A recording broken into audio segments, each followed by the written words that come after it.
have. Chances are I probably answer most of them, but like just in case. How am I doing today? Had a good weekend? Yeah, it was not bad. Look, I'm ready for another day in the office. That's how I'd put it. I'll probably ask the questions thing again after, to be honest, because I have a feeling that uh, everyone's lazy, you know? Everyone's sleeping still. Love YouTube videos. Thank you for helping me climb. No worries. Dude, speaking of YouTube videos, there are a lot of YouTube comments to go through. We probably should do that at some point. But not yet, you know? Not yet. You're in a losing 1v1, what's the most optimal play? Okay, yeah, that's a good... I think that's kind of like what I've got, but like, you know, again, like, what to do if you're losing / pinned. I'll add that to the list. Yeah, I think I kind of will cover that, but it's good to have it specifically. 6 a.m. in Central and A. Yeah, I've been thinking, like, when I go back to OC, I've really been wondering about, like, what times of the day I want to stream. Because, like, potentially I could start the stream at, like, 8 a.m. New Zealand time, and then it's, like, good for NA and good for you. The only problem with that is the queues will be long, right? But if I'm doing, like, unranked to challenger or whatever on every role, like, potentially we could actually queue at that time of the day for a while, and it actually wouldn't be that bad. So I'm not sure. We might experiment with that a little bit when I'm back.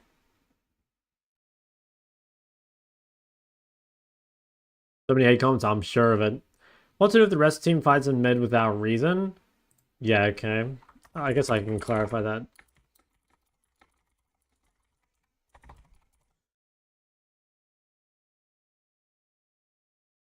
What do you think is the safest champ to climb with? Probably like Ari. Yeah.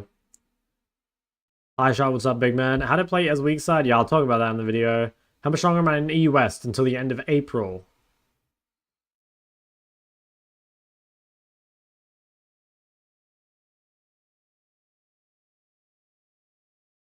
Yeah, okay. I think a lot of what you're saying is things I will kind of cover. But yeah, I mean, we'll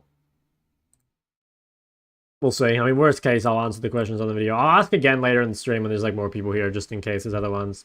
When your cousin was in New Zealand, it's hard to FaceTime call them because of the time zone. Yeah, it's annoying that like I play a game with like a queue, you know what I mean? Because like I'm just thinking like probably I think the best like time zone to stream in, like okay, OC time zone, if I could stream in the morning is actually pretty good, you know, like again, like 8 a.m. NZ time as well, like 8 p.m. EU time, and then like 1 p.m. NA time or something. Like that's pretty watchable for everyone. But then the problem is that like the queues, you know, we're gonna have to have like a lot of stuff to do during queue.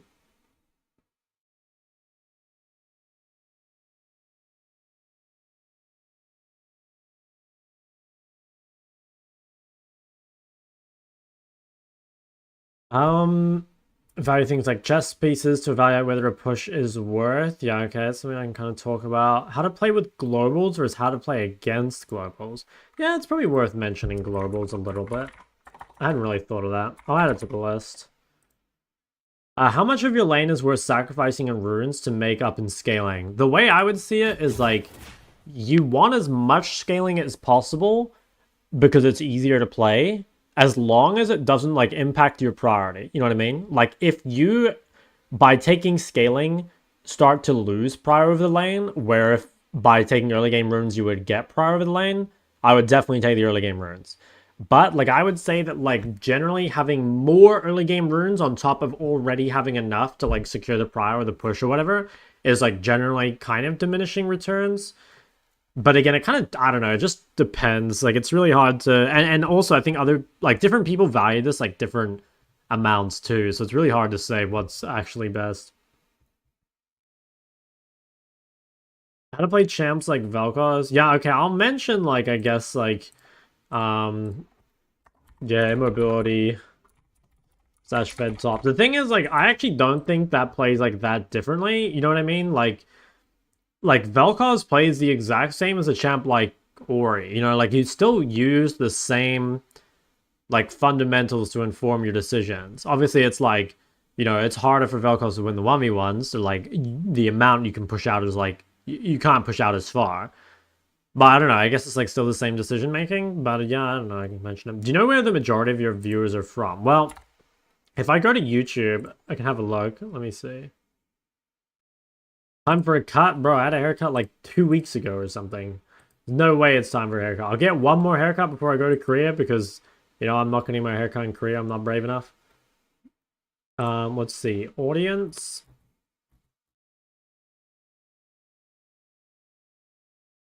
Okay, here, I'll show you guys. So in the last 28 days, this is on YouTube, my geography. So it's like 25% US, and then like, I'm guessing just, yeah, like a lot of EU, obviously. I would guess that like all of EU combined is more than the US, probably. Like if you add these two, well, I guess like US plus Canada is like 30%. Anyway, yeah, I'd say it's like fairly even between NA and EU. So like definitely accommodating both regions, it's good if I can. What's up, Lele? See the Standardzone's mid lane arc? I did. I saw him playing Syndra before, I think. Was it Syndra? Can't remember. I did tune in for a bit. Why do most coaches say learning Talon to climb is bad? Probably just because he's like very unique. Like it's super different from any other champ. So it's like if you get good at Talon, like you probably won't be good at anything else. And like if you're okay with playing Talon forever, then that's fine. But like don't expect to branch out from there easily. Anyway.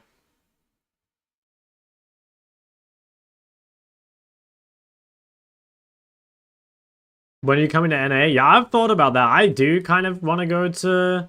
I do want to go to NA.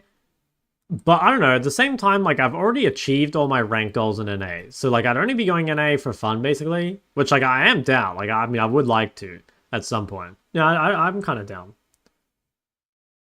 3% women? There's got to be more than that, man. It's got to be at least... I'm thinking it's at least 10%. I think YouTube's on. Maybe even 50%. Ah, hey, crap.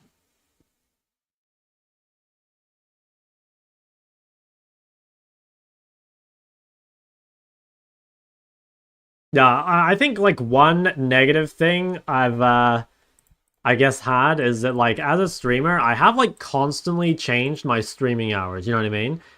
Like mainly because I'm constantly changing time zone. Like it almost makes sense to like choose a streaming time and then like whichever place you go, like stream in that time, you know what I mean? Like for example, if you stream in the morning in OCE, you should stream at night in EU and in the afternoon in the US, and that way you have like the same time all the way.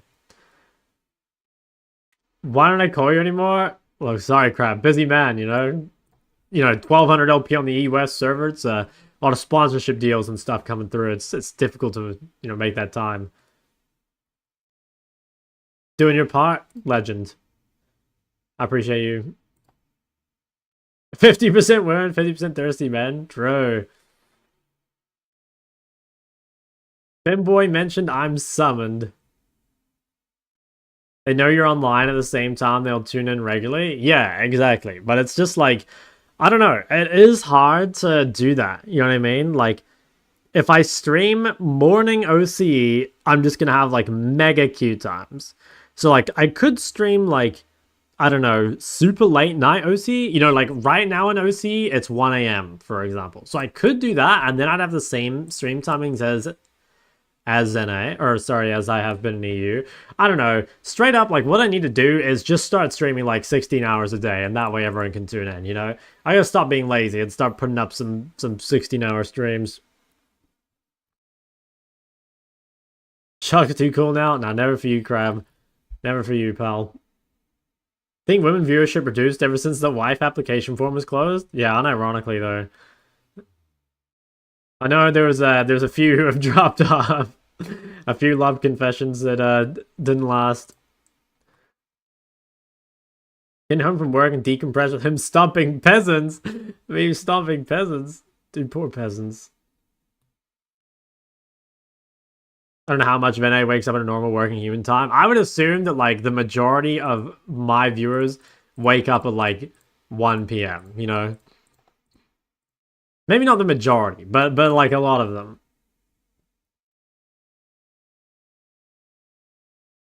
What do you reckon are the top 3 mids? For solo queue, I would just say, like, Ari, maybe Galio, especially if you're in lower elos. And I don't know what the third one is. Like, it'll depend a lot. I don't know, kind of situational. You can play Cho'Gath because it's easy. Like, Aurora's still pretty good. There's shit like Garen, Swain that are easy. After that, like, that's counter picks. Jungle Ash? Jungle Ash in my first game? Is that what's going on? You wake up at 2 p.m. Damn, little late. Okay, little late. Which runes do you recommend on Galio? Phase Rush Resolve, I think is the best. I think definitely take Phase Rush. Is this guy seriously playing Jungle Ash? Is that actually what's going on? There's no way, right? I just checked if I'm playing ranked, and I am. I thought maybe I'd spawned into a normal lobby.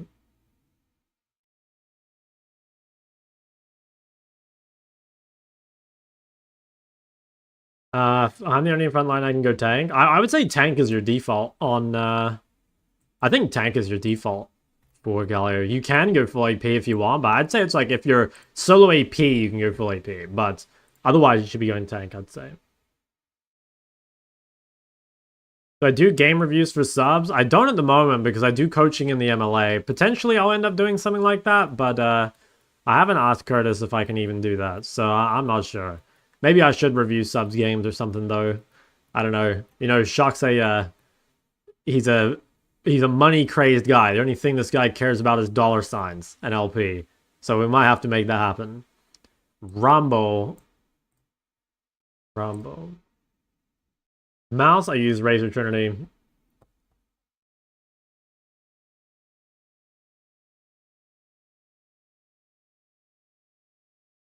Are you more than Curtis? Oh, I don't know, dude. The MLA has been making me bank lately, which makes sense because you know I'm meant to do 4 hours of coaching in the MLA per week, and I'm pretty sure it's more like 8. You know, it's like way more than 4.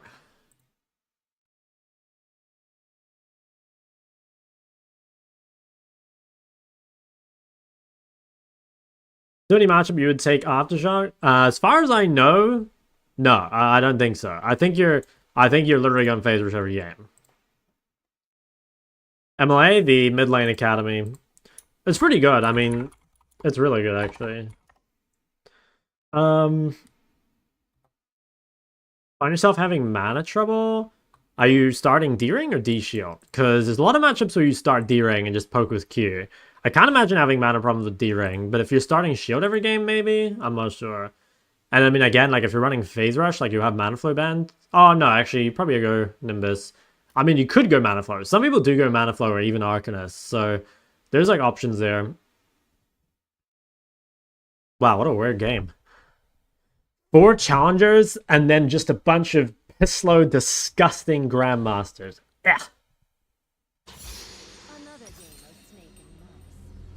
Or Shield is like good in really hard matchups, but you definitely default to Ring because the reason is that you can actually prevent more damage taken by just farming with Q more, as opposed to like walking up and tanking it.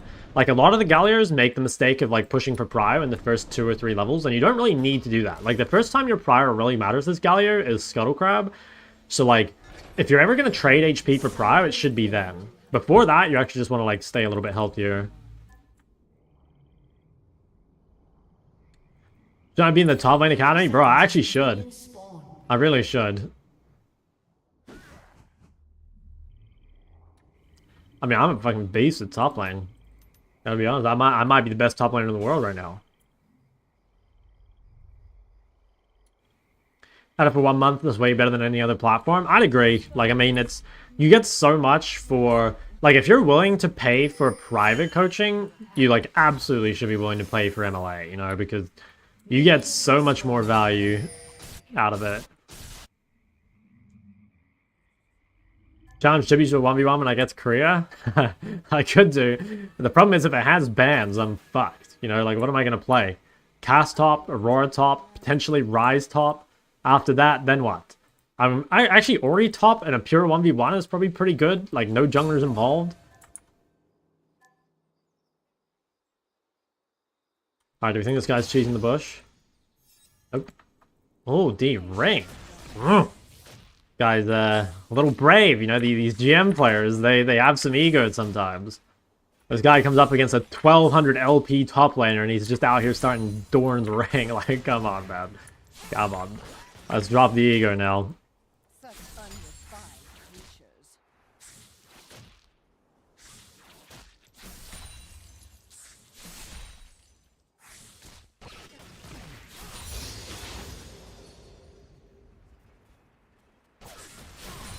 I miss playing Rumble. Do you guys remember when I played Rumble mid last year in the US? I was actually gaming on Rumble mid. Kind of miss that. Said jungler Pantheon. Do we think we get 3 camped top? No, he just did Raptors. Okay, he's definitely pathing down. This guy path ups from... If he paths up from here, he's a maniac.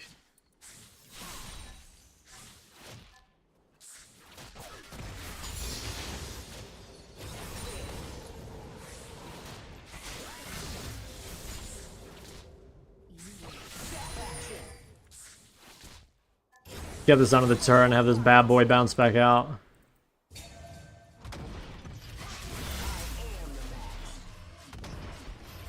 Rumble's actually so fun. I fucking love playing Rumble. I'm just like watching this guy play and I'm like, damn, that should be me.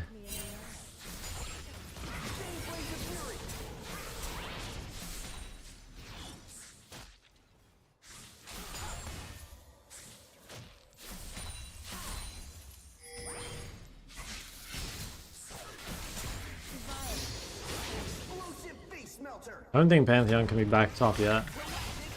Unless he does some like really weird shit. I think one more wave and then drop the ward. Oh, Pantheon's ball. Okay, we don't even need to drop our ward.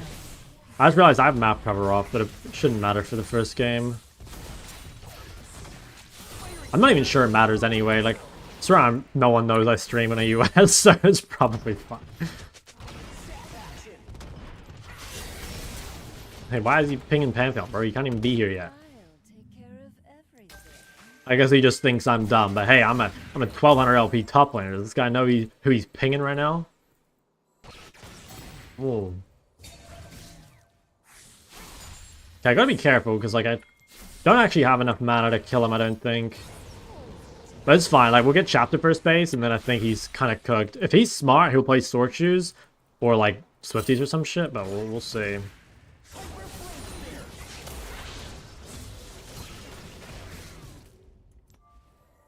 As long as I get to... I mean, I just want to get to chapter, basically, which looks pretty guaranteed, unless I, like, turbo run it down to someone.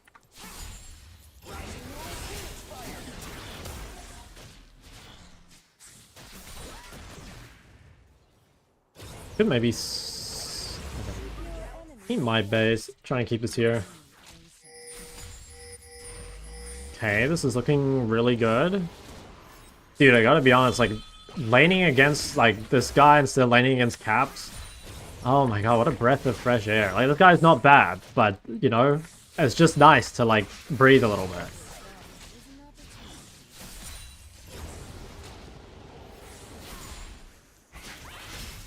Okay. We're probably both gonna recall here, which is fine. Probably better for me, I'd say. Maybe he'll stay one more, let's see. Hope you're having a good stream. Thanks, man. I haven't in the Caps game. I've played against Caps a lot of times, but last time I played against Caps going top, I got solo killed like 3 times. I also solo killed him once, and I actually should have solo killed him again, but I misplayed.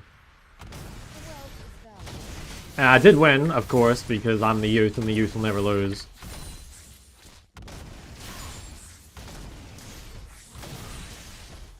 Yeah, actually seems kind of good. Like, I'm here before Rumble, which means I can set up vision for grubs. And that's actually really good because keeping Rumble like a super strong ulti champ outside of the grubs is really, really key. Because, like, Rumble in the grubs fight is better than me, but, like, me in the 1v1 against Rumble is, like, definitely better for me. He saved his TP, which, I mean, I don't know if that's good or not. I guess if he's giving grubs, maybe it's good. Because, like, you know, maybe the prior doesn't matter at all. I like his Swifties too. I think that makes sense. Like, Boots Rush is so good versus Cassio.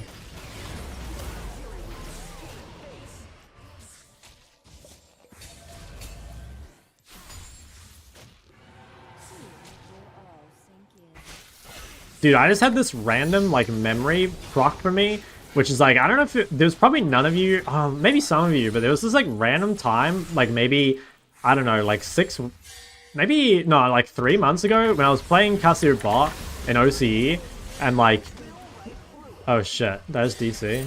Oh, no, what the hell? That was so weird.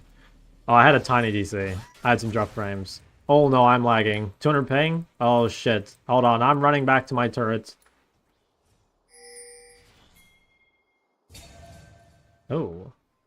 Oh. Oh. Oh. Oh, 1000 ping? Oh, I can't even ping my ping. Oh, he's pinging. I can't fucking click there, bro.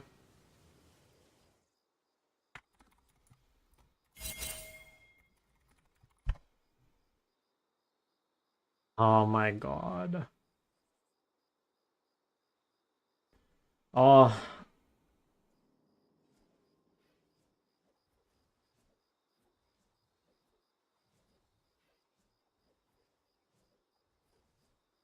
A summoner has reconnected. Are you fucking joking? Oh my god.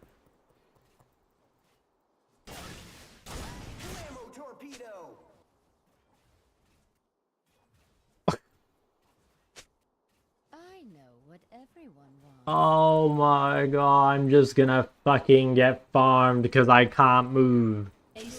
Oh, I didn't die. Ally has been slain.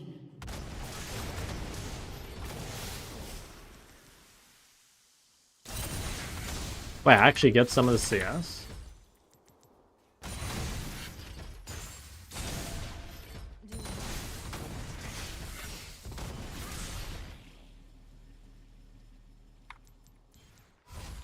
I think I'm gonna...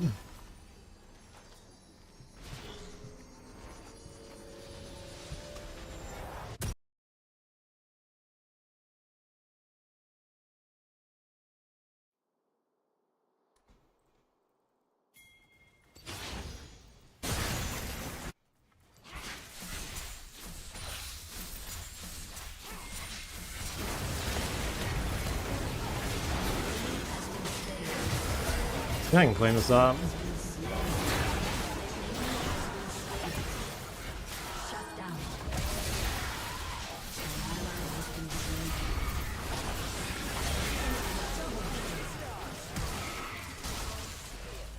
Oh, I'm so fucking mad. Imagine if I just weren't so weak from being DC'd for like 5 minutes.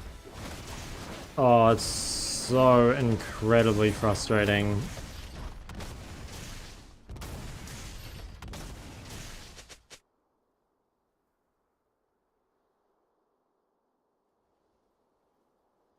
Violence is so messy.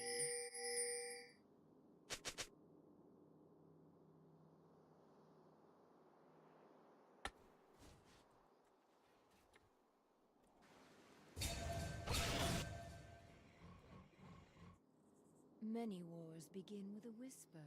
Turret plating will fall soon. Yeah, I swapped the internet over, but to be honest, I think it might just be too late. Like, I'm just so weak. I don't know, and more importantly, like, my mental is just completely gone. I know the game is winnable, but, like, imagine how easy this game would be if I didn't just spend the last 5 minutes doing literally nothing, you know? Like, it's just so incredibly frustrating. Are you using hotspot? No, I swapped to 2.4G, which will, like, it'll be more stable for the game, but it'll have many more, like, stream problems. So we'll see. Also, I still need to restart the YouTube stream.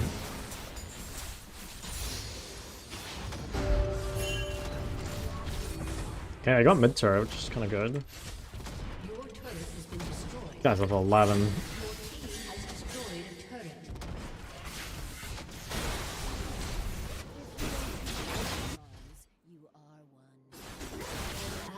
has been slain.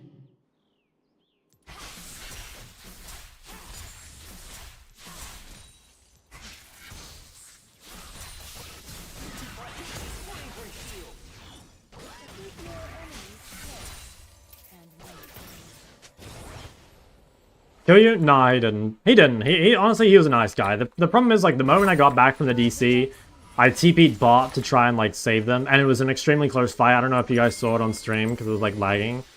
But, like, that fight, if I were, like, higher level or I had more gold or whatever, like, we would have won. It was so close, and that's after being DC for 5 minutes. Can we even kill this guy?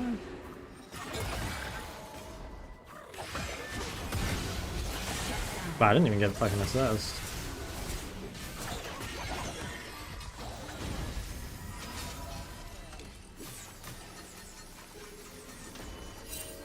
I think I have to buy Raleigh here. It's really, really good against Callista.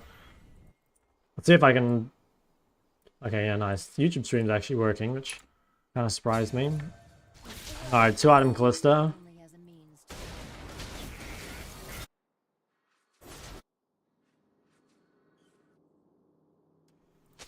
That guy's really, really fucking strong. I don't know how he won his mid matchup so hard, but...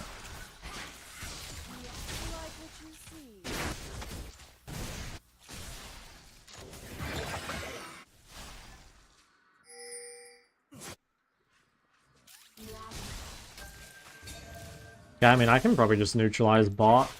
I can't do anything to Ori, but she can't do anything into me either. Pretty sure I can just, like, clear the turret. If she ults me, it should be fine, like, she won't have the team fight.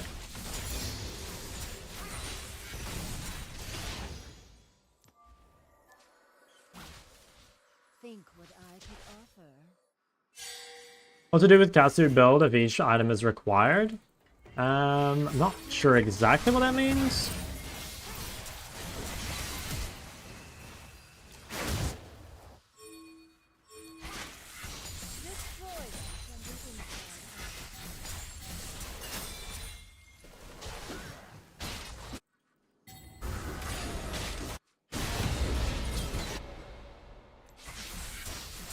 If we can somehow stop the dragon, we can probably win.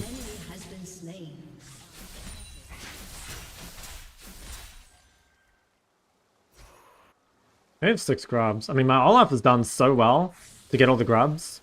Because, like, the second set of grubs, I was, like, literally AFK for.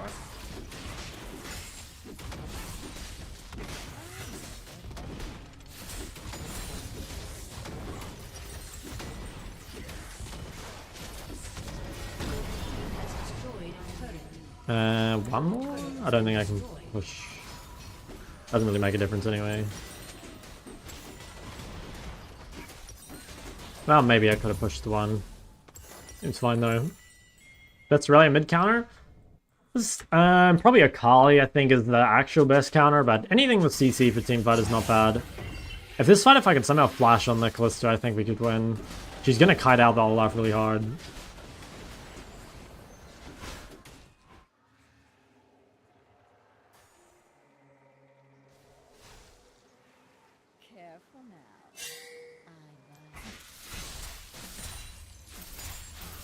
Okay, I mean, my teammates all have 2 items, which is really big. Callisto also has no matter because it's yet, so it's a pretty key fight.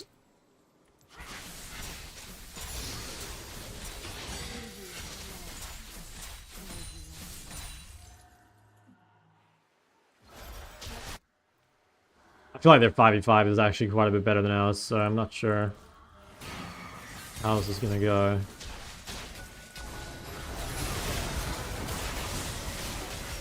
Oh yeah, this fight's fucked. Like our strongest member just lost his ult.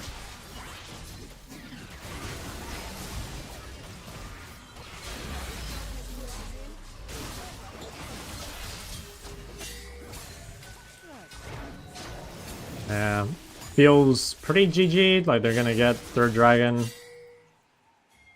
Not sure how to win. Just gotta get lucky, hope Callisto throws or something. Maybe I could cheese Ori bot.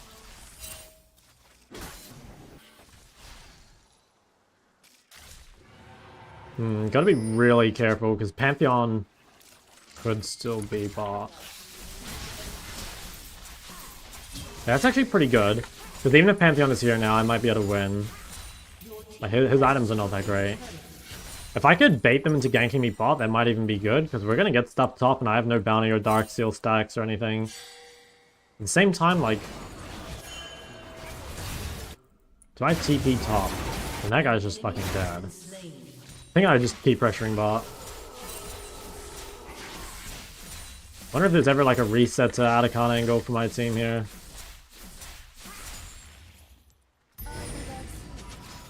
Chance Rumble's like lane ganking me. I think he might be. I'm gonna try run. Oh no, Rumble's top. Does Vex work? Vex is okay, yeah. It's not the best. Oh wait, I should grab that. Oh shit. Lag? Oh boy. Should cancel.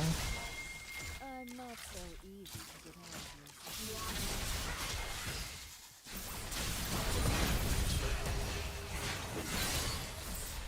Oh, the Ali played this like super well. You have to hold that guy.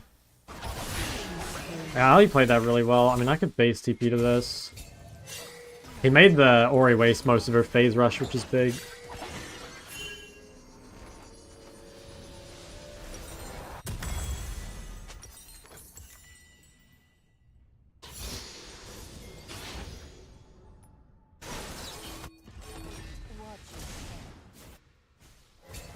Oh yeah, I don't know. Ping's really high.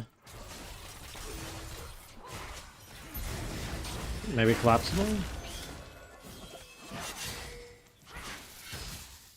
I had someone with that. I think it was Renata.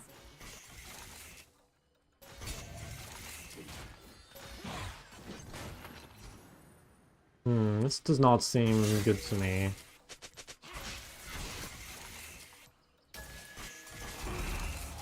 Like, I think we just lose the 5v5 so hard because their ADC is so much stronger. Oh, also, like, Rumble's a lot stronger than me, too.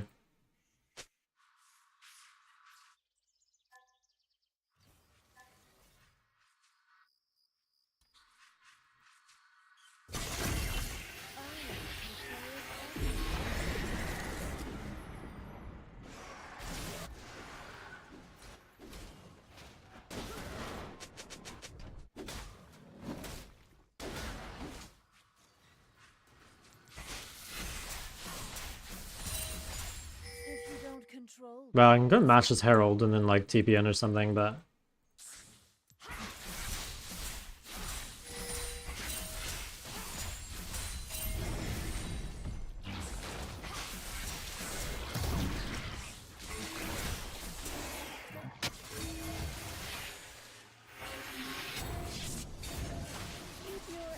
I think if we could win this fight, like, we could probably turn the game around.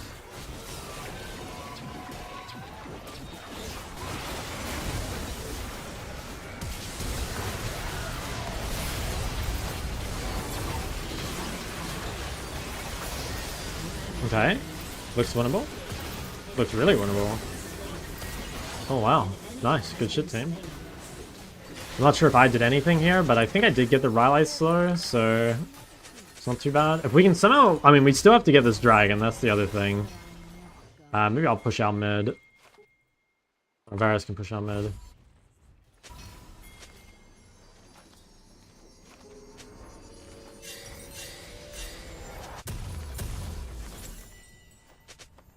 Yeah, we gotta... I mean, the thing is... my build is a bit fucked, because I'm so far behind in items. Like, this guy's gonna have MR. Although, at the moment, I'm not even hitting him, so, like, maybe it's fine that he has MR. Like, I can't touch him anyway. Holy shit, 500 ping. Pog.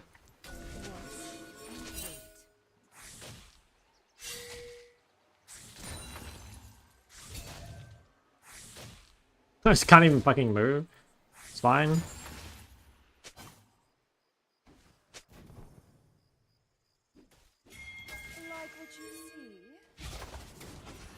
Maybe just go through mid. They might just like try one-shot it though. I mean, they can do it really fast. Also have Kalista to secure it.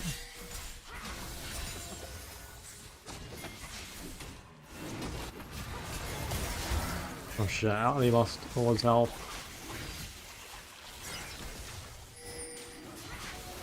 Okay, nice, you got the bush. Maybe I have to hold the flank. I mean, no one's there.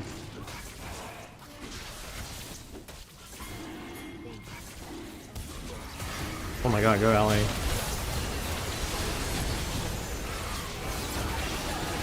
Cannot even fucking tell what's happening. Oh, nice. Holy shit, I'm just getting carried so fucking hard. Bro, I have fucking 160 ping, like I can't even play the fights.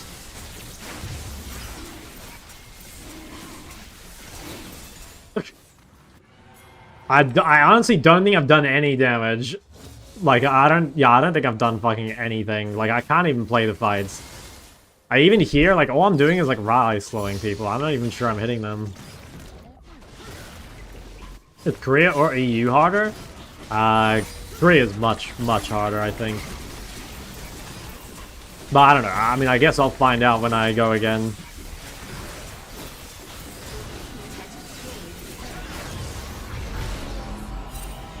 Wonder if I should just go bloodletters for this guy. Might even just be better. I mean, the thing is, their frontline doesn't have it.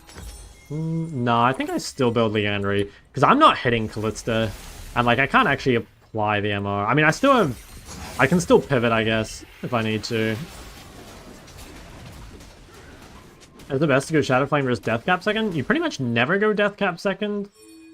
But I guess it would be if you had, like, high amounts of AP from other sources. Like, if you had high Dark Seal stacks, or high Eyeball stack. Or I guess there's no Eyeball anymore. Gathering Storm. I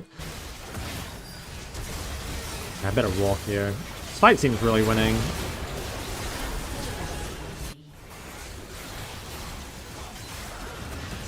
Maybe just win even without me. Jesus, I cannot believe... I mean, this game is, like, literally a 4v5 from my team.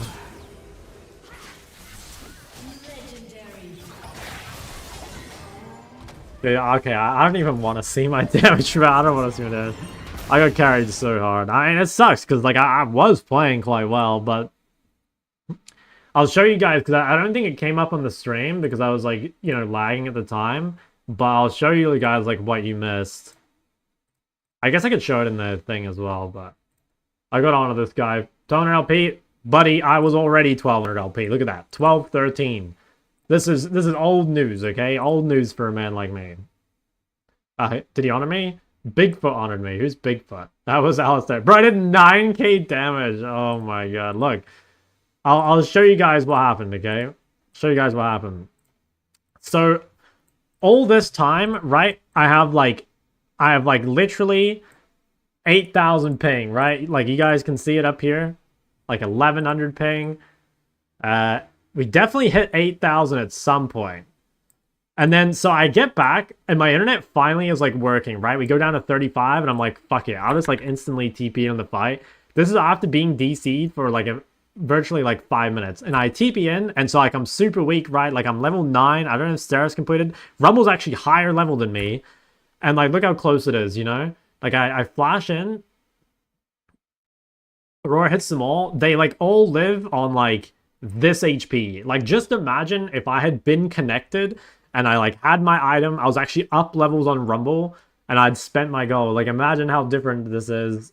It would just be, you know, Callista dies here, and then she's not, like, 5-0. Someone gets her shut down, and the game's, like, 10 times easier.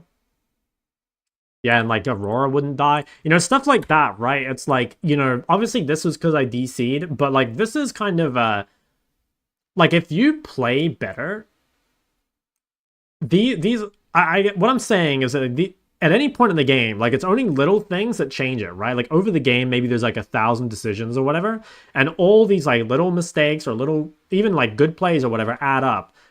Because the game is always so close, at the start at least. Just by being a tiny bit better, like, you know, it goes a long way. All right, let's see, what was my highest ping?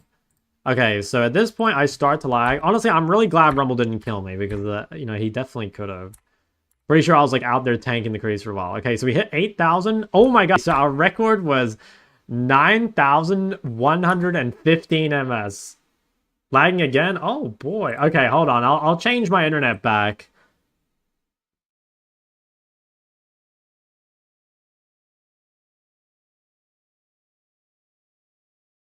Let me change my internet back because that should fix it. Give me one sec.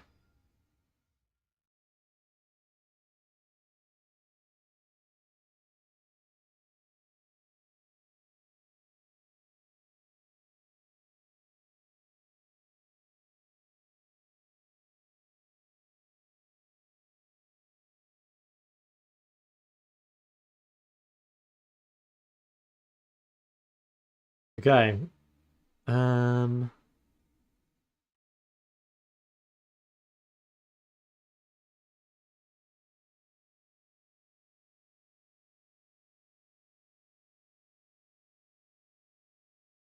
What? Well, the YouTube stream came back, but the Twitch stream did not. What's wrong with my Twitch stream? Oh, there we go.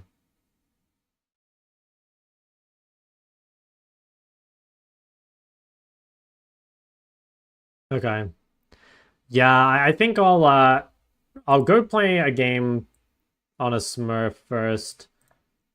I don't think I'm brave enough to queue up on the main and just be useless. That was so sad. I mean, look, I got some good Rylai slows off, right?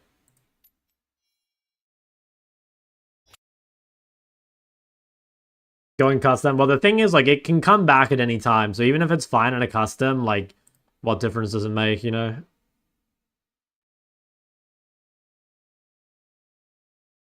Let me see. There were some questions in the YouTube chat. I have no AD pool in mid. Can you suggest one or two? If you want easy AD mids to play, I would recommend Garen is a pretty good one. Something that's like similar to mages is Jay, so you could play something like that. It's kind of hard. Other viable things you can play, there's stuff like Corki Trist. Again, easy champs. Pantheon's a pretty good one as well. You could even play Nocturne mid, something like that. Yeah. I think the overall strongest AD mids are like Yone, Corki, Jays. But also AD mids tend to be like kind of harder, I'd say. I guess Zed's pretty good too. I think Zed's good.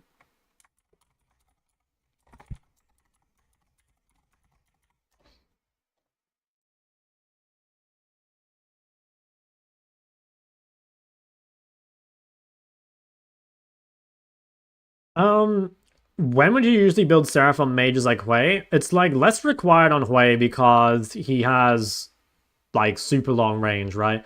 Like you're buying Seraph if you feel under threat, basically. But like Hui has a lot of range and a lot of health in his build anyway. So I don't build Seraph very often on Hui. I should check just in case. After 14 minutes, you switch with ADC and support to go bot, but I also heard the strongest person has to go mid, which is it.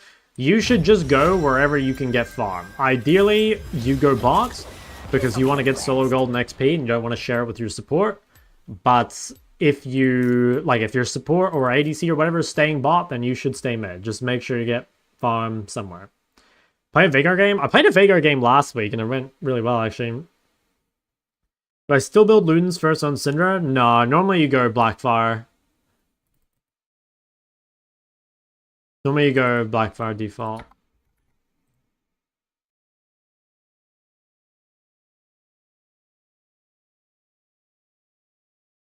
I hope you get my yesterday's winners queue like 7-0 on Victor, 10-0 overall. Jesus. Okay, kind of a beast. Kind of a beast. Alright, let's do okay, I'm gonna do one game of literally just like oh, I need a palate cleanser, man. Like that last game was incredibly tilting. Is it fine to not build Rabadons at all if you don't end up getting the gold around 3rd, 4th item? No. Definitely not. You can delay death cap to like 4 items if you really need to, but like if you're ever buying death cap later than 4th item, I think you've made a mistake. You're missing so much damage by not having it. Also, mana means Silas? No idea. Try Ziggs mid?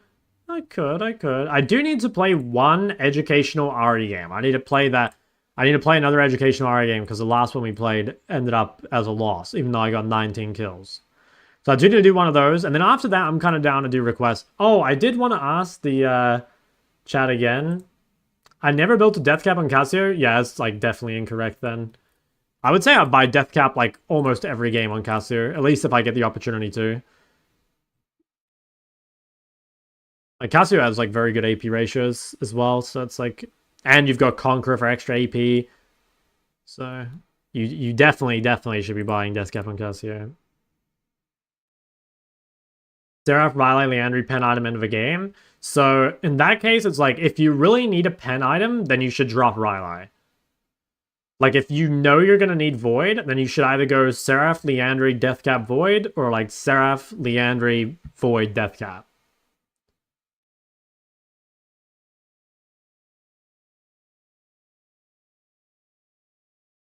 So I take enemy team building mercs into consideration when going Void second. I mean, it's like a factor, but it's not a big one.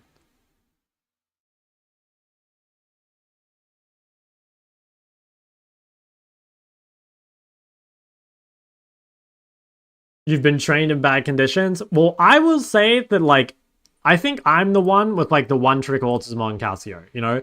I think I have the Casio build that's, like, different from everyone else's. But, like, I genuinely do believe that it's, like, by far the best, and I think my win rate, like, speaks for itself, you know?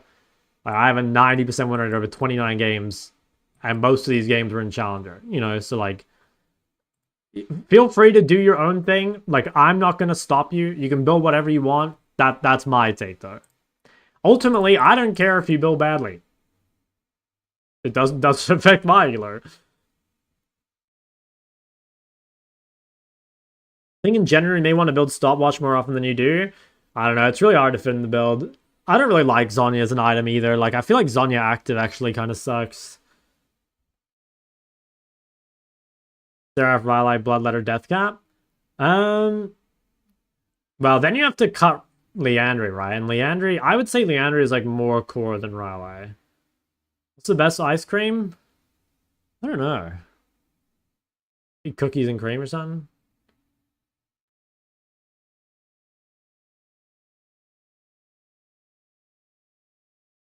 An APA copy your build? I think he's just a cast player as well. He probably came to his own conclusion.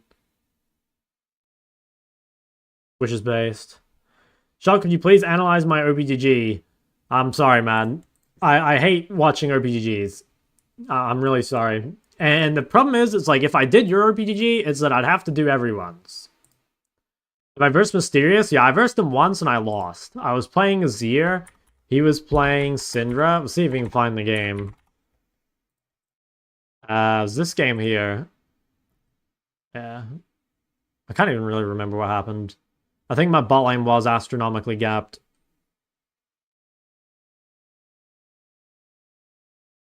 He's Challenger, right? Oh, the Challenger LP went up. His building defense fourth item? Yeah, I just think it's wrong, you know? Like, again, Curtis is a good Casio player. If you want to build like he does, I'm sure you can get Challenger with it. But personally, I think it's suboptimal. But the cool thing is that, like, building is not the only thing that matters in this game. So there's, like, a lot of things to think about, right? And ultimately, like, having good gameplay is more important than building.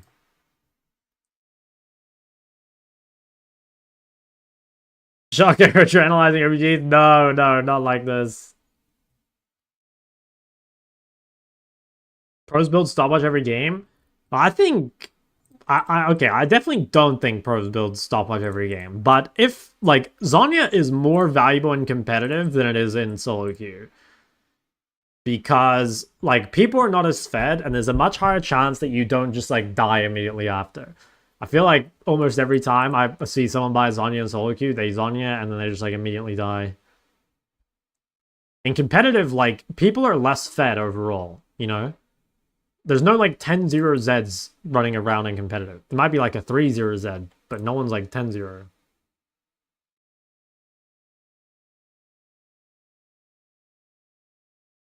Oh my god, there's so many YouTube questions. Love to see a Rise game. Potentially. Is it correct to pick Victor in a tanky comps, or to speed up champs like... Oh, or to speed up champs like Hecarim and Cinder in a squishy?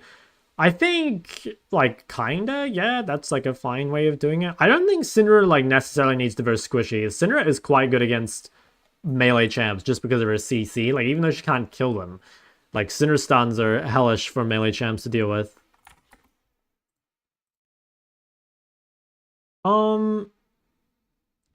Will there be an educational cooking stream? Yeah, I'll show you guys how to use the microphone, don't worry. Or the microphone? The microwave, don't worry, I got you.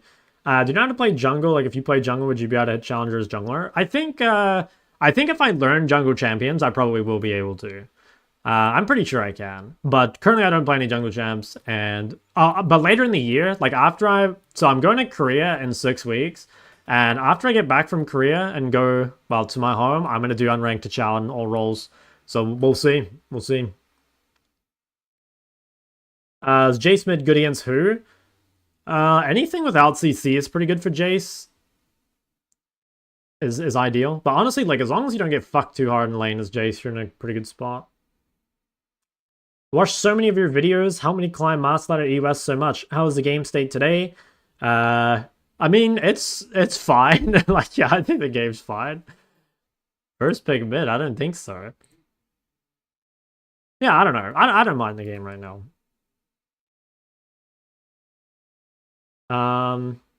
Do some LB educational films? Probably yes. I'll take requests at some point. Jace mid against who? Anything without CC, and anything not super strong in lane. That's pretty much it.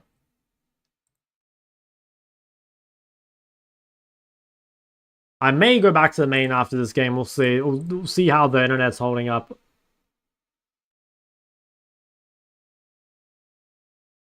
Oh my god, we're gonna have to ban Jace question.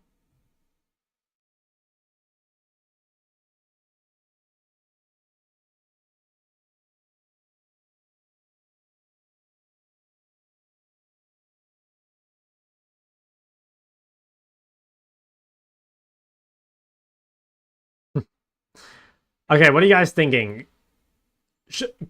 Honestly, this game could be the educational Jace game. Do you guys want to see some educational Jace? We can drop that. It's still the Claver or Serelda thing, right? I think that is the best build. Wow, some people are just playing full AD. Pretty sure the grass build's better.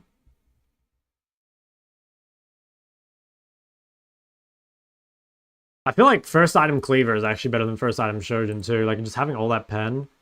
I mean, I guess they're both good. Normally people go first item Cleaver against tanks, but I swear it might actually be better against ranged anyway. Alright. Should we drop it? Should we drop the Jace?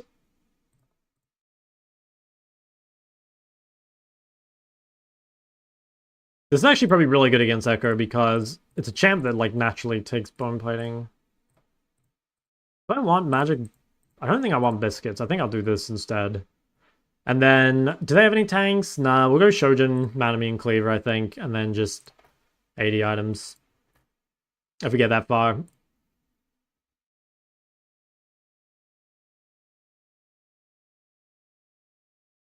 Yeah, that's actually a good point about the build pass. I want to make a video talking about, like, itemization in general. And one of the things I do want to mention is build pass. Wow, what the hell? Guys, you remember last time I played in this account? I was playing against D1s. How did I get in a game with emeralds? Because I won that game too. Bone plating not good in Echo? No, it is. Bone plating is really good in Echo. Did I not take bone plating? I meant to take bone plating. That's what I was saying. I did take bone plating. You guys are fucking gaslighting me.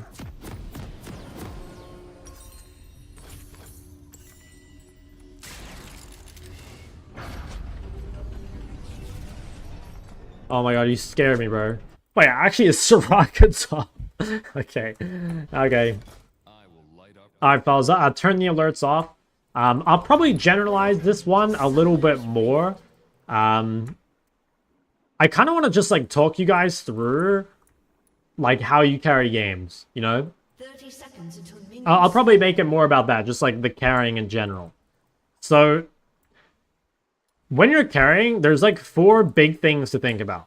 There's, like, 4 rules as you, like, go through the game. And the first rule is you need to make sure that you have an advantage on your first base. And there's a lot of different ways to do that, right? Like you can do that by just having the stronger champion. You can do that through better wave control. You can do that through, you know, punishing cooldowns, I don't know, dodging skill shots, right? Like getting a gank, setting up good wards, right? There's so many different ways. But the most important thing to carrying the game is first having this like first base advantage. Because like if you're ahead early, you will also be ahead for the rest of the game, right? Like it makes a really big difference. So here, this is kind of weird. I'm just going to come and cheese this Echo real quick. Nice, got my bone plating trade, which allows me to win that pretty hard. So what we're going to do is we're just going to try and play aggro on the creeps. So every time this guy comes up to CS, we're going to look for a little bit of poke, or we can force him to use a cooldown to CS. And if we force him to use his Q, potentially we can like punish him while the Q's on cooldown, right? So like, see there, because his Q's on cooldown, he's either not going to get the creep, or he's going to like take damage. So same thing here, like his Q's on cooldown, we're going to try and do something about that. Either force a trade or deny CS or something. And everything you deny is going to help to have that like advantageous first base, which is like really, really, really what we want. So I'm going to start slow pushing this because I do want to make sure that I'm getting level 2 and stuff first.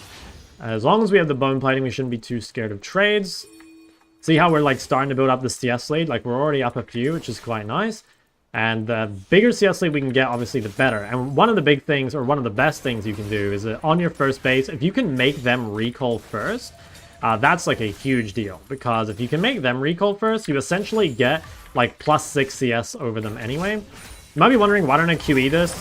It's not really worth using Jace QE until you have like 2 points in Q. Like it just costs too much mana, which is why I was like playing it a little slow. We can probably use it here though if he comes up for the CS. Nice, got a good trade.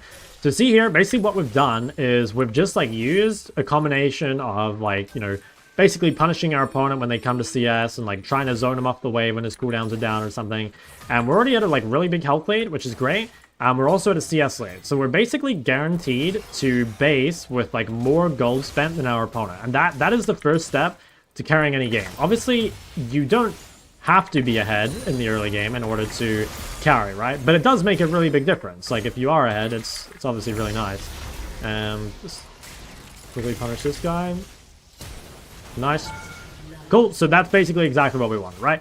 We're really ahead now off a combination of, again, like good trading and stuff like that. And now we're going to base with this like huge CS advantage, or gold advantage, I guess, right? We're up CS, we're up a lot of gold. So we're going to go for tier and we're going to start building towards the ship. So we'll go something like this. So now, right, like now we just have way more gold spent than Echo. We just like deal more damage than him, basically. So this is where like step 2 comes in. Step 2 to carrying games is finding a way to extend your lead. And generally, there's a few ways to extend leads. You can play with your junglers, so you can like roam with them, or you can invade with them, or, you know, help them out, basically. You can also continue to force trades in your opponent, right? Like, if you do have more items, you're probably going to win the trades, as you can see. I also have a bit, well, I was going to say more sustain, but he has a refillable as well. So that's what we're going to try and do. Like, until our jungler is ready to do something, we're just going to focus on, like, bullying as much as possible, which is, you know, harass when he comes up to CS, you know, try and punish him whenever he uses cooldowns. Basically the same things as before, except we can just do them knowing that basically, like, we win because we have more gold. So trying to position myself to where, like, if he comes up for the CS, we can do something. Like here, you can see I'm actually sitting in melee form to where if he walks up to this, we can potentially Q onto him.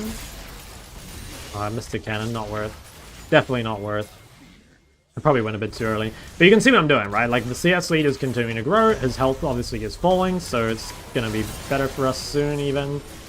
Yeah, nice. He's really low. We can stay in melee here and get a little bit of mana back, which is what we'll do. Just order the wave. Well, I lost my bone fighting there, which actually is kind of a big deal, but we're still up health. So, like, unless we into him or unless we die to this jungler, like, we should be fine. And we've also got, like, this really good setup. Yeah, we should be all good. So I probably need to let myself get more mana. One thing I'm going to do here is, because Jace is not very good at harassing in a turret, I'm going to let the wave come out a little bit more, just so I have, like, more opportunities to actually punish him. So we're just going to kind of let the wave here. He's going to try to cheese me with W. We're just going to respect that. There we go. And now this W's on cooldown, we're going to try and punish him, right? So, like, if he walks up to this creep, again, we're going to try and, like, Q onto him and see what we can do about it. If he uses cooldowns on the wave, again, we can look for punishment if he walks up. And should look here. think he's just respecting well. Okay, not bad. We can maybe get a kill before he hits 6, it'd be good. Not quite. This is still good though, and like I said, it's like, we can still play to our jungler, right? Like, even just through getting the prior, that's like... Oh, okay, well, I misplayed. This is still okay though, because like, you know, okay, I trolled, right, for sure, but I'm still going to be ahead, like, I'm still going to be up gold. We're still getting the, what these called, the grubs and stuff, so yeah. I mean, you don't want to do that, obviously. But we should still be ahead and we should be able to continue trading, right? Like, even though we died, it's not like we're not ahead. It's not like he suddenly caught up to us in gold. We've still got more CS. We should probably even be up in XP, although it's going to be kind of close. Actually, yeah, we're down a little bit of XP, but it should be fine. Should be fine. We're overall going to be ahead. So what do we want to keep doing now? I mean, again, keep extending the lead. Like, try and play Salvision. One of the best things you can do when you're winning mid like this is to get really deep wards in the enemy jungle, because that helps not just you, but like your teammates, your jungler, your bot lane, just everyone, right? So if we can just shove this in, and then what we'll do is we'll quickly go and ward bot side, because we want to ward to Zyra's side if possible. Could even roam bot, but it doesn't look very good. Like, the play looks already over. So we'll just come and drop this vision in here, and then we'll try keep trading on echoes. So what we could even do, I was going to say, maybe sit here and hope he face checks, but I don't think he will. If he face checks the river, potentially we could try punish. We don't know for sure. See if we can get some trade here. Nope. Now, I'm on cooldowns, so I have to be a little careful. If he uses cooldowns on the wave, I guess, again, we'll try and punish. We have bone fighting, so, like, trades should be kind of good for us as a whole. Nice, managed to keep it. Our prior is going to allow Zyra to start the dragon, which is nice. That's got a good little damage there. If I can take plates from Echo, it's good too. Obviously, that's another way to continue to extend your lead. There, my trade with bone plating is quite favorable.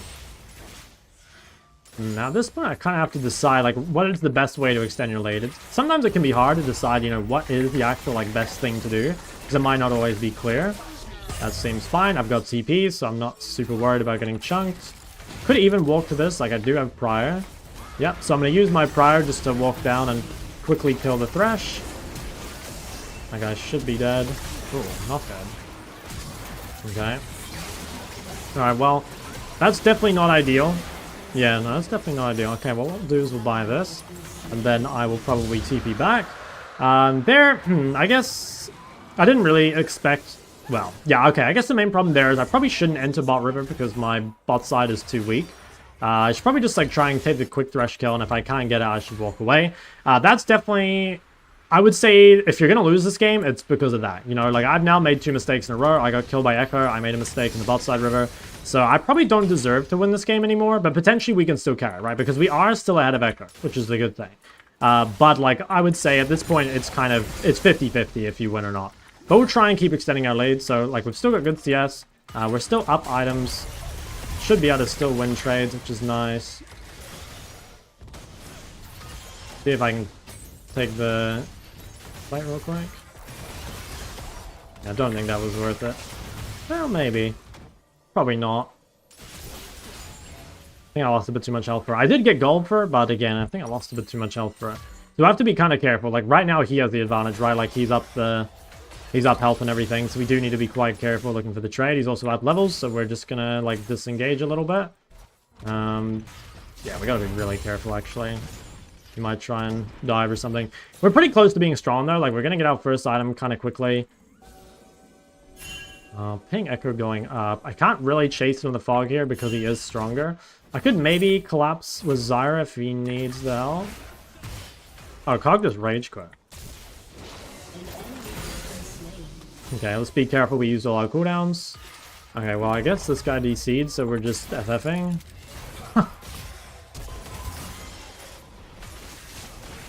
Alright, well, GG's. Alright, well, honestly, I mean, I played terribly this game anyway. I was super far ahead, and I gave Echo the free kill. I would say we'd probably lose that game, although I think I would have beat Echo pretty hard. Like, I would have won side lane really hard because I have so much HP. But, I mean, that was a terrible game for me anyway. I mean, I deserve to lose that. I think I mean, I was super far ahead, you know, like right now I was like insanely far ahead. I think I used too much mana, basically. That was the big thing. I just used too much mana. Like, I can't actually go melee form an Echo because he can just farm from too far away. And I ended up super and I couldn't, like, trade him properly. But yeah, I mean, I deserve to lose, so...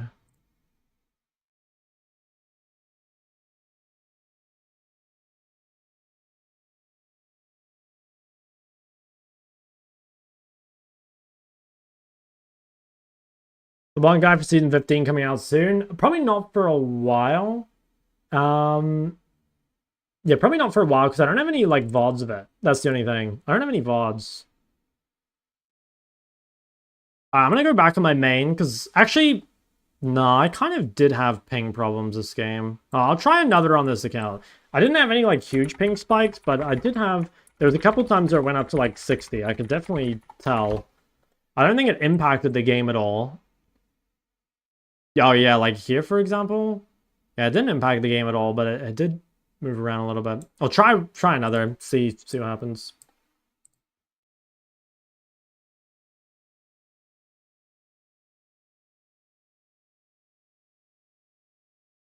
Setting using movement prediction? No idea. I don't have an opinion. What are your thoughts on Tristana mid? It's pretty good. Yeah, it's pretty good, especially as a counter pick. I think it's kind of risky to blind because there's a few champs in the meta like Victor and Syndra that deal really. Oh wait, wrong account. Few champs in the meta that deal with it really well, but if you get away with it, it's super good. I think.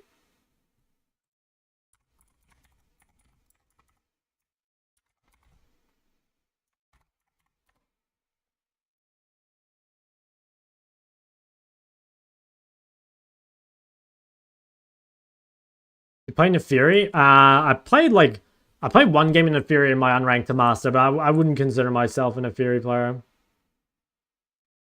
What do you think about Mel? I think Mel is fine. She's like not OP, I don't think, but I wouldn't say she's weak. And win rate is not a good indicator of power, so that doesn't tell you much. Wasn't Lucian mid itemization? I think Collector seems really good. Like, even though Collector's kind of a mediocre item, it allows you to hit a spike, like, very, very early. Which I think is nice. Yeah, I kind of like Collector.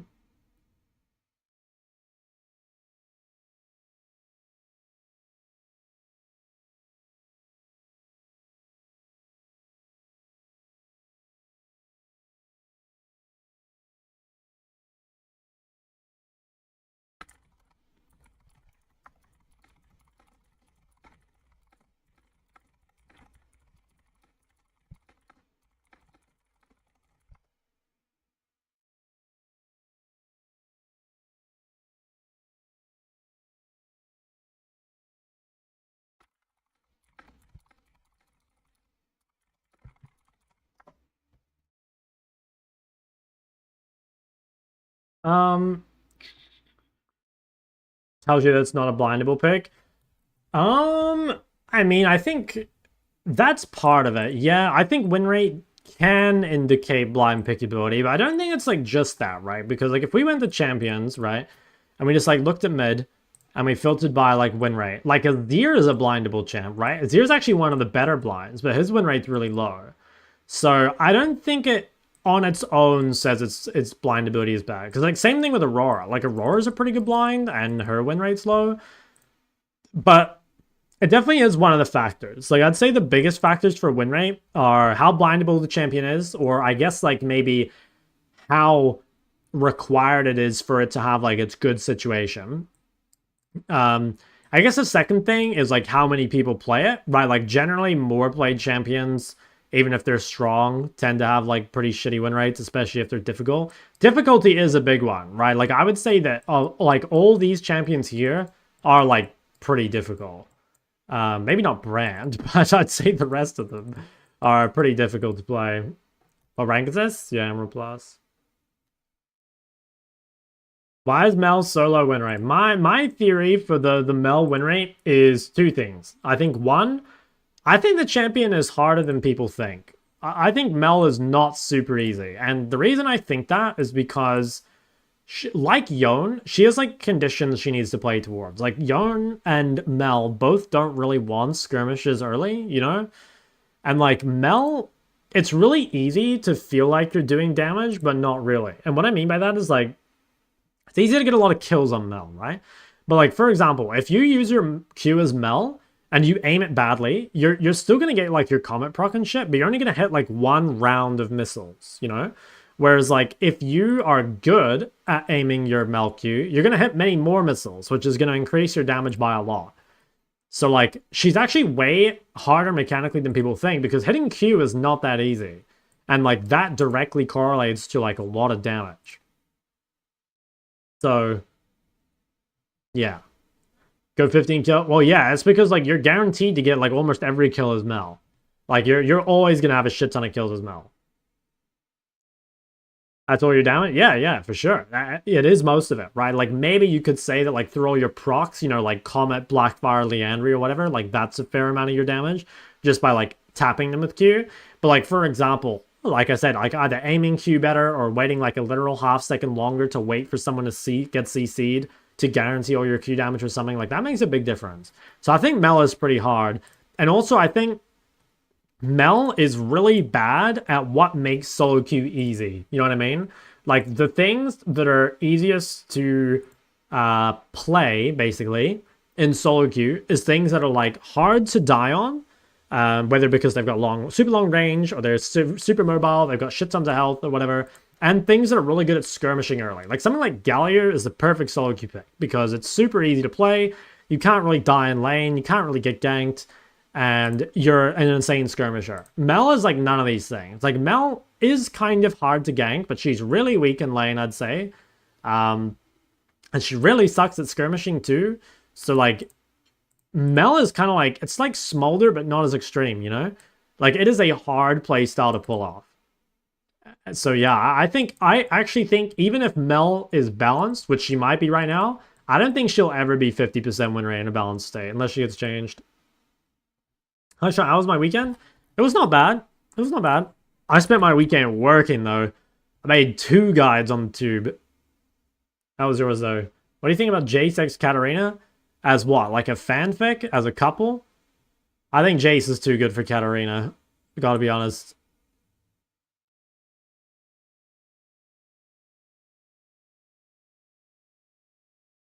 Color LB to climb?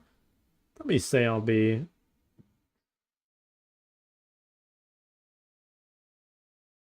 Couple times I went to 60. Someday I'll play the game with under 70 ping. It'll be amazing. Yeah, I mean, having low ping is a big deal. To be honest, like, having stable ping is a big deal too, though. Like, if, for example, I had the choice between, like, 60 ping with unstable or 70 ping stable, I would take the stable 70. But, I mean, to be honest, I'd say playing on 60 ping plus is pretty rough, no matter what. You got an ambassador? No, it's not a champ I play. Why did I ban Yarn? Yeah, Yarn is broken and I don't play her. Don't play him. Do you think she'll be popular in pro? I mean, if she were like OP, probably, but like the champs that are in pro are just like champs considered OP, and currently I don't think Mel's OP. What will be your situation in Korea, such setup wise? No idea. No idea. That's we'll see when we get there. Who knows? Maybe we will have DCs every day. Nah, hope not. Hope not.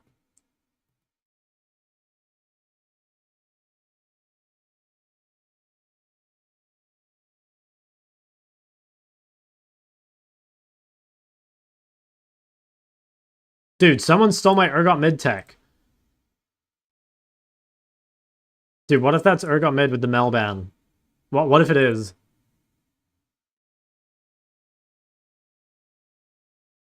Alright, if I can get this educational Ari game out of the way, then after this, we can take requests. We can take requests.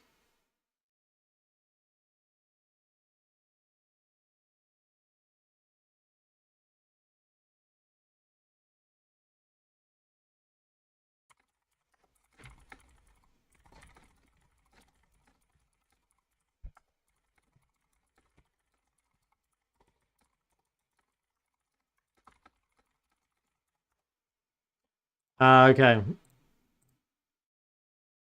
This will be an AIDS lane, but it should be fine.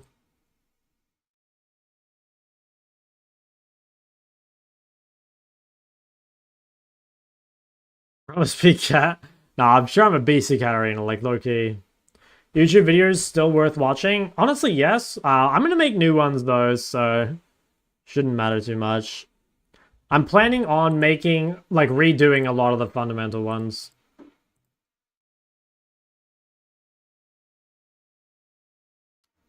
Why Eri? Go watch my Ari guide. Wait, actually, I have a command for it. I do have a command for it. But it's all explained in my Ari guide, okay? I'm not alone anymore. I can trust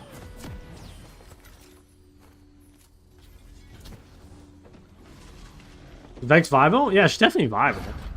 She's definitely not troll. Honestly, there's very few mids in the game that I would consider troll. Just about anything, and just about everything is at least decent, I would say. I don't think there's that many champs that are just, like, complete dog shit. but I'm not lost. Old champ guide's still valid? I mean, it depends how old they are, basically, and it depends how, like, much the champ got changed, so I can't really say without knowing the champ, you know? Like, for example, my Action guide, hella outdated. My, like, Syndra guide, though? My Syndra guide from last year should be, like, very up-to-date. Maybe the builds are different, but... I mean, builds are always going to be different. Builds are different, like, patch to patch sometimes, so... Then Lichbane and Ari, you've got to go to my Ari guide, go to the item section, and look at Lichbane. Hey, Chall, Ensign, no T, how you doing? Yeah, not bad, man. Alright, fellas, it's time for me to lock in, okay? Educational Ari performance coming right up. So, whenever you're playing any form of roaming mid, right, this could be Ari, LeBlanc, Lissandra, whatever, your main goal is to facilitate for your jungler, basically. So at all times, you're kind of thinking like, okay, you know, get prior and then like play towards your jungler. Can I kill this guy? Oh, wow. Okay, well, this is a wild start of the game. I guess this is exactly what I'm talking about, though. Like, we are trying to play to our jungler, but this is extremely wild. I think I actually have to start Q. No, I don't have. I can't start Q. I already have a point of W. Okay, well, yeah, that kind of derails my game a little bit, but yeah, alright, we'll see how to recover. So, yeah, I mean, not a whole lot we can do about that, other than we can just, like, come mid. We're gonna try and leverage our Eri by trading on this guy whenever he comes up to CS. When you're playing against sustained champs like Vlad, you've got to be way more careful how you trade. It's the same thing when you play against D-Shield second win champs. Make sure that when you're trading, it's at some sort of advantage, right? Like, if you trade evenly, generally it's, like, kind of bad. But if you can trade with, like, minion advantage, or, like, level 1 versus level 2, or when you have cooldowns and they don't or something, that can be better. So yeah, we always want to be keeping an eye on, like, what is Darius doing? So basically, like, if Darius is invading, we're going to want to have prior, we're going to want to be leaning towards him. We're going to want to make sure, basically, that if he fights Yi, that we'll be there first. And that, above all else, like, Vladimir cannot go to these plays, right? So you see, I have the wave all the way under the turret. I have access to Darius if he needs help. So for now, I'm just going to come and, like, punish Vlad, basically, but I'm always keeping an eye on, like, exactly what Darius is doing. Because, like, we really, really want to make sure that if anything happens to him, basically, we can help him out. Now, most champs that want to play for their junglers, so again, like Ari, Lissandra, LeBlanc, they also have quite a lot of mobility, which means that they can push without being as scared about being ganked. Obviously, Ari doesn't have that great mobility pre-6, but you do have movement speed from your W, and with like good wards and good hugging, you should be able to keep yourself alive. So again, if you see here, as long as I'm hugging to Darius, I should be totally fine. Now, I think Yi is bot side, so I'm kind of just going to hug the top. But honestly, if you wanted to be ultra safe, you could just come ward top side and then hug through it. Like, the most important thing for your wards is just placing a ward and hugging through it. If you can min-max the position of it, it's great, obviously, but it's really not required. So, yeah, we won't worry too much about that. As you can see, I'm just trying to harass Vlad whenever he comes up to CS. Whenever he uses Q, I try and get, like, a little more aggressive. Alright, so Yi's in top row. So what are we going to do here? We're going to push, and then we're going to try immediately run to Darius. So having pushed the wave, Vlad cannot follow, which means I'm here first, right? So if this play ever ends up going long, I will be here, basically. And this ensures that he's going to be able to play for that. Now, it's nice he managed to win the 1v1, which is great, because that obviously makes him even easier to play to. Because if he's winning, then, well, you know, having the winning jungler obviously makes a big difference. So what will we do here? We'll probably look to shove and then get a reset. Now, something that's not super related to, like, this matchup in particular is that whenever you play TP versus a champ that doesn't have TP, so a champ that takes Ghost or a champ that takes Ignite, you want to try and recall before them because you can lock them in lane. So like right here, for example, Vladimir, if he doesn't reset, he's going to get stuck. See how he can't shove the wave in time? And this is one of the main reasons that TP is so much better than Ignite. Is because in the laning phase, it allows you to do this basically. You can just TP back, you're going to have an item advantage, the wave will be frozen, and things will be really good for you. Now Darius kind of trolled here. Don't even think I can kill him, can I? No, Darius kind of trolled here, so I had one wave, basically, where I was off the map. All he needed to do was respect that one wave. So that's very, very unfortunate. Not much we can do about that. It wouldn't be correct to stay there, being like, okay, I'll stay just in case Darius goes and does something dumb, basically. It wouldn't be correct to play, like, just in case of that situation, right? You want to play the odds. In that case, it was better to base, and most times Darius won't invade there. Now, I killed Vlad, and again, that's kind of the TP advantage, right? So if you see, I had such a huge, huge item advantage over Vlad. I had literally 1,200 gold spent, and he had none, right? Like, he only had his base items, which means that, like, the trade is just super winning for us. So we're going to base again. I'm just going to quickly base next to Darius. Okay, he killed Dragon. I was going to base next to Darius, just in case this ended up being a fight. I could cancel. I'm just going to drop a ward over here. And now we're going to go and reset. So, same thing again. Now we're really strong. We have this lead over Vladimir, and we're going to continue to try play to Darius. So if Darius wants to start grubs, we'll push and make sure that we're there first. Just always be thinking, you know, like, what is my jungler doing? Like, hug to their side, ward to their side. Do everything with them, pretty much. So again, Vlad has this one move. Probably can't do anything with it, but we'll keep an eye on him just in case he can. And if you wanted to extend your 1v1 lead, you could freeze here, but it's not really your job as a facilitatory mid. You know, like, you do want to be pushing moving. Dude, I have so many ping. Alright, so here's what we're going to do. We're going to walk up on the wave early, try and start hitting it before Vlad's even allowed to touch it. As you can see, like, a lot of it is dead before Vlad even gets to actually, like, interact with it, which means it's really easy for us to get prior.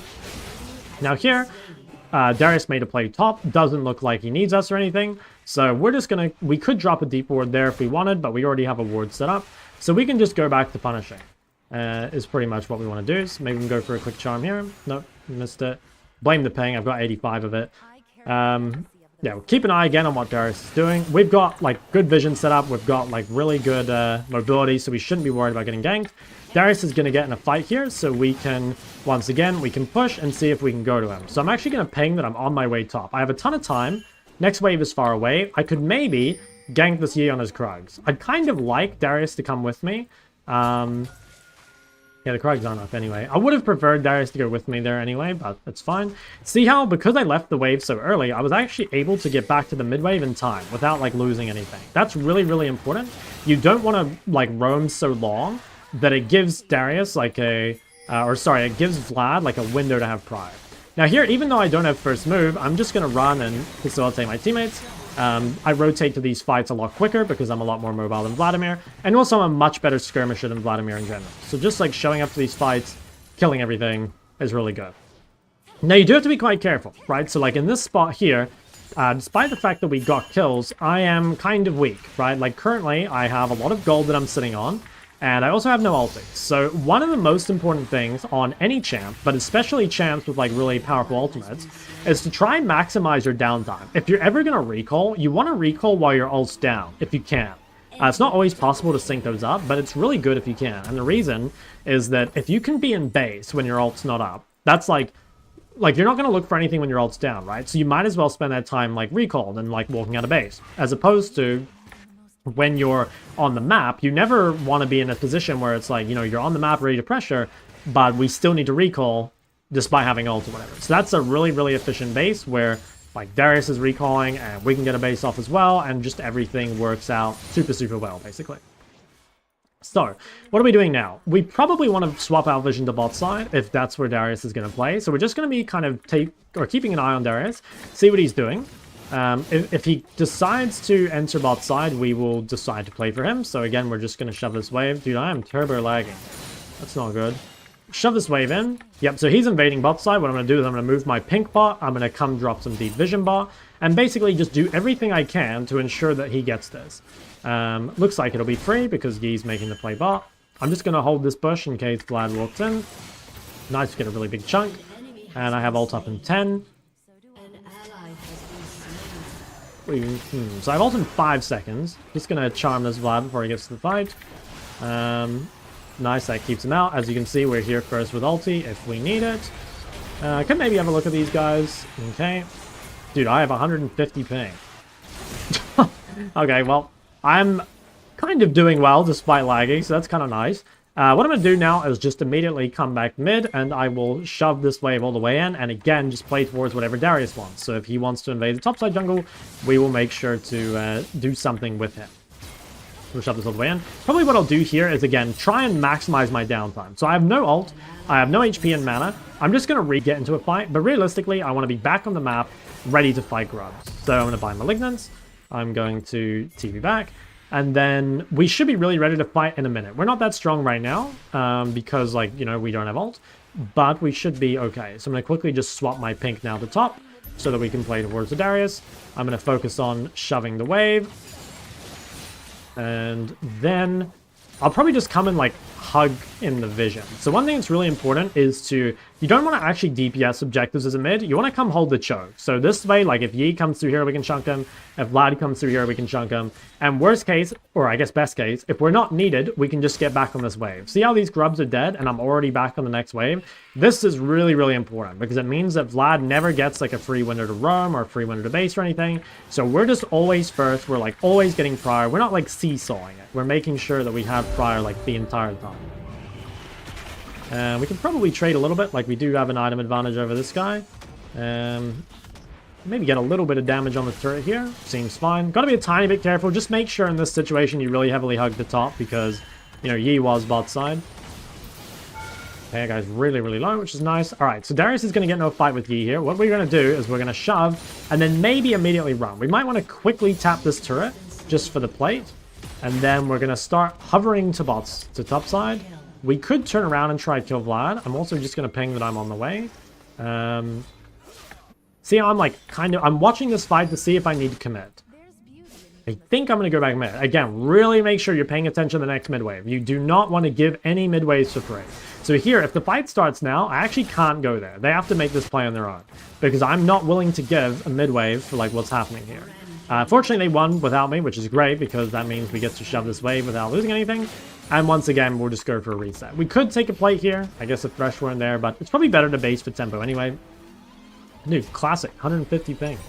So we'll go home. We'll quickly buy items again. I've probably bought too many pinks this game. Normally, you wouldn't need to keep swapping your pinks like this. You could probably just play to defend them. But Darius has been getting really, really aggro, so I keep swapping them. But ideally, don't buy too many pinks, because it definitely does add up. Normally, you can just like place a pink and hold it, which is better most of the time.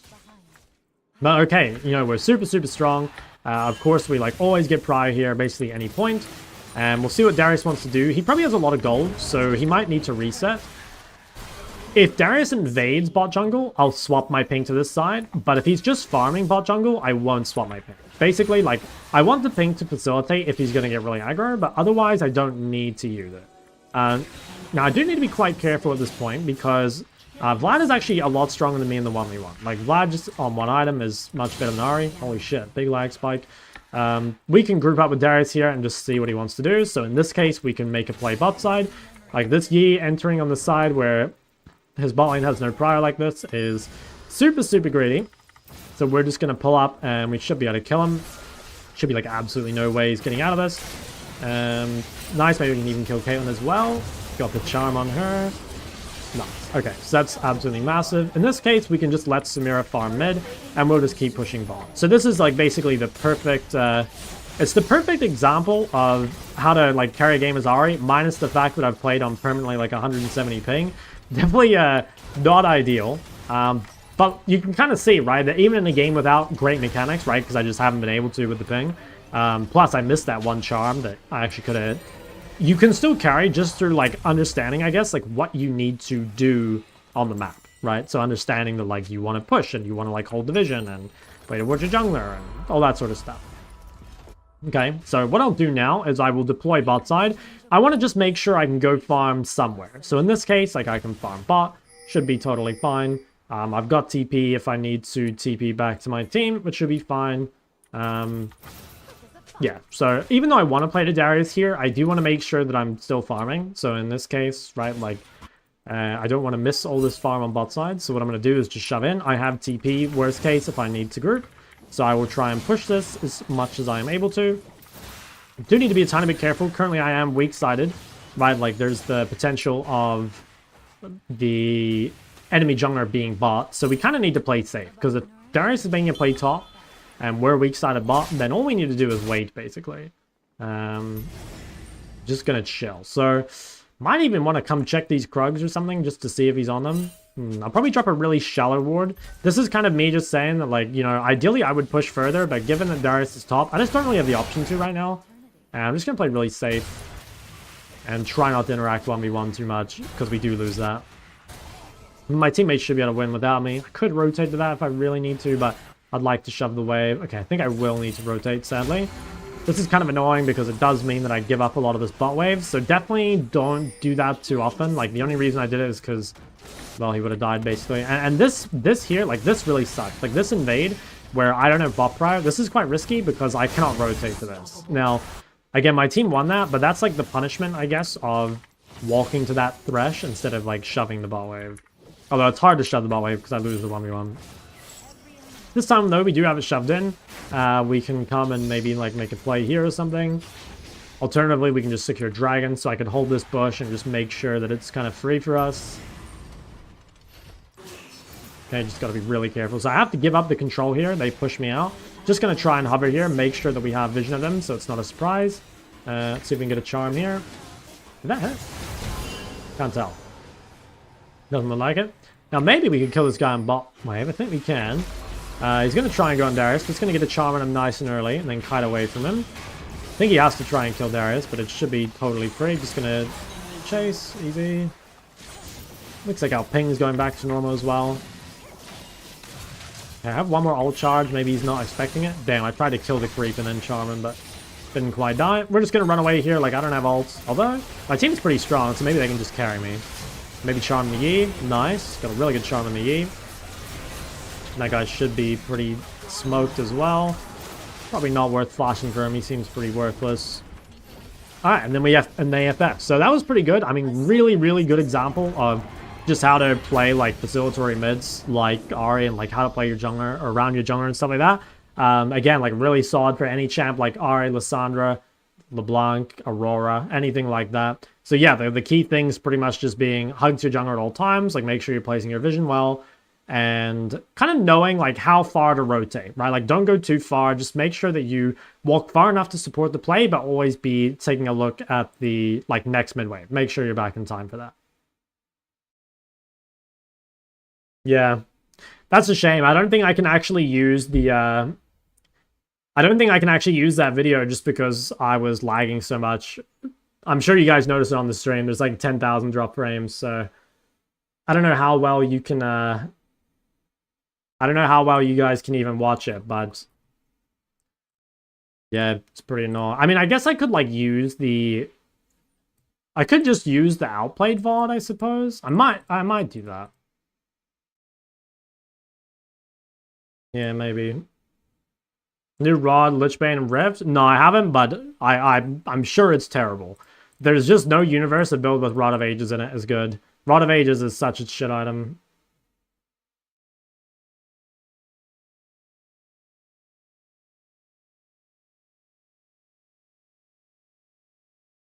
Smash enemies on Ahri with the worst internet. What elo with these guys? That was a Catman.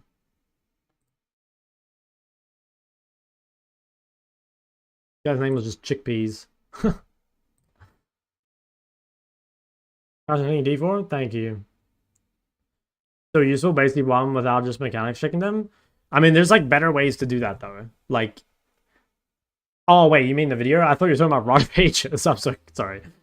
It was so useful. Yeah, I mean, what I mean is that, like, if the stream was really laggy, then, like, potentially the VOD will be, like, super laggy as well. In terms of, like, the FPS, I don't mind so much if there's, like, the random skips and shit in game, because I think it is still, like, reasonably easy to see what's going on. But Yeah, I don't know. I'll have to download the VOD from the stream and see how it is. If it's bad, I could just use the outplay VOD. I mean, even at the outplay VOD, there's definitely some lag, right? Like shit like this. Yeah, that was like turbo laggy. I don't know. Like maybe I should. I don't really want to record any more Ari ones because that's like the second one I've done. So I might just like make do with that one. And if people are mad, then like unlucky.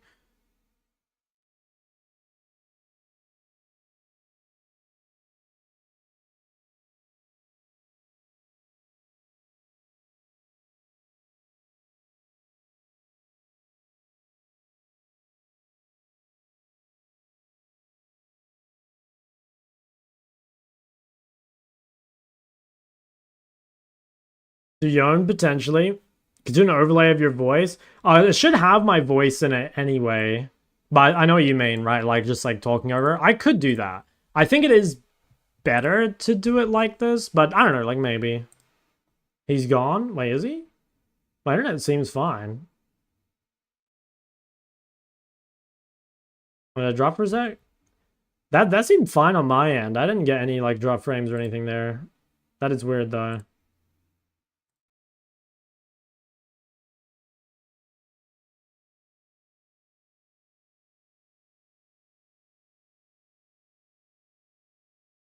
Okay. Yeah. Dude, okay, I mean I definitely think alright, we're just not playing main account today. It's too risky. Like I'm lagging like every fucking game. Chuck, do I like Warhammer? Yes, I do actually. And this is gonna be like the nerdiest thing ever, but I have read a lot of Warhammer books. I've uh I've read a shit ton of them. Alright. Should we I think we'll take requests. We'll take some requests. Hold on, let me make a list. So okay, some of the guides I want to make. I definitely okay, so I want to make everything else that's on my I want to make everything else that's on here. So I definitely want to make a Mel guide and a Hui guide and a Syndra guide. And probably a cast guide as well. But do we actually need to do any of those? Because I think I have... Okay, we definitely don't need to do Hui, because we've got Hui games already. And we also don't need to do Mel, because I've got a Mel thing as well. So we don't need to do either of those. We could do... Alright, here's your guys' options. We could do Syndra or Cassio, or we could just, like, literally just do requests and, like, random jams, because... Not sure what other... We don't need to do any Victors because I've made the Victor guide already.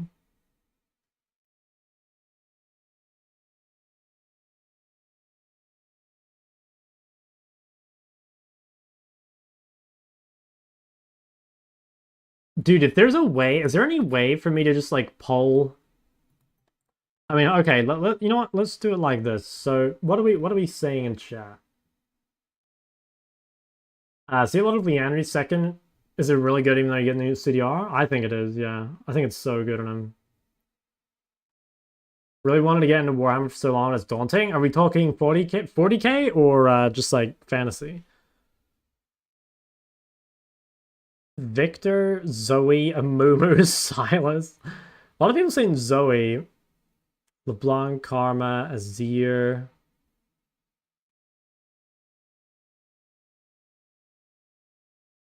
$40k. The best way to get into 40k is to just go on the 40k wiki and like click random pages that you like the look of. I'm trying to think, what is the best 40k book for someone that's never read it? Maybe Hell's Reach? Message me on Discord later. I'll hook you up with the list, okay? Zoe Bubble is fixed, yes. They fixed it like didn't take that long actually. LeBlanc Guide's still good. I mean, probably everything except like the runes and itemization it should be, but I think all the runes and items will be like turbo outdated. I don't think Horus Heresy is a good place to start if you've never read 40k. There's like so much shit going on. I've read probably like half the Horus Heresy, like all the big ones, and I think you definitely need some context. Guys, we did an Aurelia one, or no, an Aurelia. We did a Vagar one already. Did you guys miss the Vagar one? I went like 7-0 as well. Okay, hold on. Let's make a poll. Let's make a poll. So there's a lot of people that suggested any melee mids would be great. You have so much content on control mages. Yeah, I mean, the thing is, like, I'm not up to making guides for those champs yet, so I don't really, like, want to. Like, basically, what I want is to have, like, a guide and, like, a commentary for, like, everything, basically. But yeah, it's more of a long-term thing, I suppose. And also, I don't think it's, like, good making commentaries for champs that, like, you can't really play, you know what I mean? Like, even if I can play Yone at, like, a GM level, like, I feel weird making a video on it unless I can play it in my highest elo, you know what I'm saying? Like, there are, look, I'll say it right now, I specifically remember a very, very long time ago, and I won't name names, but I remember someone making a Gangplank mid guide when they had a 31% win rate on Gangplank, and, like, I do not want to do that, okay? Like, I mean, my win rate's not that bad, but, like, I think it's really, really important that any guide I make, basically, is, like, really good, and not just, like, I win on this champ because I'm a challenger mid, as opposed to I win in this champ because I'm like good at the champ, right? Because I think I could take any mid in the game and I could play it in master tier without question. But like if I have a good win rate on Aurelia and master tier, it wouldn't have fucking anything to do with my Aurelia win rate, right? It would like be all to do with my mid win rate. Zeka OPG, you can just go to Deep Lol and go to leaderboard and then come to Korea and filter by mids. And Zeka's right here. You can come click on him. All right, hold on. Okay, so we're gonna make the poll. So what are we thinking? There was hold on. Throw some suggestions in chat again. I saw a lot of Zoe, some Fizz, some LeBlanc, some Azir, Talia. Talia's kind of a good one. I mean, you can suggest them, but my guess is no. I don't think I'm ready for most melees to make guides on them. I need to, like, practice them. I don't want the quality to be lower. Like, no harm in suggesting them, obviously, but I don't think I'm going to pick them. I could play the Cho'Gath build. Honestly, Cho'Gath build's pretty good fun to play while I'm lagging. Aaliyah, Vex, Mouse. Honestly, Mouse could be a good one. It's kind of boring, I think, but Mouse might be a good one. Honestly, I need another account because like this account is starting to get like High-ELO, like it's like Diamond 1 MMR. So like if I play a Mouse game in D1, like I'm not sure how applicable that is to like lower elo. Okay, here, let me make a poll. I think we're gonna put on play against Nemesis. I played against him last time, but not this time. Yeah, I did play one against him last time though. Okay, here, what I'm gonna do is I'm gonna put which mid? I'm gonna put maybe like a Veer, Zoe, Mal's, Talia, Rai. So let's try that. I'll put it in a minute.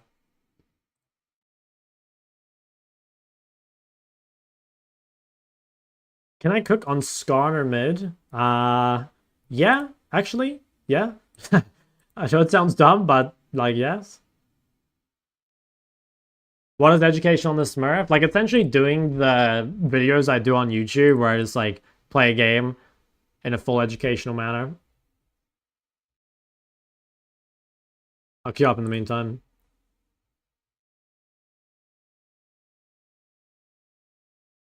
Any do you have no desire to do another unranked to masters? Well, honestly, no. I don't want to do unranked to masters, but I also think I kind of have to. But that'll probably, again, wait until I get back to OC. I don't know. I think one thing I could do, like, you know how like a Lois or whatever uploads those videos that are they're like 4 hour long or whatever, and it's like unranked to master with X. I think something I could do is like, oh nice, to leave one. Something I could do is something like I do unranked to master with like 4 champs, and then I could make 4 videos out of one account. You know what I mean? Like, for example, let's say we did unranked to master, and the 4 champions were like, I don't know. Well, it doesn't matter, right? Like, there's probably enough games in there to make 4 different videos, would be my guess. Or maybe 4 champs might be too many. Maybe like 3 or something. I don't know. That's what Kiri does? Oh, yeah, I've never seen that. Does he post them on YouTube? I think that is a really, really good idea.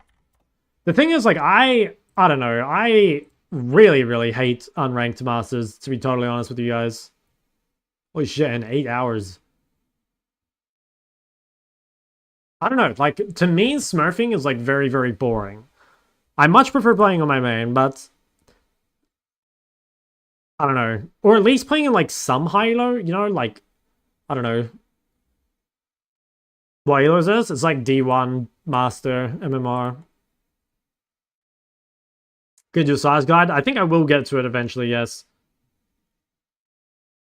Would you go to Diamond? Nah, Diamond would be too low. Diamond would be too low. Like when I played, you guys might not remember this, but I can't remember which account it's on. It wasn't this account, I don't think. But I had, like, last year when I was playing Yon and EU, I had a 71% win rate in Master. Like, I can't play it in Diamond. It's just too easy. And again, like, I don't have to be, like, super good at Yon for that to happen. I'm just, like, a challenger mid, right? I'm not even, like, a low challenger mid. I'm, like, right now, I'm, like, a mid challenger mid.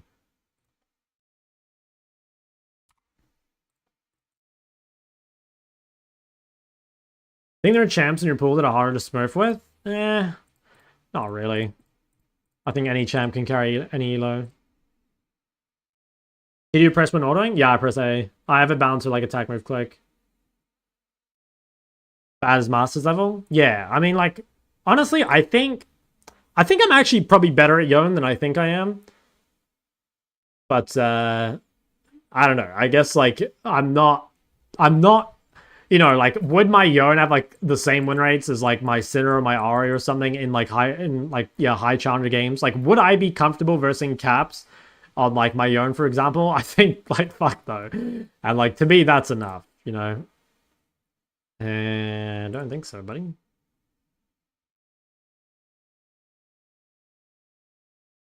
I would tell you about ban Yon. I ban Yon every game.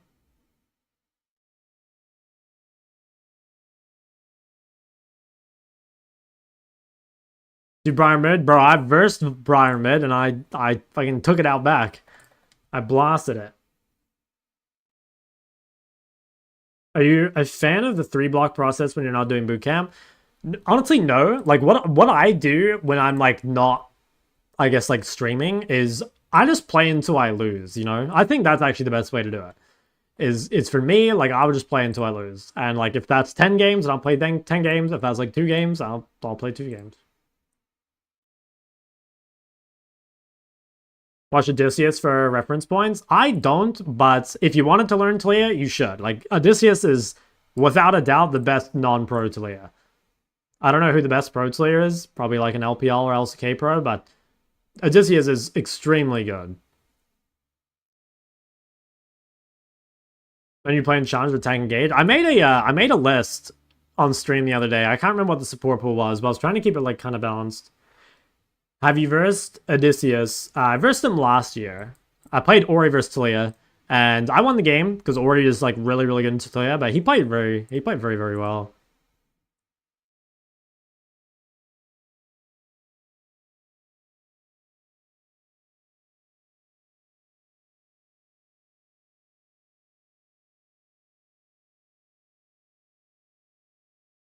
Alright, I'll show you guys the Talia tech. I think do you need to take POM on this champ? Honestly, you might. I think, I'm not 100% sure if you need POM, but I feel like Talia's mega mana hungry. Best Talia skin? I'd say Samsung or Freljord. Both of those are really cool skins. Or actually this one, if you can get it, is really sick, especially with the, like, white chroma or whatever. But I think it's limited edition or it's, like, prestige or whatever. Will I ever quit League? I fucking hope so. I'll be out of here soon enough. I'm gonna quit League and play Minesweeper professionally.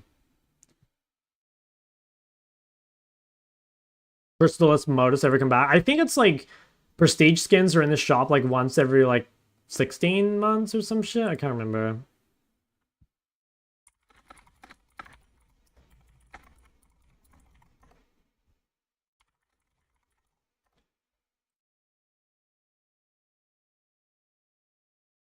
I came back last patch. Oh no. Shock him on a 12-game win streak after our coaching session. Damn, you're fucking bees. Yeah, I saw your message on Discord. What was it? Like silver 4 to gold 3 or something? That's pretty insane. That's crazy climb.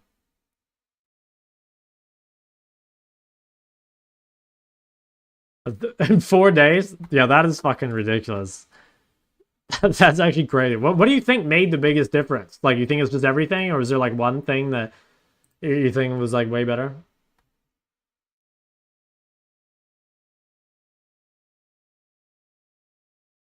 Oh my god, dude, the Twitter follow. Hold on.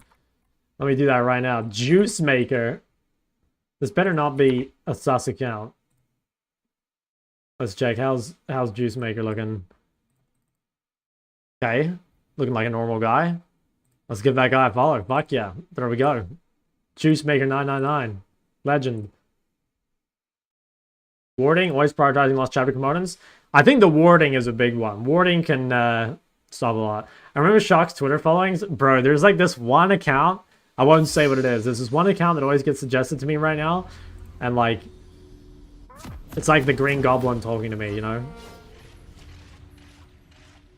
I'm going ahead.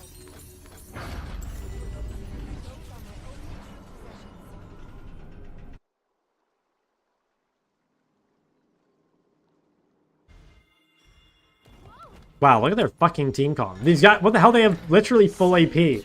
Magic resist. Alright, but before I get into the educational thing here, I'll just like tell you guys something. So if you're in a game where the enemy team is like really heavy on magic resist, on AP, you need to find some way to buy MR. You can buy mercs if the tenacity is useful. This game it is, right? Like RA Charm, Elise Cocoon, what's this things? The Q on Anivia, right? So the tenacity is actually useful this game. If the tenacity isn't useful, what you should do is you should buy a null magic, and you should just sit on it, and then buy Banshee second. This game will go mercs though, because mercs look really good.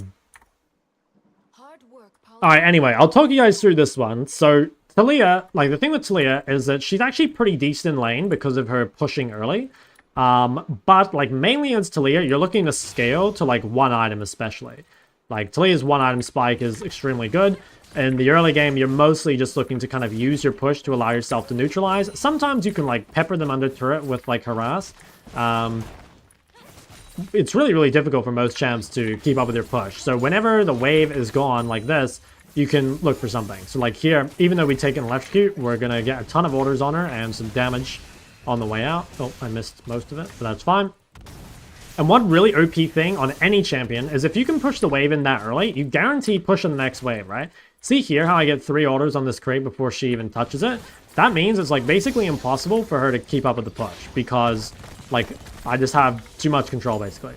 I probably shouldn't have used that E. I think it was a bit too costly.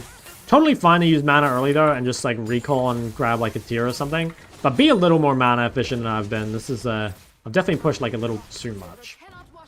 We'll quickly go drop a ward bot side just to keep us safe. And then once again, like if we can, we're going to try access the wave nice and early. So probably my biggest mistake so far is just that I used that E. That was definitely not worth the mana. Outside of that though, it's going pretty well, right? Like we're already at a CS lead. It's totally fine to base earlier than your opponent as Talia. Because like the thing is that Talia on a tier is much better than most champions are on an amp tone. You know, like the low gold economy is quite good for you. Just because like that allows you to keep spamming, whereas like for most champs, like they really need to get towards like chapter or something, right? So probably what we'll do is I'm just gonna nuke this wave and just like reset. So I'm just gonna shove this into my opponent, bring this all the way back in. See if we can clear all this out. Use the wave to protect us. Really important that you keep the wave in front of you. So this is good, right? Like we're in a super good spot. We're actually up a lot of CS and we're getting our tier very early. Buying a lot of mana is like one of the best things you can do on Talia. Also, boots are quite good for like dodging skill shots and stuff. But here, you know, if we can go for something like this and just have like an absolute fuck ton of mana, it's going to be really hard for them to keep up. That's what we're going to do. And like you really don't need... Like people kind of see Talia still as like a roaming champ, which is like definitely wrong. Like you... Don't get me wrong, you can roam as Talia. Because like you are a champ that has prior and you are a champ that has a global ultimate, but it's not like your main role. Like your main role is that you're this insane front to back DPS mage. Like Clear has like probably the best scaling maybe of like any mid almost. Especially in the melee heavy compositions. Not as good into range, but against melees it's so hard. And kind of similar to the champs that play Symbiotic Souls, you can just spam bases. Like, we could recall right here if we wanted to. What we might do is quickly have a look at this bot fight and maybe get some deep vision. But if we wanted to, we could just, like, spam out bases, especially if you go boots. That's what we'll probably do here. I think this guy's, like, DC'd or AFK or something. We're just going to walk up, basically, like, use our huge mana advantage. Like, most champions will not be able to keep up with your push. You just have, like, way too much mana. Should have W'd that a bit earlier. I was a little slow on it. But you can see, right, like, you can just shove this all the way in. Again, like, keeping the wave in front of you. And as soon as it goes in, you can just opt... Oh my god, this guy is a fucking psycho. I think we can just kill him. Can we? Yeah, nice. Okay. I mean, that guy's a psycho. There was no universe I ever died there. That's fine. Then we'll go home and reset. Well, actually, we'll quickly tap this. So we probably should buy some matter resist here because we do want to end up going mercs. We could even walk to this fight, I think. Despite being low, I think we're probably high enough HP to make this happen. So we're just going to drop this and get the phase rush proc, see if we can chase. Nice. So despite being low HP there, we managed to make that happen, which is really, really good. And we're in an amazing spot. Now, if Ari walked here and charms me, I'm actually just going to let her kill me because she's extremely base for that. Okay, I didn't think so. So we'll go this, and then we'll buy some matter. So we're in a super good spot now. I mean, we've got like tons of mana. We can just spam shove waves. I have matter resist, which is exactly what I need. You don't need chapter like as early on this champ as you do some others, just because like you are running tier. So like, don't get me wrong, you still want chapter like ASAP if you can, but it's like, it's fine, I'd say. Like, it's fine to have this, because you're still going to get a lot of mana. So again, let's just shove this all the way in, clear this out, and then we will either harass the Ahri under turret, or we'll just go and, like, you know, do stuff with Diana. I think that seems fine. We do have to be a little careful. Like, right now we have no vision bot side or top side, and I also have no flash. So it's pretty scary right now. Like, we don't really have anything available. And also, Ahri could be moving to Diana. This is quite... yeah. We don't have any control of anything, basically. So we're just going to try and shove this and, like, try and make Ahri show. Okay, Ahri just, like, randomly ran top, which is pretty dumb, to be honest. But maybe it's actually going to work. I think you're probably counter gank. Well, no, I'll just hit mid. So if someone roams off tempo like that, if you can't get there in time, just like shove mid. That's really, really random what Ahri did. Like, she just like roamed mega off tempo. Honestly, it's not even that good for her though. Like, if someone gets a kill like that, it's like, well, they still lose the waves mid. They still lose like the plates and stuff. So yeah, honestly, it's quite bad for Ahri. Like, it's okay for Zac, but Ahri's completely fucked up that. Like, she has no ult. She has like no pressure whatsoever. She's losing a lot. I do need to get some vision right now because I am quite scared. Quickly come drop some vision here. That'll allow us to continue to play aggro. So now that we know... oh my god, no way I place my vision and it gets fucking cleared immediately. Now that we know that the Ahri has no ult. Basically, like, she has no threat onto us whatsoever. Maybe grab her with this. Nice. Get a huge trade. Should have got some more autos in there, but I kind of trolled it. Any sort of fight right now would be really good, especially with Ahri having no ult. So, like, if we could look for something on this Poppy, maybe? Okay, she's just going to walk around. Alternatively, we can just continue to, like, pin this guy into turret. It's really, really hard for her to ever leave. Like, see how, again, we can just, like, hit this wave super early. Like, there's really no way for her to contest the prior, because by the time she even hits the wave, like, most of the wave's dead, you know? Which makes life, like, super difficult for her. We're just gonna shove that again, all the way in. Probably we could go for a base. We could also take fruit and try stay, but I think we'll just go for a base. We could even shove one more. This kind of depends. Like, we could shove one more and deny stuff to Ahri, but I think I want to keep my TP just so I can pressure them out. So we'll just reset. This game looks extremely over, though. Like, I think we outscale, and we're ahead early, which is, like, the best possible spot you can be in. And while this isn't the best comp for Talia, because they do have, like, these 3 range champs, having Zac and Poppy, I mean, that's really good for Talia. Like, Talia kills tanks super, super easily. So, let's shove this all the way in. Do I go mercs? No. I think I should never buy mercs. He's long enough range, he doesn't need it, and he can just build more later on. I don't think he needs it. I mean, he can build it if he's thinking he's going to position bad, but I don't think he needs it. So shove this in. As long as we hug the bot side, we should be safe from Elise. Should be totally fine. And we can kind of lean on bot lane here. Like, Diana's on this side. Bot lane's really winning. So what we could do is kind of hide in fog. Or, could shove these next waves. Again, we're kind of vulnerable here. Like, no flash, no wards. This is definitely a risky wave to push. I'm kind of saying that if Elise shows up, I can phase rush my way out of here. But this is quite risky, you know. If you want to be ultra safe, you probably shouldn't push this wave. But I think I'm safe. I could maybe even look to go top here, because now I do have Diana with me. I also have a ton of time, right? Like, this guy is super far away. I think that I'm on my way. I'm not actually sure we can kill this guy. No, he just runs away. I'll go back mid. Again, always, always, always look at the next mid wave. Make sure you're back there in time. Just to make sure that you don't give Ahri a free wave, right? Like, if I were late to this wave, Ahri would have gotten a free opportunity to go bot. Zach's ganking me mid. I'm just going to run away for a bit.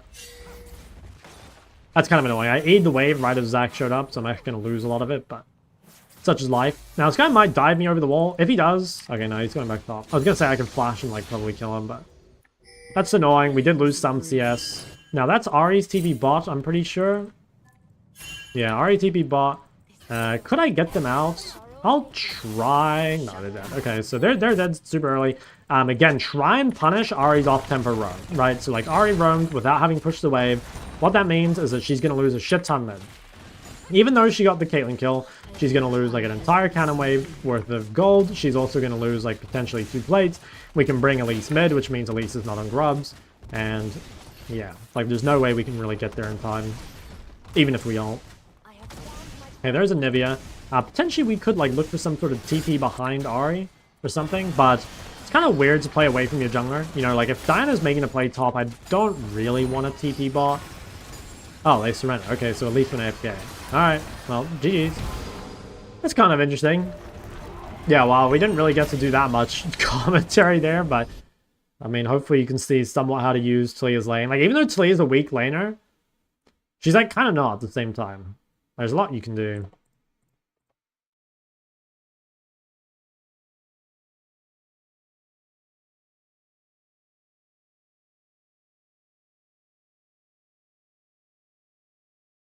How's the games going? They've been solid. They've been solid.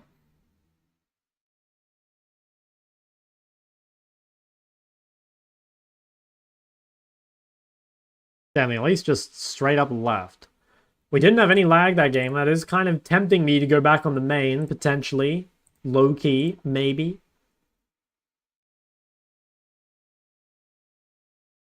I guess you're at the point where win rate is so high you can play into 1 loss. If I were to do that, I wouldn't get the reps in to improve. Maybe, yeah. I think that, like, I don't know, there's a lot of improving you can do that's, like, not playing the game, you know, like, reviewing VODs and stuff. I think that's overall more productive, but you're right, you do need to actually play the game at some point. So maybe you can't literally just, you know, no AFK.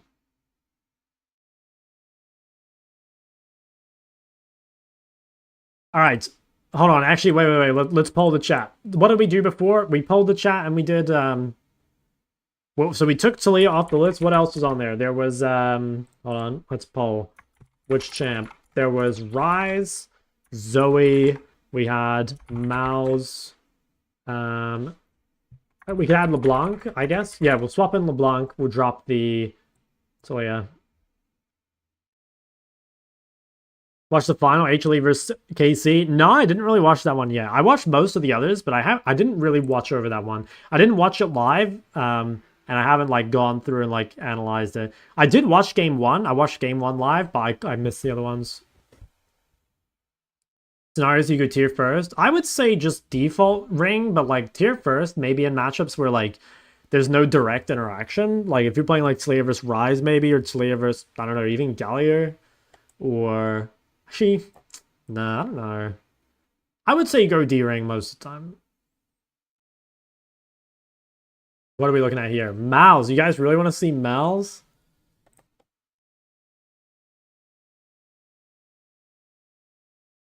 I'm surprised so many people want to see Mouse.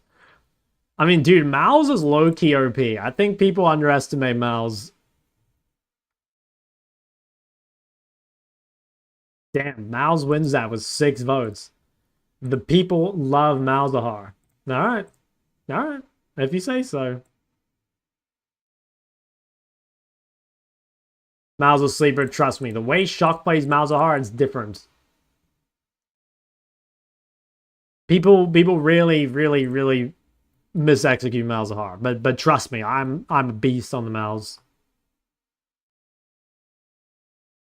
Like I'm an absolute freak of nature on this champion. When will I pull out the luck? When my self-respect dies. Now Mal's is so, or not Mal's, Lux is so incredibly broken. Like I'm not sure I'm ready to admit that I've given up on League like that, you know? Like if I'm hella desperate, that's like the if in case of emergency, break last, lock in the Comet Medjai's Lux, and get my free win.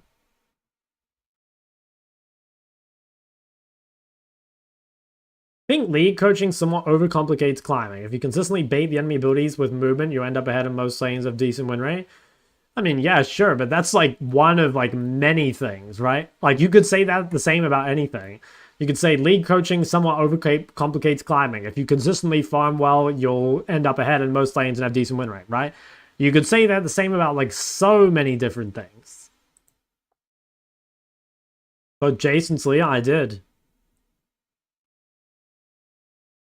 Your LP comes from secret off-stream Lux about games. Bro. Roam on good tire? Yeah, exactly. There's like millions of skills that you could say like, oh, just be like decent at this and you'll climb. And like it's true, you know, you will.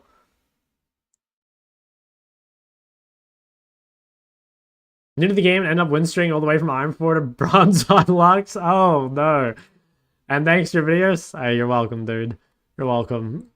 Save some elo for the rest of us, okay? Like, I don't know, Lux is OP. I swear the world needs to wake up.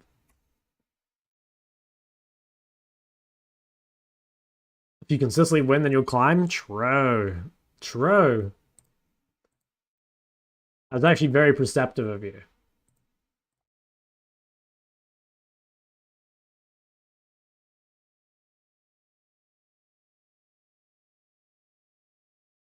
What was I playing? Oh, it was Mouth, right? I fucking forgot. I was like, what am I playing again? I'm not used to this whole, like, choosing my champ before the game, you know? Like, do you guys understand how foreign a concept that is to me? Like, choosing your champ before the game even starts? I mean, I guess actually it's not that far, and I'm a Cassio one trick somehow, because I just keep getting top lane. I ban, I mean, I'll ban Cinder or some shit if I'm playing Mouths.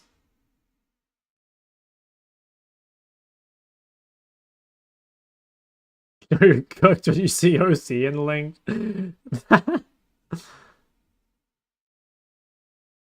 When bronze to plat with MLA, basically only reviewed that one skill in lane.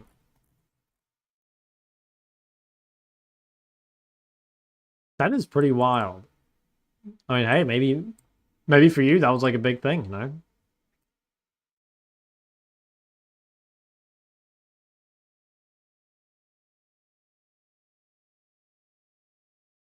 All right.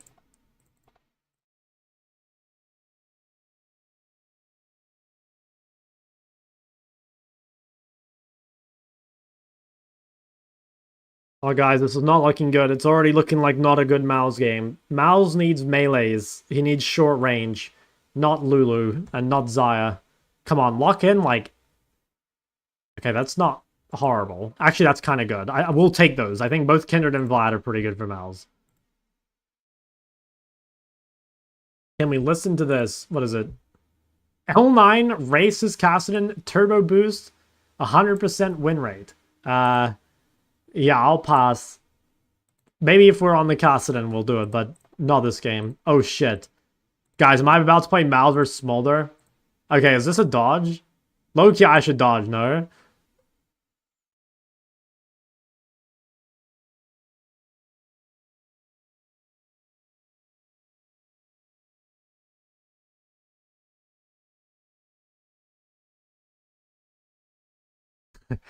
Oh, fuck. Okay, what are we gonna do here? Alright. No, I'll watch this, guys. I'll actually win. Trust me, I'll actually win. You're about to see the first Malzahar solo kill Smolder ever. Watch this.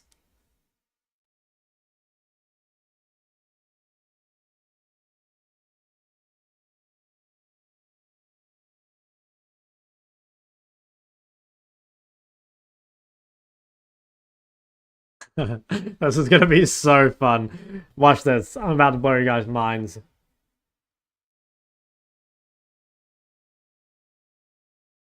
This one, it's probably not gonna be actual education. I might have to do another Malzahar one. I have a feeling this is gonna end up being a meme. How do you beat Malzahar? You need to beat him in lane. Malz is very weak in lane.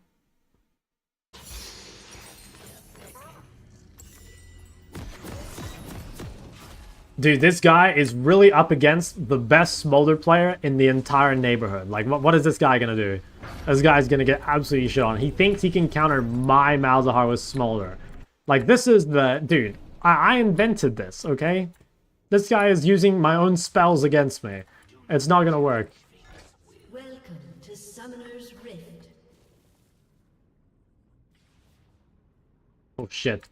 I'm not getting him many stacks level 1. 30 seconds until minions spawn.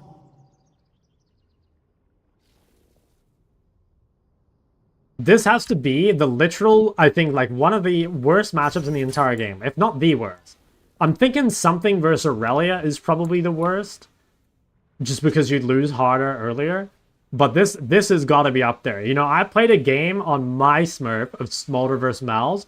And I had, like, 290 stacks at 20 minutes. Minions have spawned. Which is insane.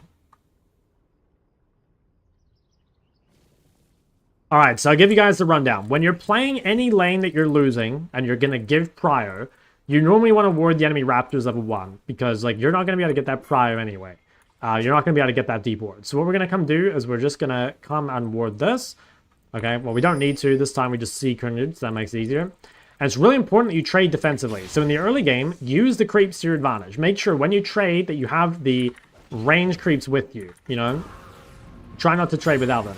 Now this guy's actually playing, I mean, he's not playing aggro level 1. Level 1 is one of Smolder's best timing. So like, being aggro level 1 is pretty key.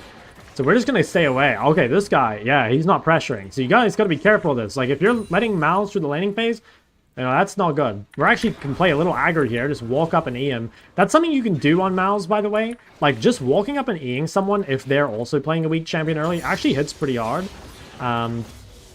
If you can get E and the Q, obviously, like, you're dealing a shit ton of damage. So this is actually, like, not bad. Yeah, this is not bad. This is definitely not bad. Okay, I think what I'm going to do is I'm not going to point a point and W until level 4, and I'm literally only pointing W for the skirmishes. I don't think we actually care about it for the lane. Okay, took a tower shot. It's probably not worth. Oh, shit. Okay, well, I wanted to do that without taking a tower shot. I actually think the tower shot's not too bad, because we are down to, again, force the base early. I think one of the best things you can do in losing matchups is base early, and just, like, yeah, get more power, basically. Fuck it. Just walk up and eat this guy, maybe? Okay, walk forward. We get the Q reset. Nice. That's 2 airy procs. Oh my god, guys. We're actually doing it. We're actually doing it. I'm going to solo kill this guy. I feel it. Yeah, do that shit again, pussy. Okay, we know Kindred should be bot side. Okay, just a little bit of Q harass. Okay, nice. I just got to be careful running Oh, dude, I'm so tempted to just do 2 points Q at level 4. I'm also kind of... I need to drop my ward bot side. I might be too late. At this point, like, you probably don't want to ward bot side just because if you face check Kindred, you're going to die. So even though I think Kindred's bot... Well, no, I really need to get a ward, but I just can't. I'm putting this point in W, but I'm only going to use it in skirmishes. Okay, there's no cooldown. We can try play aggro. Fuck, I should have waited the flame move speed, but it's fine. See if we can punish. Nice. There's Kindred. Just got a flash. Oh shit, I think I'm dead. Yeah, so this is a really, really big mistake. The big mistake here is that I didn't drop my ward. I waited too long. There was definitely an opportunity to drop a 230 ward bot side. That's an extremely bad death. It would be even worse if it went to Kindred, but like having... You guys need to understand that if you have 1 death to the jungler, it probably lowers your win rate of that game by like, I don't know, 20% or something. Like, you cannot afford to die to the jungler early. It snowballs too hard. So that's like an absolutely game-losing mistake. Kindred will be swapping to top side, which is... yeah. So like this here, if she gets this kill... okay, maybe you can trade. Okay. So I would say the game's probably over, and it's like mostly my fault. So like Kindred now being this sped and getting this much done is all because I didn't drop my ward in time. You guys have to get like really good at that. Like always make sure you get that ward down. I think I just like missed my window, and yeah, if we lose the game, it's like basically because of that. Because like the game was totally fine up until that, but you know, even though they double flashed, it's like extremely worth it for them. This guy's stacks are actually not that good. We've done a pretty good job of like keeping him behind. Also, bot lane's doing not bad. So we can probably just trade with this guy. Let's see if we can just get a 3 stack. I probably shouldn't even be using Q at this point because all my points are in E. Yeah, all my points are in E, so we should... I'm just gonna ping these guys with no flashes. Like, maybe we actually can punish.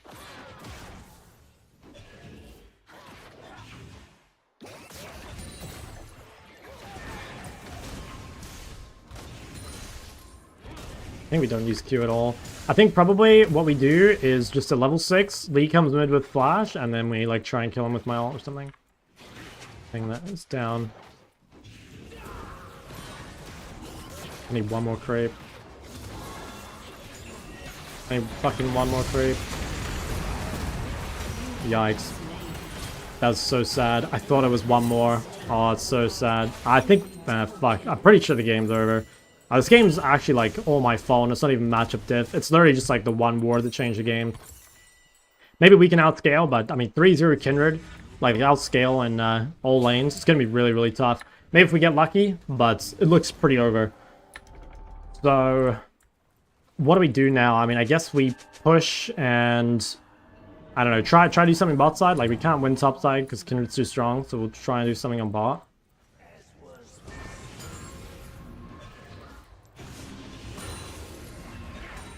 I have ult. And at least Lee got a kill, it's kind of nice. Actually get a pretty reasonable push on this champ, even without chapter. Not having chapter there is also kind of a big deal, because it means we probably won't get it for, like, the entire early game. We do have push here, though, so we could, like, maybe do something bot. I don't have ult, but, like, potentially this is diveable before Xayah hits 6. They need to go quick. Like, they should probably go before I even get there.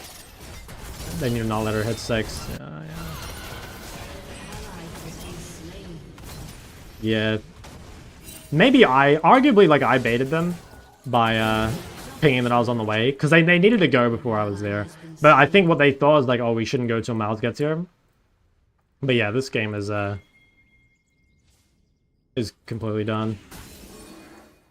But, like, you know, you look at this game, like, this game is actually a perfect example of, like, how, like, one mistake changes the game, you know? I forgot to ward, and that's, like, basically why everything happened.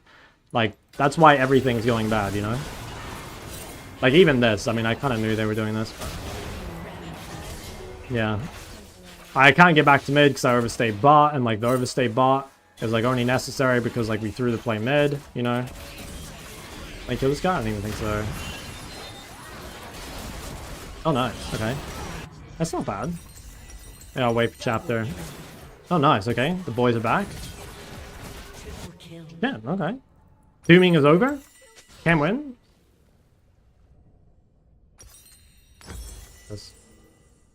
Reason why Miles is bad in High-ELO? There is, but this game is not a good example of it. This game is not a good example of why Miles is bad in High-ELO. Because this game, this is a good example of why warding matters so much. I literally lost the game because I, like, didn't ward. Like, this game actually has nothing to do with Miles. Like, I agree with you, Miles does suck in High-ELO, but it's not because of this.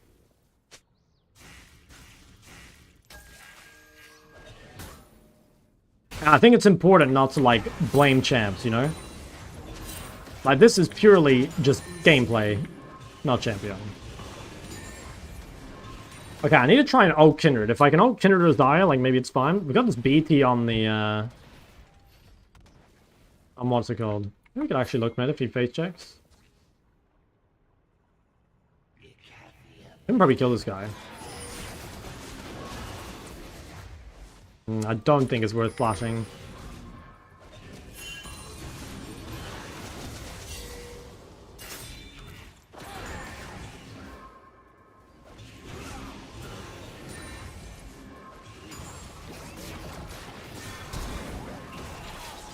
I got 3 mid. Actually, surprised Kindred's topside there. If we play for something with Samira, it's good. If we rotate, I mean, if Samira gets here first, I think this could be fightable. Like, it's kind of hard for Smaller to get here. We can't take this without Samira. There's like literally no point fighting without Samira. These guys are trolling. If Samira had to move.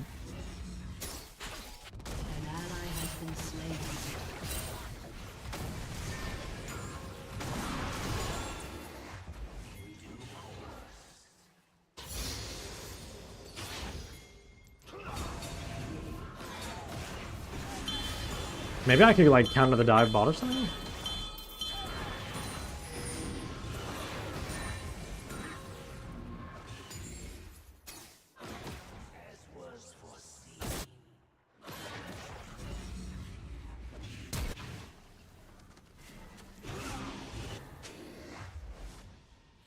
I think, I mean, this guy is actually really killable. If I get anyone mid. How are his stacks? 86? Like, it's pretty just like normal stack timing. Like, it's definitely not a versus Malzahar stack timing, which is really nice. Like, he's not mega accelerated.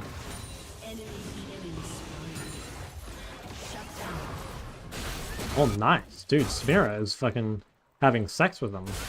Jesus. Yeah, I'm assuming Smolder's not going bot. I mean, even if he does, I don't think he does anything. I think we can use 1W here. Push his wave.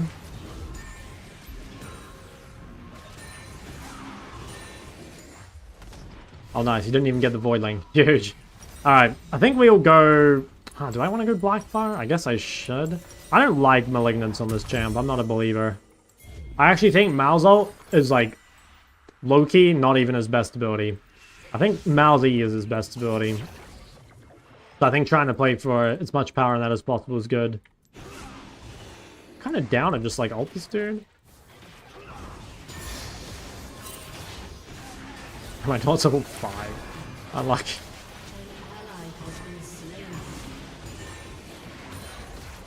I mean, no Blackfire at 12 minutes is pretty late, but... What do you think about MF mid? No, I think MF mid's actually not bad. It's got really strong laning phase and a lot of movement speed, so I'm kind of a believer of MF mid.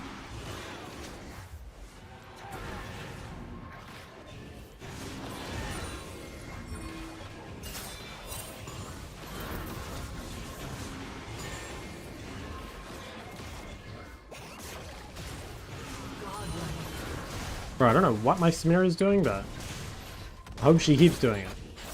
Oh no. She's been shut down.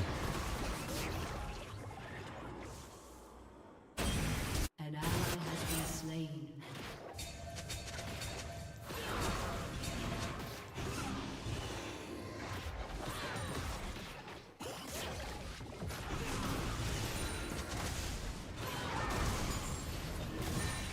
Oof. So close to getting the ult. Seems like a rough matchup. Again, it's like, this is one of the worst matchups, but, like, he's actually not really, like, ahead as he should be, you know? And again, nothing about this game matters except for the war to level 3. That's, like, literally all that matters. I'll go back and show you guys, but past that, it's all irrelevant.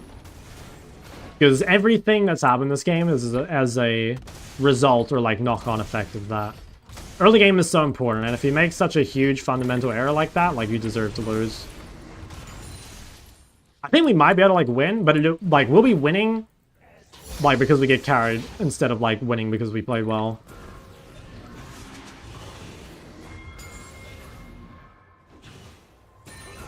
Turret plating will soon fall.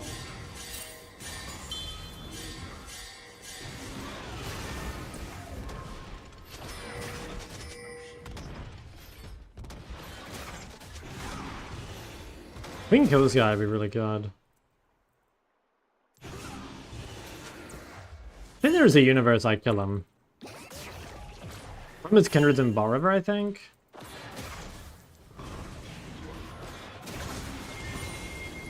Yeah.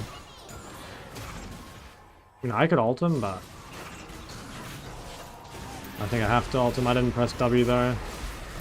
Yeah, I mean, I can't even get away from him. He's just too strong.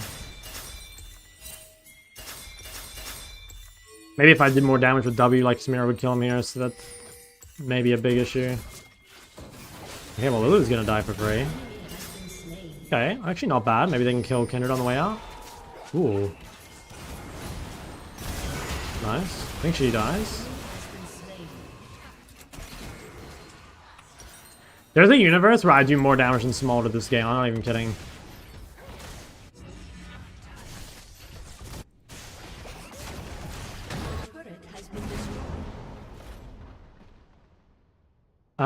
Does Mal scale on a late game? It depends what you're against. If you're against melees, yes. If you're against range, no. Because like Mal's is mega outrange late game. It's like Veigar. I'd say most of the time in solo queue though, the answer to that is yes. There tends to be more melees than range in solo queue, for the most part.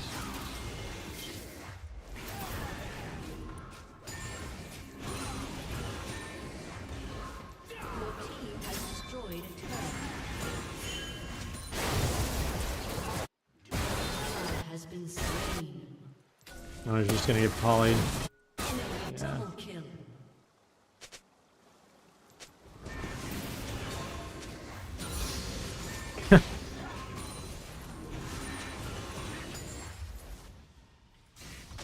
I mean, maybe we can kill Kinder while she doesn't know all. I want to hit that turret, but I think it's kind of hard. And maybe look mid, or maybe look here. I have R. I'm level 11. It's kind of good time to 5 mouse, or if Lee's down. I think this guy's kind of overextended.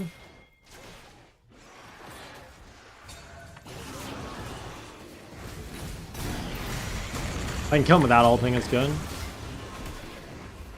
Nice. Kind of nice.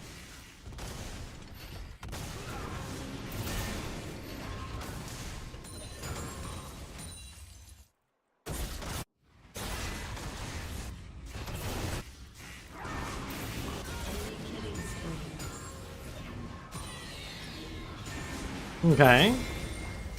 TP back. I think this is winnable. Like Kindred has no ult here. The problem is like we still get outscaled, so we're not really like winning.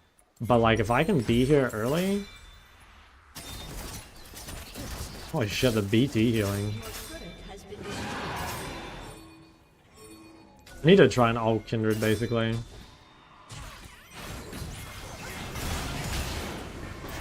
Fuck, I keep not pressing W. Imagine messing up the mouse combo. Pretty nice though.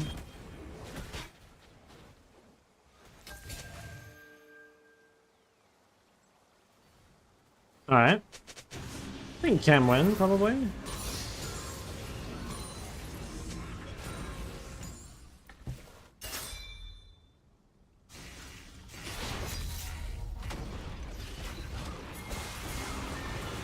Problem is, I don't know if we can dive this guy. Like, I don't have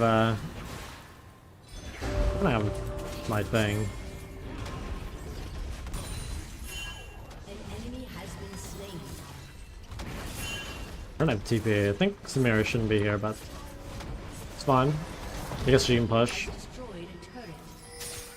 Okay, I mean, if she's resetting, I'm gonna stay.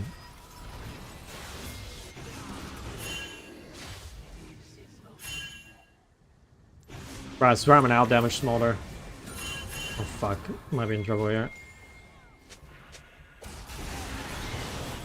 think I just die, no point.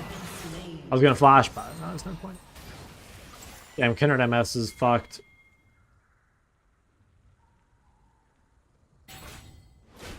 That is pretty deep. He jumps the wall. Oh my god, I got a Psycho for that. Well, Lee kick is almost up.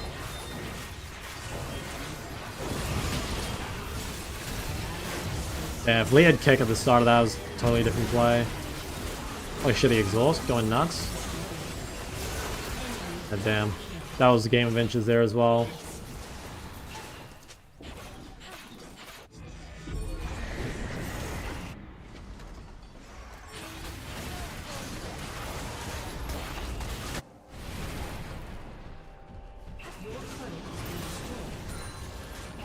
Did I ever kill this guy? I think not. I don't have quite enough damage. Wow, the smaller went rapid fire a second. What the fuck? Your turret has been destroyed. 5s are flat. I actually probably need to ult that guy instead of the other one.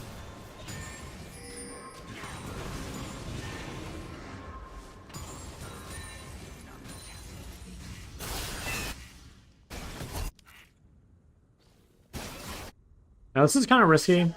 I'm just assuming that Kindred reset, but I mean if Kindred is here, I'm probably just dead. I'm kind of down for that, to be honest. I don't think she'll be here. Okay, I can't get to this fight in time, so I'll just keep going. If I could get to this fight, I would reset, but there's no universe, so instead I'll just like try play bot.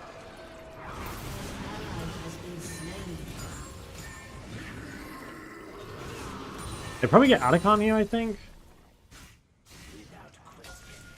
Unless I can make someone show bot. Okay, Kindred has QSS, which is actually kind of fine. It means we won't ult them anymore. When someone gets QSS, just like don't ult them. Because like they invested all that gold into the QSS, which is actually like a huge amount of gold, right? It's like 4 kills worth of gold. So if we just ignore that guy and like start ulting someone else that doesn't have QSS, it's pretty rough. Okay. I swear, I mean the game is really hard, don't get me wrong, but I think it is actually winnable. We have to get lucky and get some, well, just like good fights basically, but it is winnable. The only problem with Kindred having QSS is that she gets her ult off before, like before dying. Killing spree.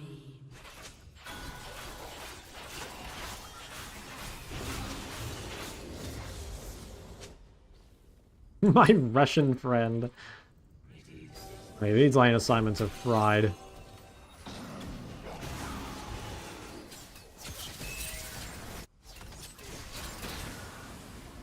I mean, maybe? Oh, wait, she's doing that. I'm a fucking idiot. I literally just said, like, don't ult. Oh, my god. Literally just said, don't ult this guy, and then what did I do? I just fucking ulted him. Oh, why did I do that? That was just, like, knee-jerk reaction, and then I fucking wasted flash. It's a tilter. Really bad death, too, because it means I don't have Leandry for Dragon. Flash is, like, not too bad, but losing Leandry is pretty big. Okay. Baited them in successfully.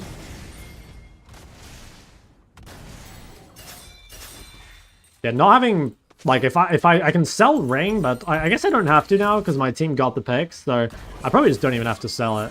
I'll probably just keep it.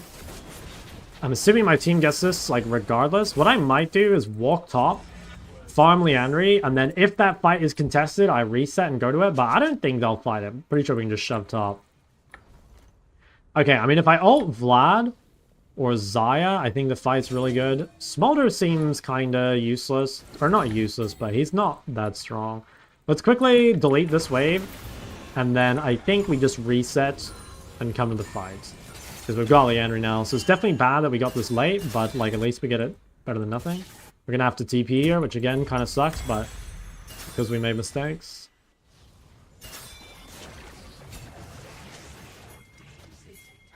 Maybe we can look at this guy. Don't want to ult this guy if possible. Nice. Alright, save this for... Is it... How long is this? Okay, it's 90 seconds. She probably has it. I think we ult Vlad.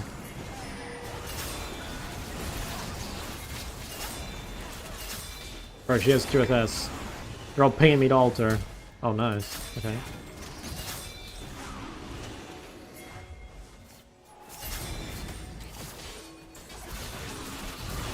I got the silence. Maybe I can ult Vlad? Nah, it's not worth. Yeah, it wasn't worth.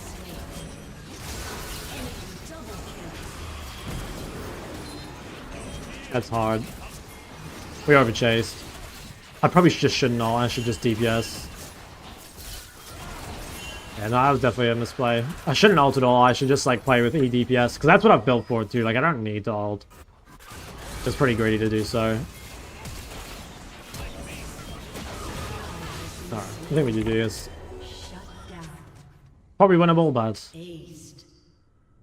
seems not worth the trouble. Your turret has been destroyed.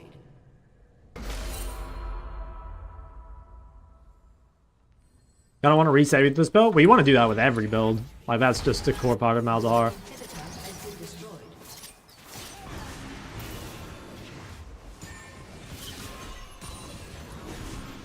It's too hard for me to all... Like, it's hard to all ranged champs, especially. That's why Miles is so much better against ranged. But again, like, you don't need to. Like, all I need to do is play the same as Cassier plays against ranged champs, which is just, like, Q spam, you know? And, like, using your Leandry dot and stuff. Your turret has been destroyed. Seems like it could be winnable. Smolder's far. I mean, Smolder's not here. We should try go. If someone else can get her QSS, it's really good, but... Okay, she's dead. Can we Baron? I think we could. I'm kind of down to just, like, do Baron. Your turret has been destroyed. I think we kind of have to do Baron, otherwise we just, like, lose.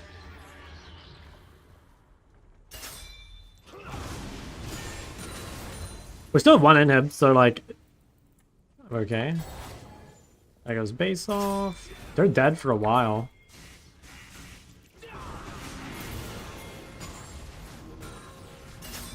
Can let my little pets push that. Did they kill the cannon? Does it reset?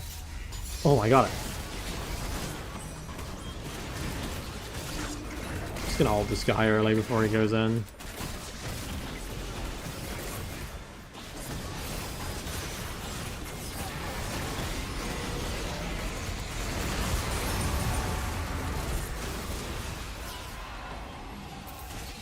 Nice.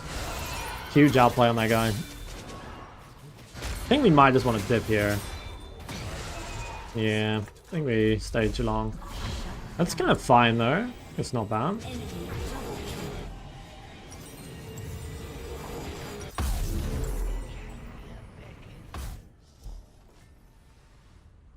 She's got QSS. I don't know if that's that good.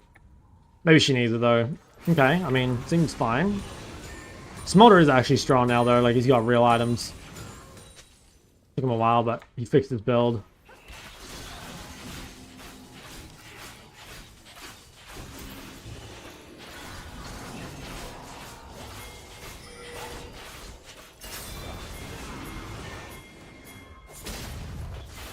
Shit. Oh fuck. What the fuck? Okay. Jesus.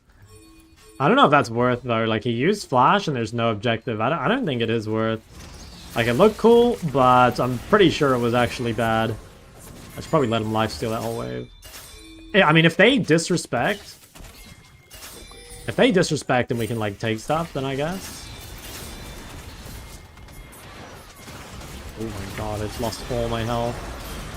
Holy fuck. Alright, well, they kind of disrespected and took the fight. Like, maybe we can actually get something off this? Alright. Is that endable? They have no wave clear, but they have a strong kindred. So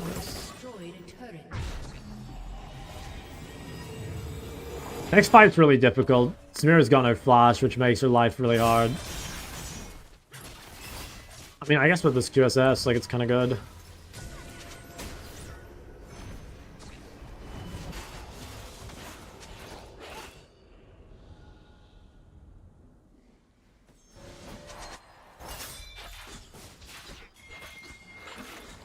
These types of games? Me too, mainly because like I lost the game at 3 minutes and we spent the entire game like having to make up for it, you know?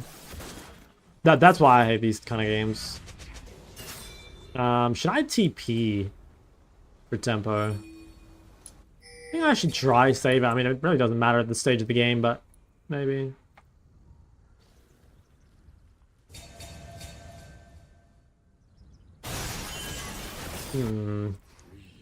Yeah, I need to go bots. Maybe I should have TP'd. I think the TPing and getting the bot wave pushed in was probably better. I mean, I'm assuming they're gonna give. Yeah, it looks like they're giving. Like, Smolder's moving to top side, so I don't think they'll fight. I need to make sure I ult Vlad. I think that's, like, priority number 1. Do we want this fight? We should probably base. Well, and kill... Okay. I don't know why that guy's even there, but... Smolder's top. We need to clear all waves and shit. Are you fucking serious? Oh, I'll get his QSS. There's no point flashing. Him not having QSS is like maybe big. Okay, take that.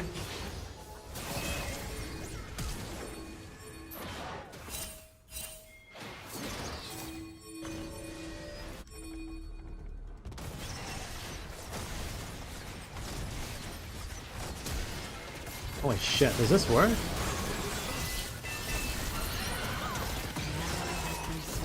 Dude, I'm sick of people using flashes outside team fights. Like, what do we even get for killing these dudes? They have no bounties, they have no Dark Seals, there's no Baron, there's no Dragon, there's no Atacon.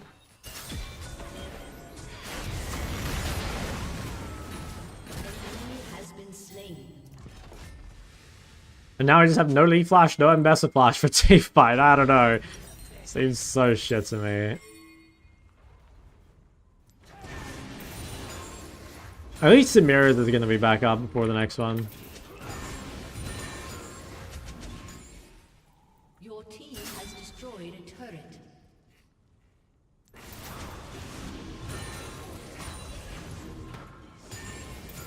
I have TP, but I need to buy Death Cap first. I don't think I want to TP into my Death Cap's fort. Wow, how the fuck is Samira alive? Should I TP top? What's their wave clear like? They have Xayah still. I think it's probably better I use a wave. Maybe we can set up Baron with the Kindred Death.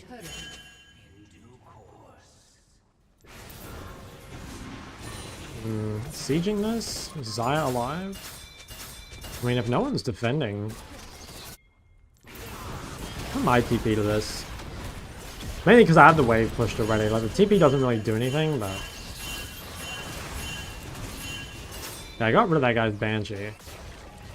I don't really have any reason to hold TP at this point anyway.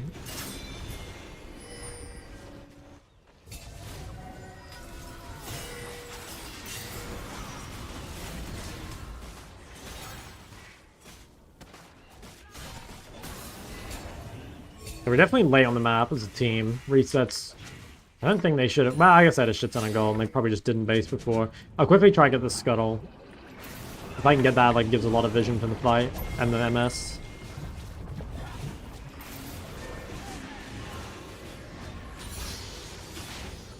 Alright. I mean, we have the control. I need to... I mean, we should probably just start straight away while Kindred doesn't have ult. My ult target has to be, like, Vlad, basically. I could just flash ult him, maybe. Maybe I should have done it there. I think flash ulting anyone at this point it can be kind of good, except Kindred. And they have vision. They might just be able to one-shot it, to be honest. Holy shit. Mal's just fucking crazy damage to this thing. If we can just kite. Could be turnable, but probably not worth the risk.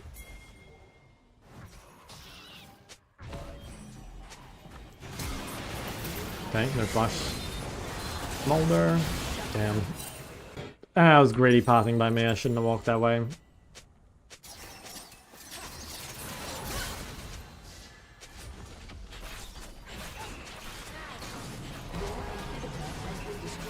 Yeah, that was my bad. I definitely shouldn't walk that way.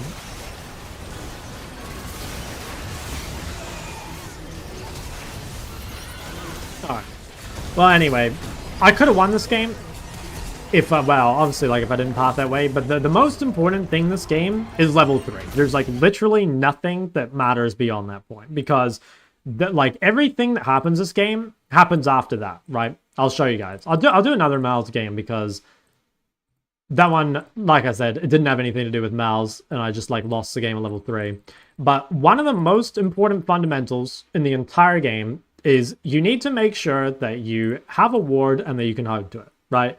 Like, that's just so key. And typically, a good timing for it is about 2:30. So, like, right here, Lee Sin's done his bot side camps. He's going to be pathing a bot. I have the wave shoved in. I have, like, nothing to do. I should just go ward bot side. There's nothing stopping me from warding bot side. Instead, what I'm trying to do is I'm trying to, like, greed harass, but it's, like, ultimately pointless, right? In fact, it even ended up bad for me. But if I just go drop the ward, I'm immune to this Kindred gank, and, like, look how much happened, right? So, Smolder gets first blood, Kindred gets to cross mid for free. That means also that Kindred then gets to go top, and Kindred immediately goes top and kills Ambessa. And now the game is over, right?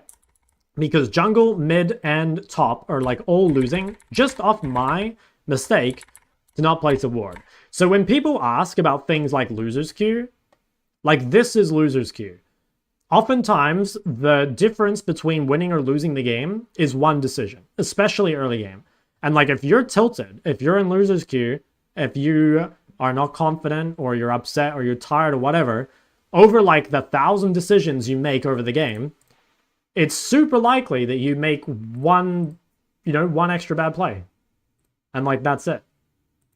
And that's all it takes, right? Like one mistake in this game snowballs insanely hard to like making the rest of the game extremely difficult. And like, okay, you could say like, yeah, could we have won in spite of this? Yeah, of course. Like I made other mistakes after that. But like in theory, your chances of winning this game are like 10%. Like straight up. Like we wouldn't have won or we wouldn't have come close to winning unless Samira dropped 27 kills, right?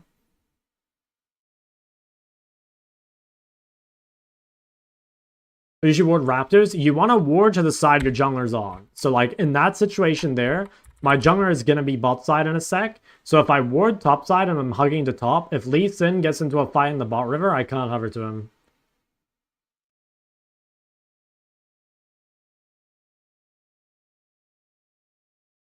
Would I stars Cassante in a live action League of Legends? Fuck yeah, I would. I'll do another Mal's game, because we didn't really get to try Mal's this game. This was literally, like I said, just... I lost the game for my team at 2 minutes 30 by not placing a ward.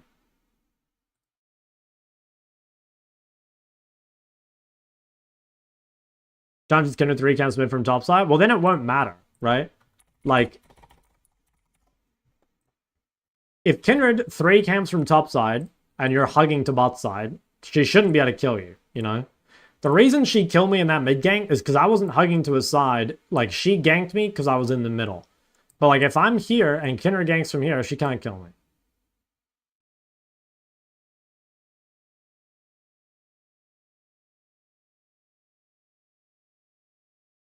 Before I jump off, you're bragging about being master tier and old mid laners. I come back and you're 0-8. What happened?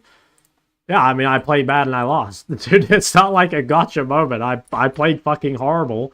I didn't place my ward at 230, and I lost. And that has nothing to do with champions. That's like, how often do I make this mistake? Not often, right? Maybe 1 in like 100 games, but like that's the 1 in 100, and I lost for it, you know? I have like no shame in admitting this game was like totally my fault. But it wasn't my fault because of Malzahar. It was my fault because of not placing the ward.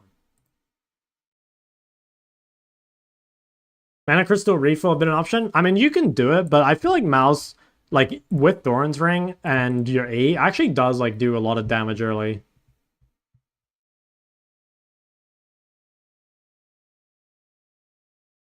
Decide doing the level 1 ward? You only want to do the level 1 ward if you're not getting prior, basically.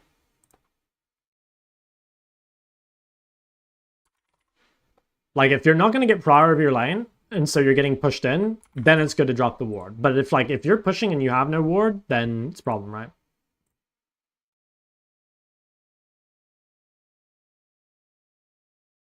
Alright, like, this is a much better game for Mal's. Multiple short-range champions. Solo AP also is, like, a big deal for Mal's, because, like, you do a shit ton of damage. So this overall looks like a much better game. When you're supposed to lose prior in a smaller. I was, yes, and I actually tried to get my level 1 ward, right? Like, see here how I tried to get it. But I spotted Kindred, so I didn't need to. And I got prior because this guy was not very good.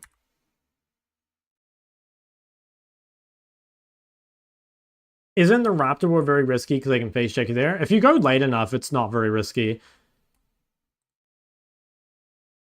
Like, there's low chance that they can be there. You don't want to go too early. Like I said, 120 is like the good time, you know? 120 is like the safe time. That way you like can't walk in and just like die randomly.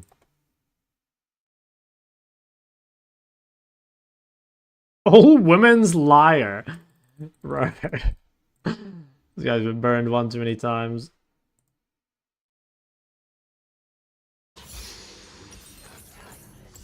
Okay. I will show you guys the Malzahar technology. This game, you know, last game was what, 0-10? This game will be 10-0. Trust me. This is an infinitely better game for from Mouse. By the way, one of the most important things about like Mouse being solo AP is it means you can go Leandry and Rylai without needing to drop anything.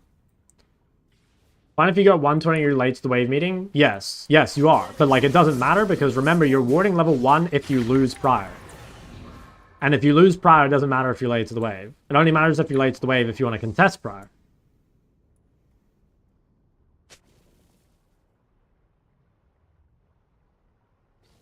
Shock, I hit Masters. Congrats, big dog. I'm proud of you. I wish I could hit Masters. But I'm being flamed for my 0.8 miles of heart performance. These guys are already flaming. Okay, let me give you guys a rundown. So, the thing with Mouse, wow, my Darius is going to kill me IRL. Okay, well that has nothing to do with Mouse. The thing with Mouse for the early game is that generally you don't want to push for prior too early. If your opponent is melee, you can, and if your opponent's like a weak laner, you can. But like it's really, really important to like not lose lane before you get chapter. Once you get chapter on Mouse, you're actually pretty much unpunishable. But before chapter, you're insanely weak on Mouse. So because this guy's a melee champ, I will push him in. But if you're against any sort of range champ, just keep the wave like in the middle or on your side. And that way you'll overall be safer. So what I'm going to do is I'm just going to essentially slow push this wave.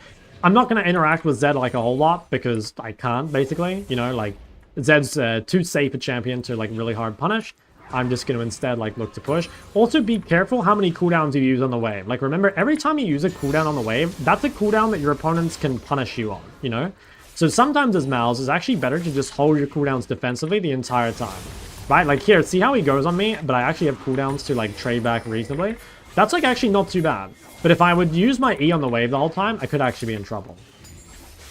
Okay, no flash. Damn, if I hit that silence, maybe I would have killed. Oh, he's still going. What a fucking Chad. Okay, now another thing is that if you're ever playing TP versus Ignite, make sure to base before your opponent. This guy is not very happy with me. Make sure to recall before your opponent. Because if you ever die to Ignite, it makes Ignite really worth it. But if you don't die to Ignite, then TP is like the infinitely better sum. So we'll just shove this all the way in, and then we're just going to recall right now. Now, to be honest, we could actually just like probably... see, can we save our TP? Not sure. I think I'm going to have to use it. TP. I have no idea what this guy is talking about, so we won't bother responding. I'm just going to TP, and here's why TP is OP, right? Because if you TP back with an item advantage, it's really, really difficult for your opponent to crash the wave. So what we're going to try and do is either freeze this wave or push it and stop him from recalling. So probably what we'll do is we're actually just going to freeze it and deny the whole wave. This right here is exactly why TP is so OP. Not only is it better in the mid game, but it's also better in the early game, which is extremely OP. So we're just going to freeze this. Zed's going to drop this entire wave. And yeah, we're going to be in a pretty nice position. It's going to guarantee that we hit level 6 before him, which is quite big when you're playing versus an assassin. Because obviously, like, if they get their ult or whatever first, then like that's kind of dangerous for you. But yeah, this is super good. Also, if you can continue to hold this wave state, it's quite nice as well. Because not only does it keep you safe from like trades, it also potentially makes him gankable. So like right here, what he just used his W. Potentially this guy could punish if he wanted. We'll just ping that. And again, this keeps us super safe. We can probably use cooldowns here because we're not super in danger of being punished when the wave is in this position. But we don't really want to push out the wave if we can avoid it. So, like, we're only really wanting to harass, basically. We don't want to push so much. Okay, take a lot of damage there. So now, we're under kill threat, right? So we need to try and get out of this. Two ways. One is we can just reset right now and drop some waves for it. Especially on a cannon wave, you can do that. Alternatively, if your opponent's weak, you might be able to push, which is what I'm going to try and do. This is risky, though. This guy's going to try WEQ Ignite me. I'm just going to flash away early. Trading flash with Ignite is actually, like, totally fine. Remember, this guy does not have flash. So that should be okay. And then we should be able to get this cannon wave, or this cannon creep, and then reset. It's a tiny bit risky, maybe, but I think we can do it. Let's see if we can get it. Yeah, this guy's going to try dive. Can we 1-for-1 this? Oh, we can't. Okay, so that was definitely a misplay. I thought I could live that. Turns out I couldn't. The main misplay there is I took too long to reset. Yeah. Now, that's a really bad death because not getting chapter second base on any mage is a really big deal. And also, like I said, the main weakness of Mal's is pre-6. Like, if you can get to level 6 with chapter, you're in a super good spot. If you die before then, that's like the win condition. Now, your game's definitely not over if you die here, because Mal scales really, really well, right? But that's kind of like, you're expecting to fall behind early. What you're not expecting to is to die. Like, if you get solo killed, it's really cringe. So we'll shove this all the way in. We should still hit 6 before him, and he also has no ignite, which is actually quite good for us. So this should actually be not bad. We're going to come drop our vision on top side. We'll just drop all this vision here. And we want to make sure we get our ults. If we can get 6 before Zed and then have Prio for the grubs, it's going to be really big. Like, the top side fight, especially if I can ult cannon early, should be really, really good. So we're going to try and shove this. Does this guy hit 6 here? I'm not sure he does. Oh, he does. Okay. He's slightly ahead of me in XP, which is definitely not ideal, but it's not the end of the world. All right, we hit 6, so now we should be totally safe. If we can get Prio, we'll try and move. If we can't, then it's fine. All right, so Talon crosses mid, which makes it hard for us to get the Prio, but it's, you know, that's just how the game works. But we should be overall, like, stronger than Zed in this fight, I'd say. Like, his ignite's on cooldown. I'll just hover here. If Talon walks in, we can maybe... Okay. Now, this is kind of cheesy. I'm going to kind of say that, like, yeah. So this is, like I said, quite cheesy, but I'm saying that this Talon is not very smart and is just going to walk in anyway. Now, Nyla's actually here. I'm willing to give a wave here, by the way. Normally, you do not want to give a wave for grubs because they're not worth it. But as Mal, it's like, you're, not... What the hell? Is this guy just AFK? Alright, whatever. I made no point. Just GG then. I can't be fucked playing with a jungler who doesn't want to play the game. How am I going to ult Talon, bro? He's not even in my range. There's no point. Alright. Yeah, I'm not even going to bother. I'm just going to, like, play the game, but there's no point talking about it if this guy doesn't want to play. I think there it's worth giving up a wave because it's hard for you to get to grubs with Prio as Mal's. Just because your champ's so weak. But we should have been able to win the fight. But obviously, like, he's trolling, so there's no points.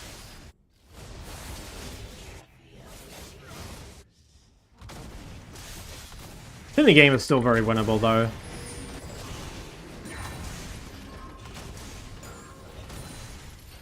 But yeah, there's no point, like, talking about it properly.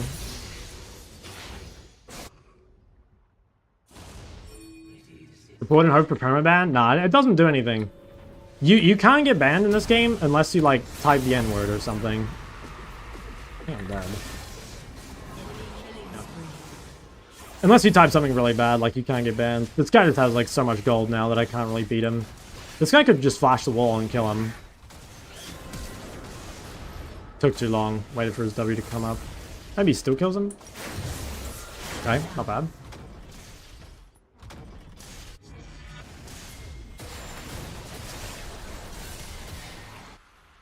Yeah, the game seems okay. I should be able to stabilize from here, I think. And, I mean, we have strong side lanes, so we definitely have a win con.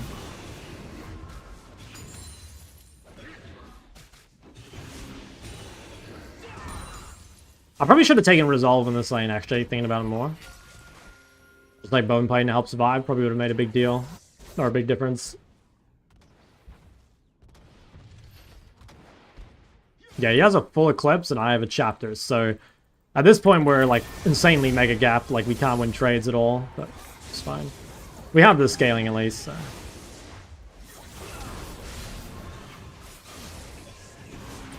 That was actually a pretty good trade. I mean, he's half HP off that. That's actually really good because he loses a lot of his ability to roam when he's like chunked like this. Nice, good poke again.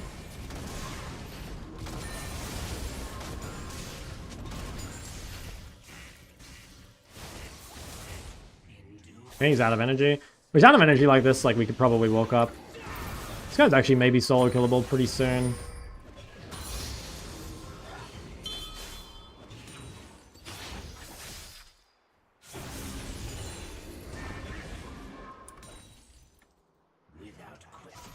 This guy is Bork, like, he's actually insanely strong in the fight.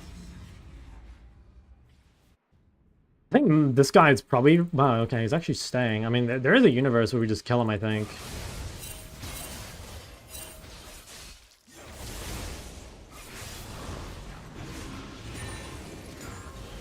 Board the lane, just see where he's going. If he goes bot, I mean, he's really low. I don't think he would go bot. I think he's probably just basing. Maybe we could base as well. Might be good. Those guys look pretty dead. Maybe I shoved just in case Zed stayed. In this case, we can at least punish. Okay, Zed did stay. Yeah, that's honestly really dumb, I think, to stay, but...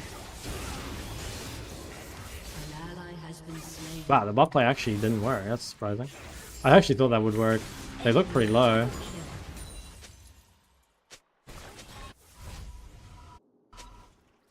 Yeah, this guy has to recall, I think, right?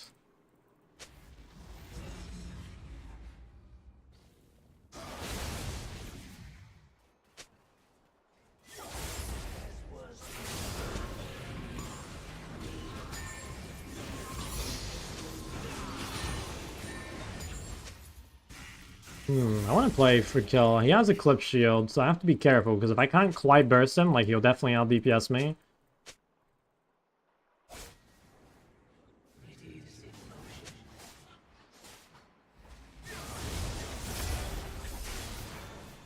He might go here.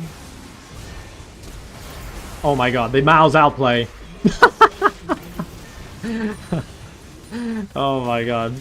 Dude, the Malzahar classic outplay. Just fucking destroyed that guy live on Twitch television.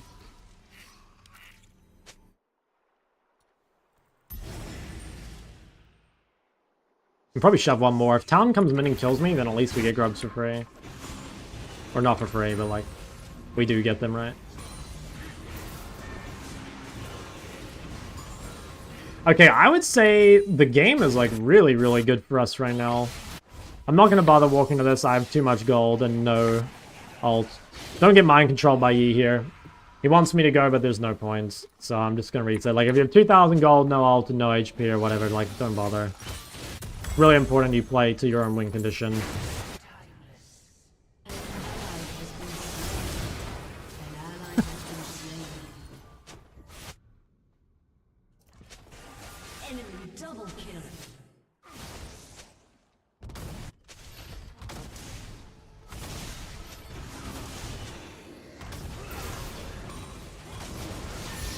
I think it's winnable, probably. Actually at 4 grabs, which is kind of nice. Cannon's pretty behind, so we have side lane win con as well, which is good.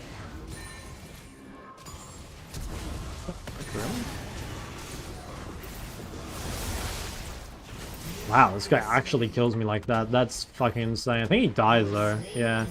That is insane that he kills me like that. I guess Eclipse diff. Okay, Nala has nothing. Maybe Mouse, or maybe you can gank. Oh, Zed's broken? Yeah, no, Zed is broken. I've been saying that for ages. I think we can still win. I really do. Like, our top lane is winning. I can ult Nile in fights. Like, I think the game is fine. Or not fine, but like winnable. Ooh, I think if he... Well, anyway. Close.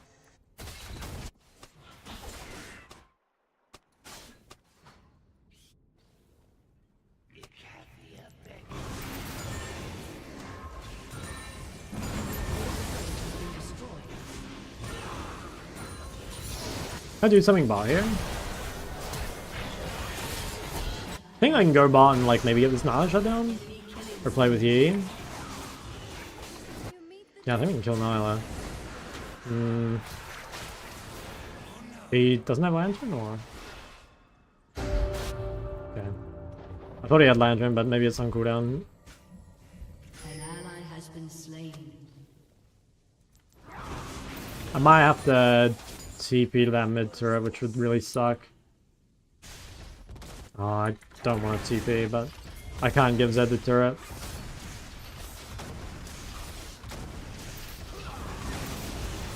We can almost hit that guy with another huge outplay.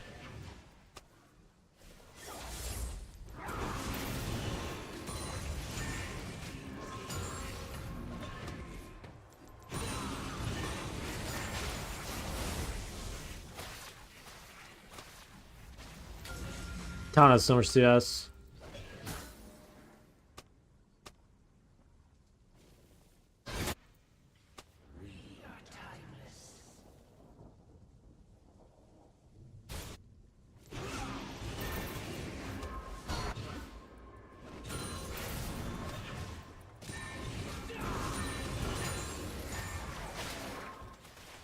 Maybe make a playing cannon. I have a lot of time. Problem is I'm going to lose mid-turret for this, but I'm kind of down to like coin flip something. I think a guy might be playing too safe. I don't think it's possible.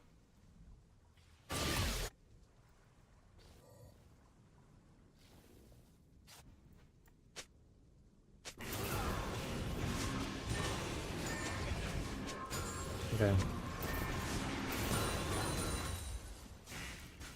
I think I could have carried this game, probably, if I took different runes, maybe. Like, if you get solo killed, obviously that, like, drops your carry potential.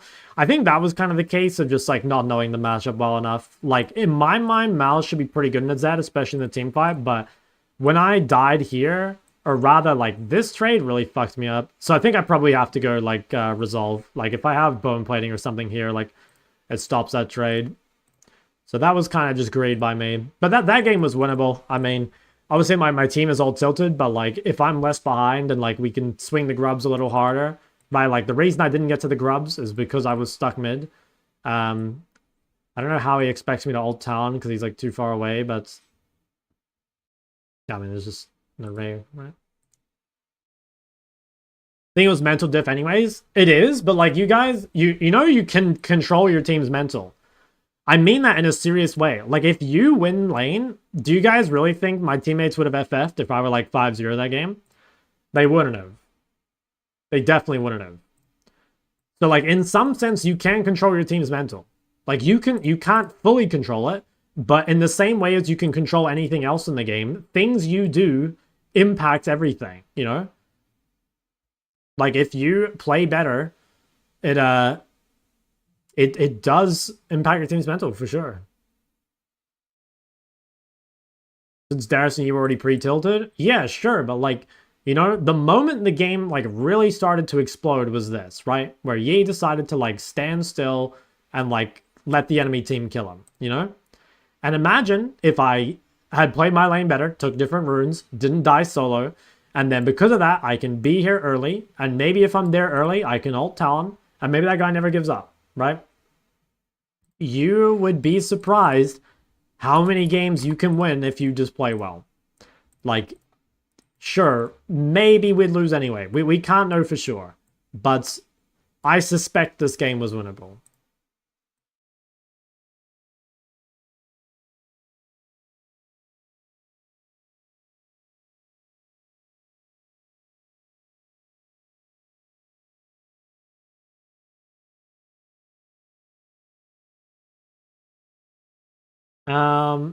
Am I supposed to keep my wave as Victor Ori against the melee? I just like push early, first 3 waves or so, and then like keep the wave on your side.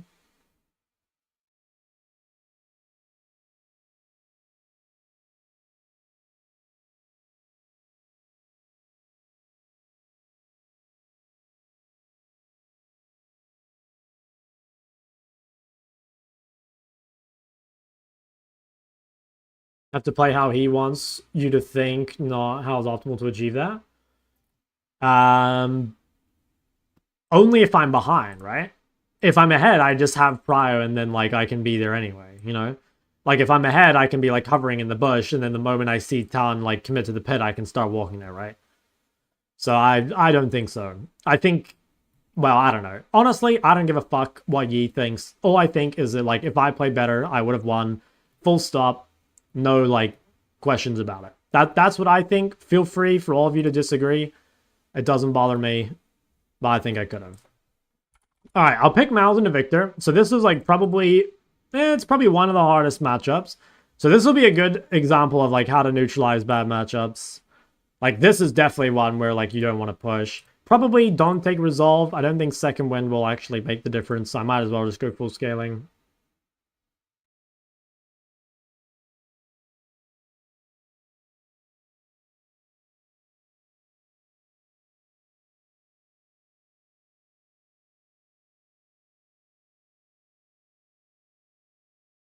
This is a good game maybe to rush recall boots if we need to as well. Are you suddenly playing a lot of Mouse? Because I wanted to do an educational Mouse game, but my first game I lost by failing to ward at 2 minutes 30. So it didn't really have anything to do with Mouse. The second game I lost because I probably took the wrong runes. I didn't have like any sort of resolve against Zed. So I want to make sure I can actually like do it justice, because I think Mouse is like an underrated champ, especially for climbing. But so far I haven't been able to give like a good explanation of how to play it.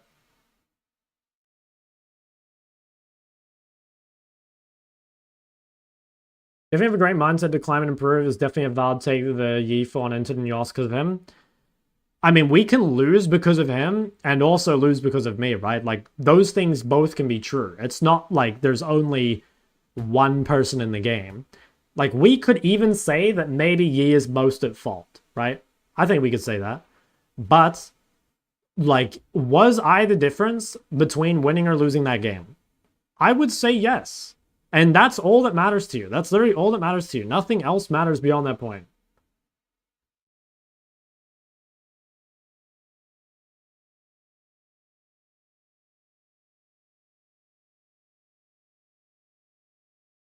Dude, we're up against Sex Monster on the Darius. Look at that guy's fucking beast.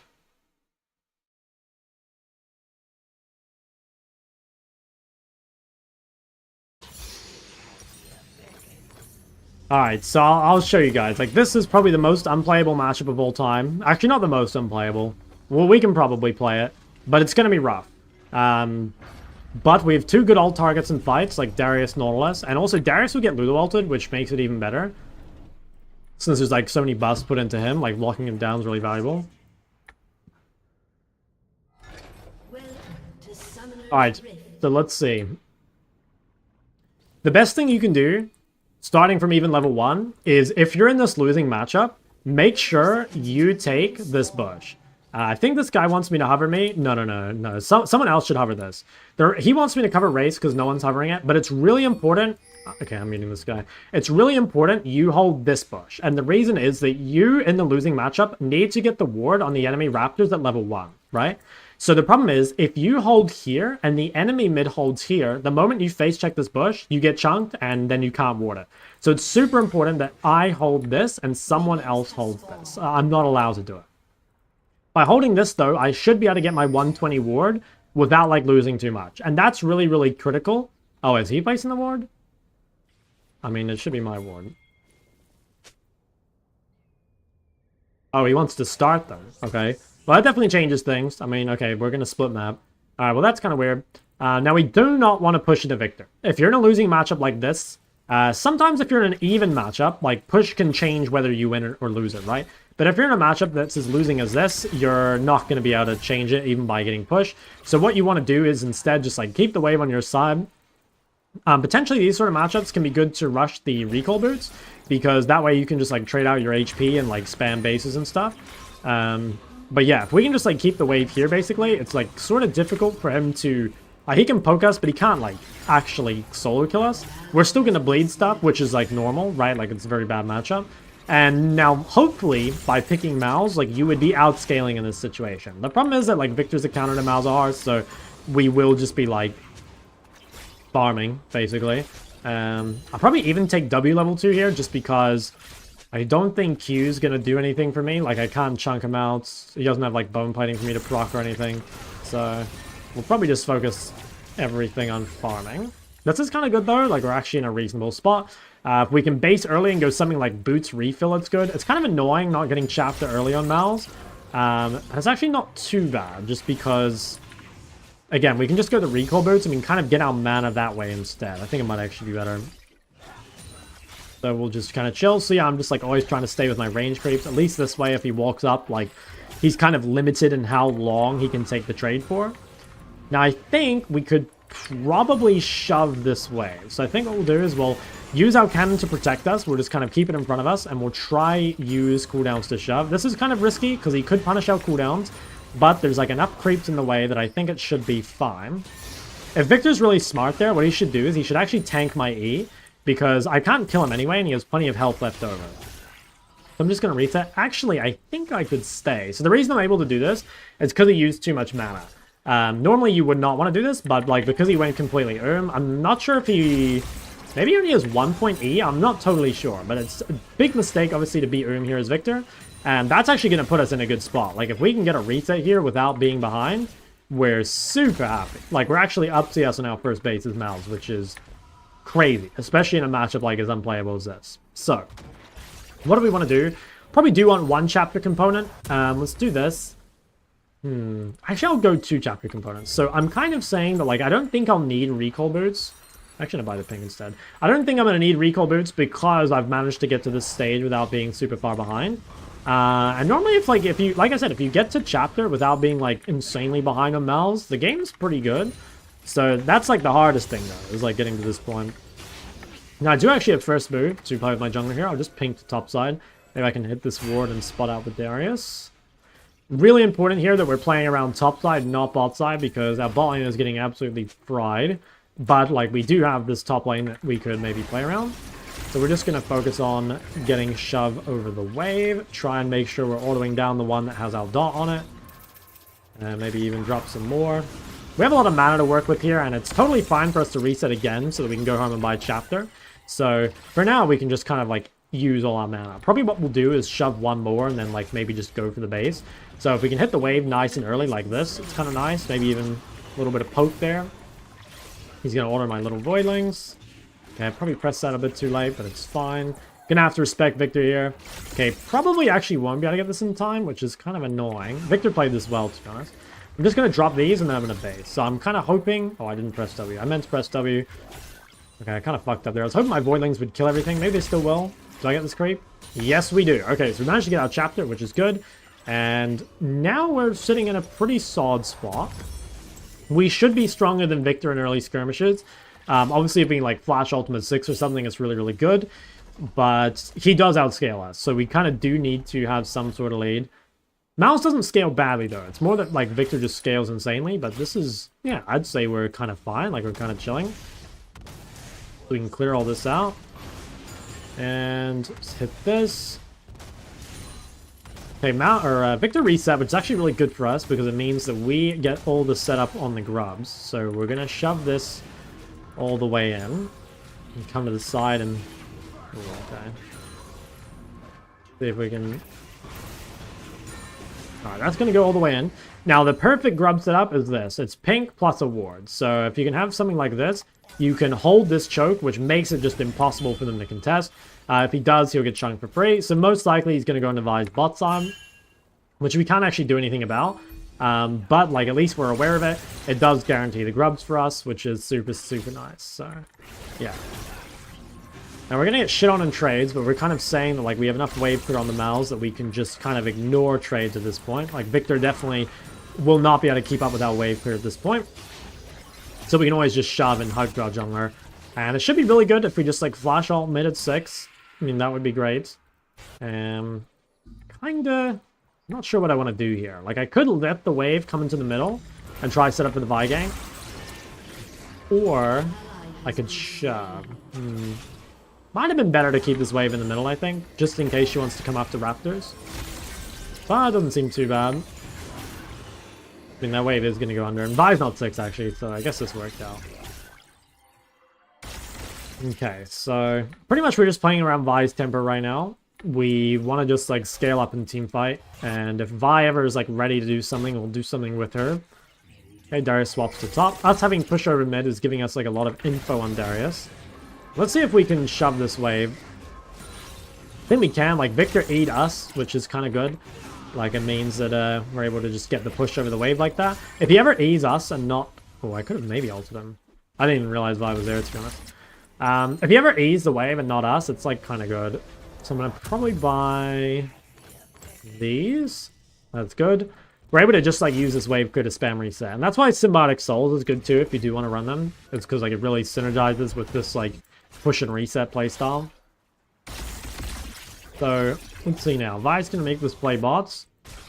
We're going to probably shove, and Victor doesn't have TP up, I don't think, so we could maybe even walk bot here. There's like a universe.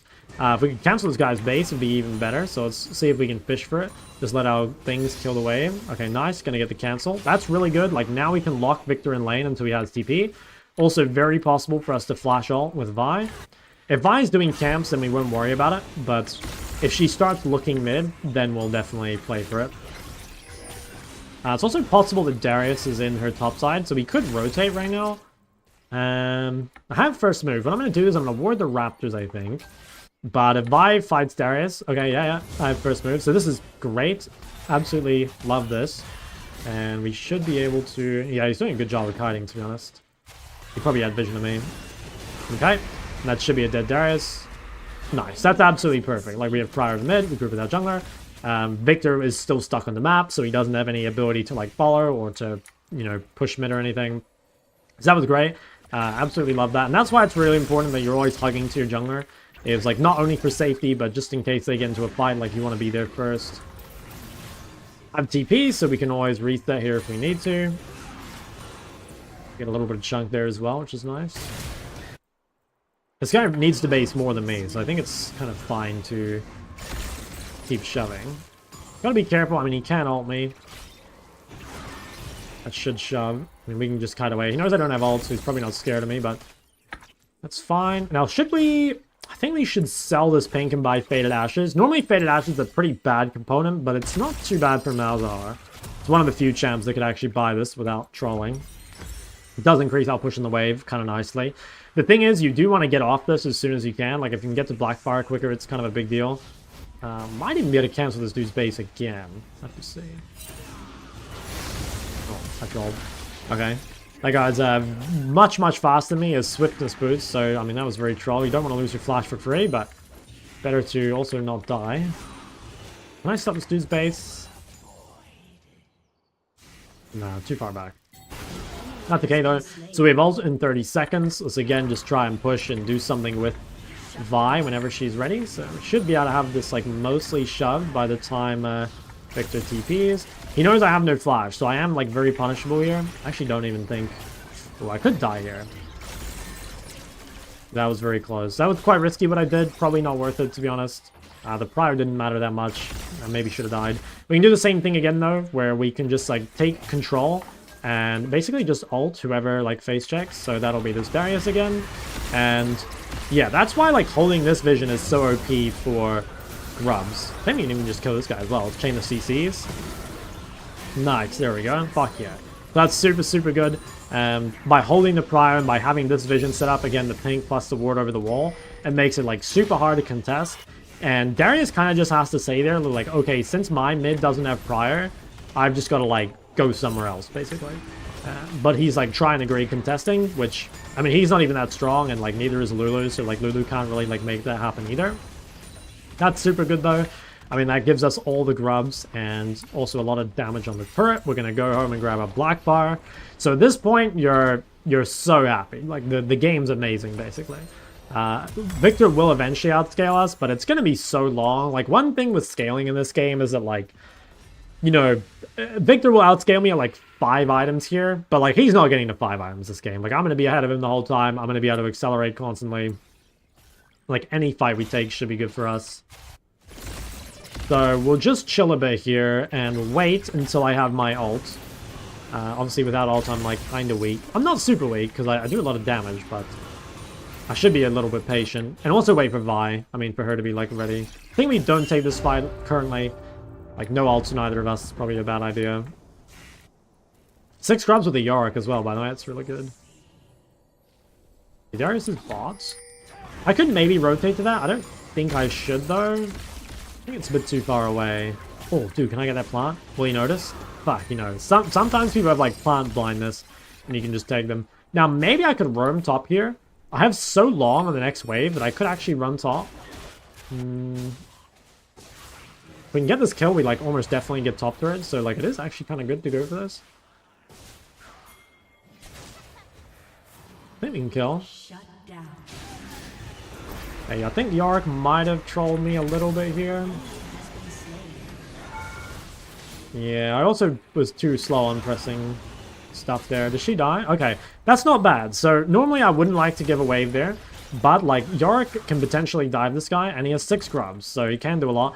I kind of don't like roaming away from Vi either, but the reason I did it is because Vi was still top side. It wasn't like she was actually in the bot side. Now, I don't think this guy is allowed to do this, because Vi can come collapse on him, so I think he's kind of dead. Okay, yeah, he looks really dead. Yorick also got the top turret, so it worked out super well. I think that's GG, to be honest. Like, now Yorick is going to be, like, omega scaled past the Lulu, and just going to be able to win the side lane the whole time. And another death on Victor is really rough. Playing in mobile mids in solo queue honestly is really hard, for reasons like this, right? Like, deaths are so painful in this game, and... like, yeah, it's really hard to survive Bowser hard Vi, right? Like, you've got to be super aware of your timers if you're not playing something with mobility. Even something with mobility is, like, going to kind of struggle. Actually, I think I could take this. This is kind of greedy, but I should take the whole turret, I think. Let's try and grab this. I mean, that's a huge amount of gold. Yeah, Darius is not even here, so... massive. Alright, so we have a fuck ton of gold. We want to go home and try buy something. Now, what should we buy? I think... Swifties are pretty good. Probably go Sorks. Yeah, maybe that. That seems good. Could even TP counter bot, maybe. I have ult soon. I don't think I want to go just yet. Yeah, I won't go just yet. I am a little weak on the mask. Like, Liandry components are, like, pretty weak, so... I mean, I'm strong, like, I'm accelerated, but obviously I want to get my Liandry as quick as I can. You could also go Riley here if you wanted. I think it's better to go Liandry, but, like, if you want to go Riley, you can. But I like Liandry because it speeds up your push and does more damage total. Okay, I'm definitely going to TP bot here, I think. Yeah, maybe they won't notice. Might get cancelled. Okay, my TP was a bit shallow, to be honest, but I didn't have a deep ward anywhere. Wasn't the best TP. Yeah, okay, wasn't the best TP, but I also don't really lose anything by doing it because I had the wave push. So yeah, probably could have TP'd maybe on the wave. It didn't look that good to me, but might have been a bit better. I'll quickly shove one more wave mid, and then I'll sprint bot again. Or rather, I'll just do whatever Vi wants to do, so... we'll shove that. I think we can just sprint back bot. Like, we shoved so quickly, so... oh yeah, these guys look pretty fucked. We can just come down here. I think ulting Darius probably better for me. I mean, if they can shove the wave, I'm definitely down to dive. Okay, these guys are trolling. Ooh. Okay, never mind, they're not trolling. Maybe I troll this? I can't really get in now. I'll just walk away. Yeah, I'm not sure. It felt kind of hard for me to get in there. I was kind of hoping they could shove the wave. I'm not sure what happened to them. That's okay. I mean, we can just shove and then maybe do something on the other side of the map. Like, one thing you can do is... if your Victor there, like, overcommits, you can just run into their top side jungle or even dive top, right? Like, use the fact that Victor overcommitted on the move bot. And just try and take something from top. In this case, we can probably take these Raptors. We'll gobble these up.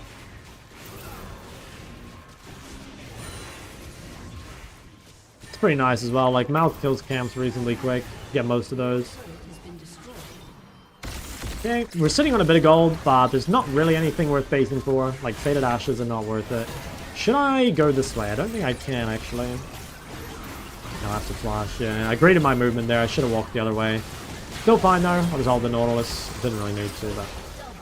so it was a little misplay, just my pathing, but ultimately it's not too bad.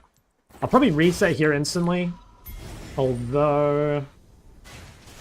yeah, I'll probably reset to bot. I want to make sure I spend gold and get back on the map pressuring. It's kind of fake pressure if I stay there because I'm a bit too low. So I'd like to just be back on the map. And in this case here, like, if we can get here for Dragon, it's kind of good. Or if I can just shove bot, it's kind of nice too.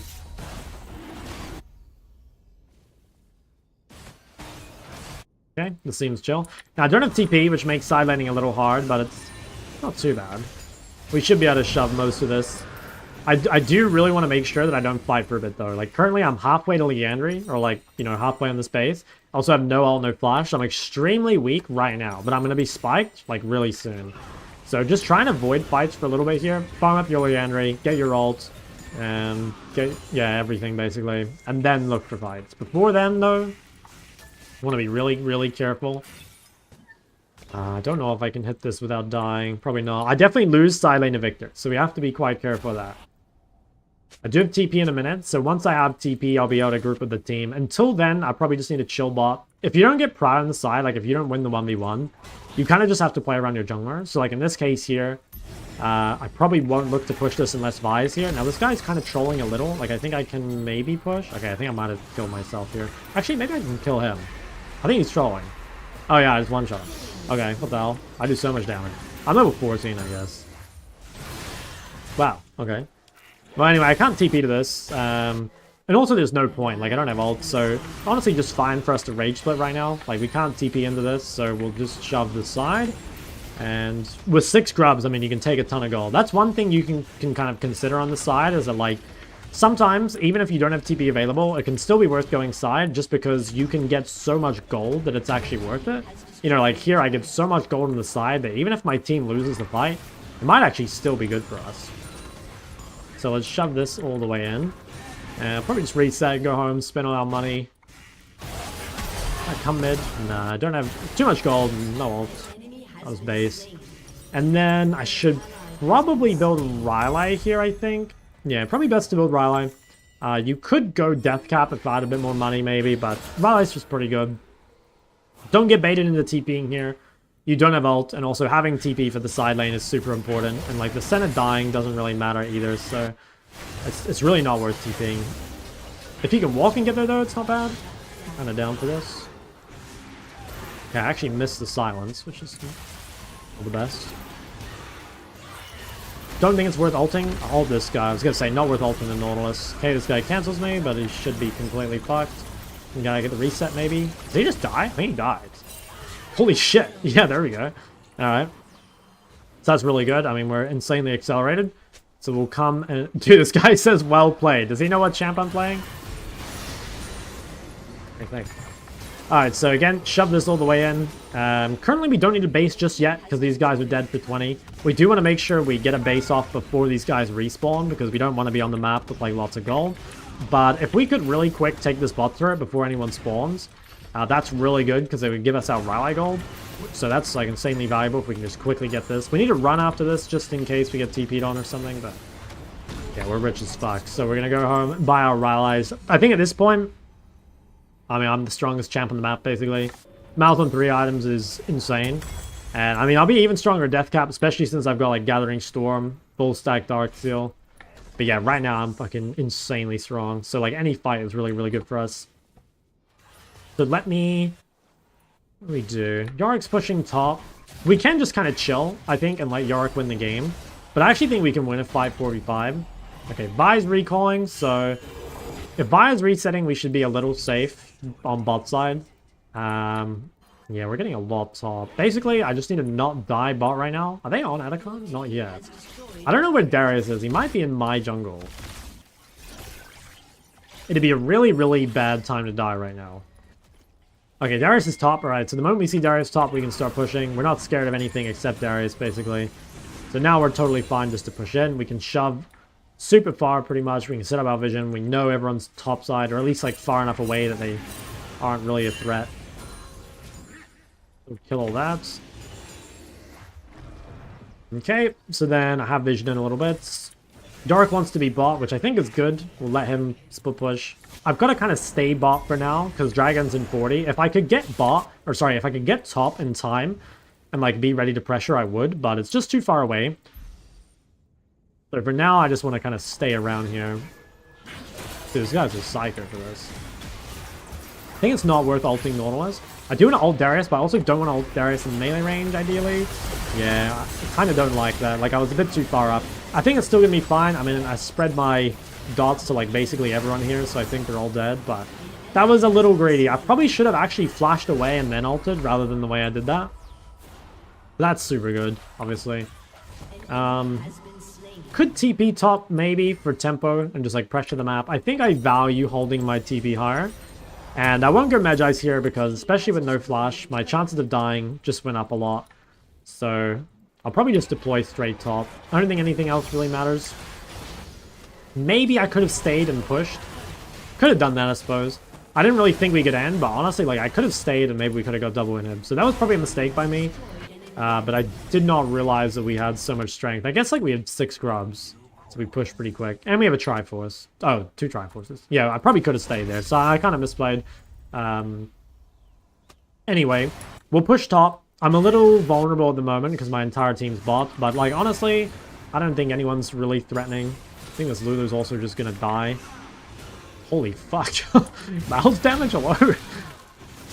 Hey, they FF'd. Go down it. Well, that was pretty good. I mean, double Infernal Mouth, 10 stack on the Dark Seal. That felt pretty good.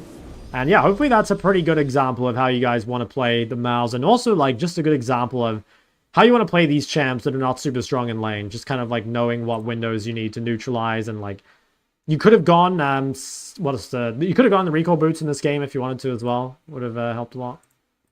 But yeah, let me know what you guys think. That was pretty good. Oh yeah, my damage was super high. Yeah, I mean, that's like way better. That was a much better game. That was good. I mean, this time I didn't have any like unfortunate disasters in the early game, which is good. Like I said, early game was so important. And in the last two games, like both my early games are really fucked.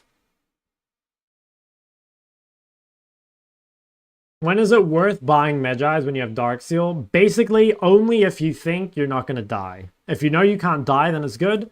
If you buy Medjai's and die, it's normally bad because it means you're going to delay like death cap and shit, which is normally not worth.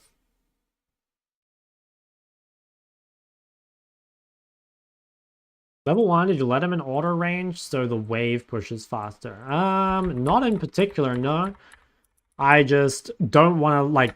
I don't want to let him like zone him past my range creeps, right? Because if I allow him to zone him past my range creeps, I'm not even able to play the game, you know? So I have to be like willing to fight him here, you know? I'm not getting fucking zoned off my range creeps. But if you fight in the range creeps, like, you should be fine.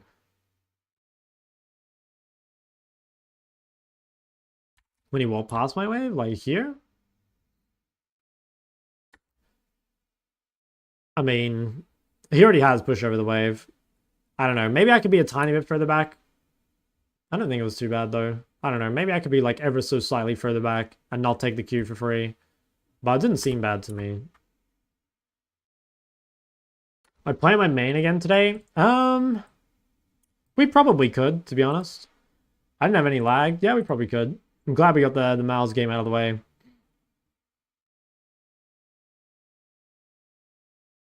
I'm down to try proc a game on the main. I need my water, though. I've been talking too much.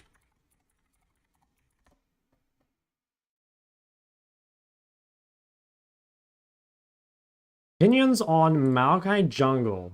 I don't know how it is these days, but it used to be, like, super broken. I don't know how it is now, though.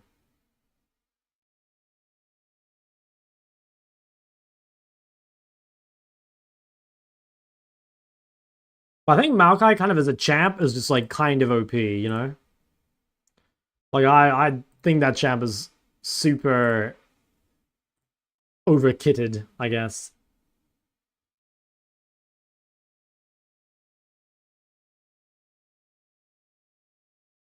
Let me check some of the YouTube chat. It's better to back on Cannon Wave or Normal Wave. Normally Cannon Wave, but it just kind of depends. When you're passive pluck Darius pull, maybe, but I think I'd probably just like get fucked straight after. Suggest you try Tier plus Malignance. I'm not really a Malignance believer. I could maybe see Tier, but I'm not a Malignance believer. Talk about what Victor should do in the matchup. He just has to like play more aggro, basically. He didn't position aggressively enough. He didn't like Q auto enough. He didn't hit enough E's. I think he also put a point in W at level 3 maybe because it felt like it didn't hit that hard. It's Smolder and the Mals. Yeah, that matchup is fried. Play Lux. Sorry, guys. I have self-respect. We probably will get to the Lux at some point. I mean, I'm down to keep doing requests. I'll probably play... I mean, again, I'll just play on the main here until I lose. So if we lose the game, we'll go back in the Smurf. The lag seems fixed. When Zed Arc? I actually do want to play Zed at some point. Like, I think the champ is pretty underrated. I mean, I think it's strong. Would you consider Rylai's second versus sticky champs? Yeah, probably. Like, extra health is nice, plus, like, the health is easier to build. Like, you can just buy a giant spell. And Rylai's is much better if you're against, like, multiple melees. You know, like, this game, there's only, like, one melee really to ult, which is Darius. And, like, obviously, I don't need the Rylai slow while Darius is ulted. If this were, like, all melees, though, you probably do want Rylai's second. Because, like, that way, you know, you're ulting someone, but you're, like, slowing everyone else. Probably really help versus Kali. The health does, yes. And it's much easier to build health for Rylai than it is to build health for Liandry. Because, like, you know, imagine you base with, like, 800 gold. It's like Amtome Ruby, Or I guess like if you have a tiny bit more, you get Giant's Belt in the Riley, which feels a lot better. I don't know if you're handicapping myself and I can just play her bot. It is probably better APC than mid, but I think it's still really good mid. Hi, Shock. What's up, man? How are we? Shock, it's 2 a.m. Oh, good night, man. How do you play against Malzahar? You have to punish him in the early lane. Like, Malzahar's laning phase is one of the worst in the entire game, specifically in the first few levels. So if you can abuse that, it's massive. Is Mal better jungle or support? I don't know. I'm not sure. Maybe in solo queues, support. I don't know though. Let me get my drink, fellas. Give me oh, I better turn on my map cover for this as well. Be back sec.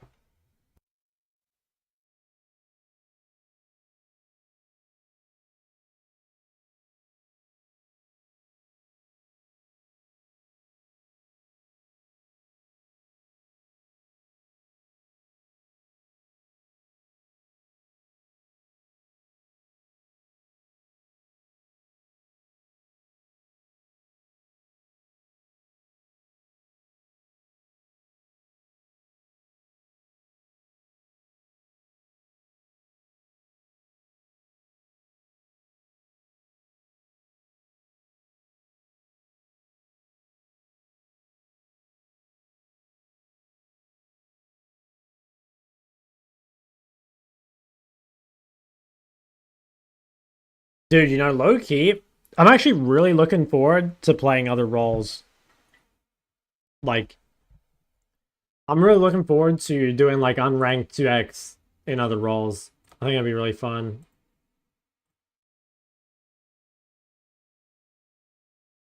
Also got me back into trying Ori. Hey, there we go. Another convert. What would you do first? Probably 80 carry, but I'm not sure. I think 80 carry is the one I'd enjoy the most, so I'd probably want to do this first. I think my order will be I'll do ADC first. I think I might as well do support second. I'll probably do top and then jungle. Jungle will be the last one, I think, for sure.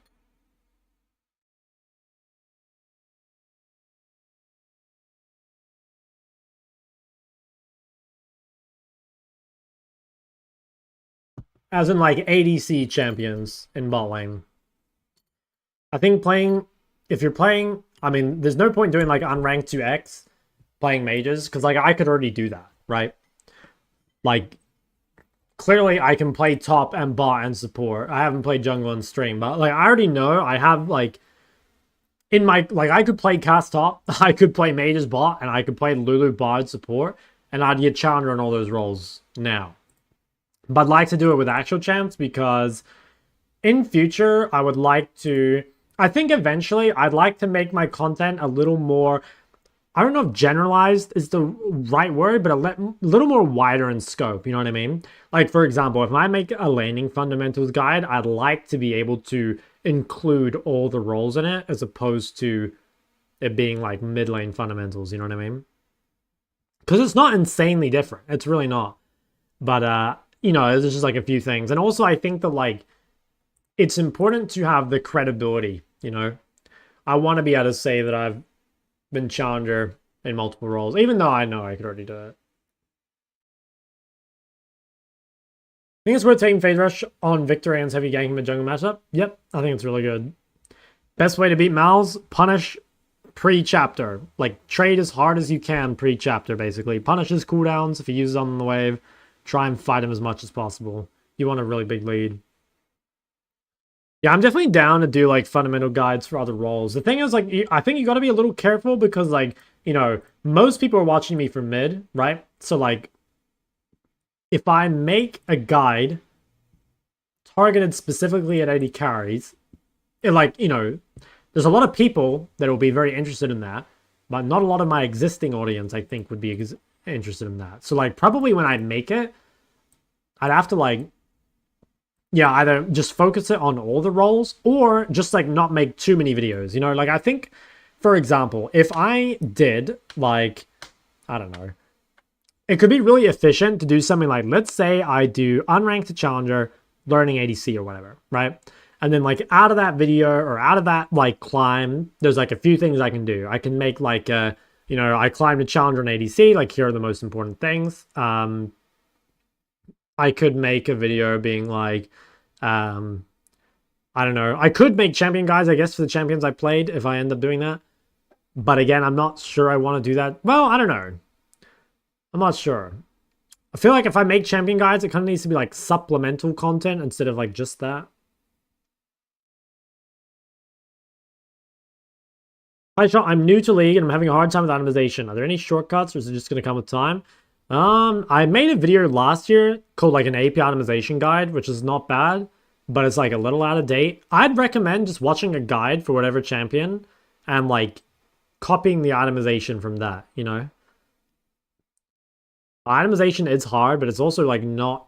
It is important, but it's like no more important than anything else, you know? Like farming or whatever. For the most part, it's being better at the game will help. First person to make ADC mid gameplay? Oh yeah, the first one. Take Phase Rush or Comet as Orianna versus Syndra? I'd probably take Comet just because I think you need it for the laning phase. Even though you kind of want Phase Rush, I think it's too hard to play lane without it. Syndra is just too strong. Why did I main mid? Because that was like the role my friend group was missing. But honestly, if I started the game again, I think I would play AD carry.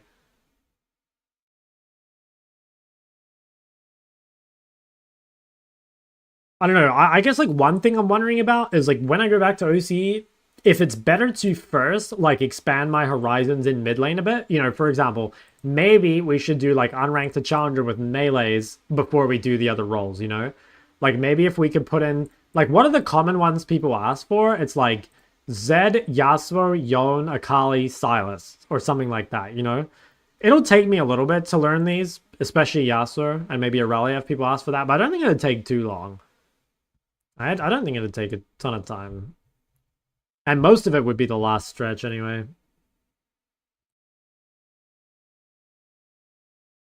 Let's have a look at this. Second, dude, I love your champ pool. I gotta be honest, like, my most played Smolder lower elo is you're a Giga Chad. This guy's not taking the easy way. Alright, let's see. I mean, your builds and stuff are looking pretty good to me. I mean, the easy suggestion for me is like, you know, play easier champs, but honestly, like, if you're having fun with this, like, fuck it, keep going. Your builds are looking very good. I like your runes a lot of the time, too. Maybe you don't need resolve against Ahri, but I think you probably just forgot. The rest of them look kind of good.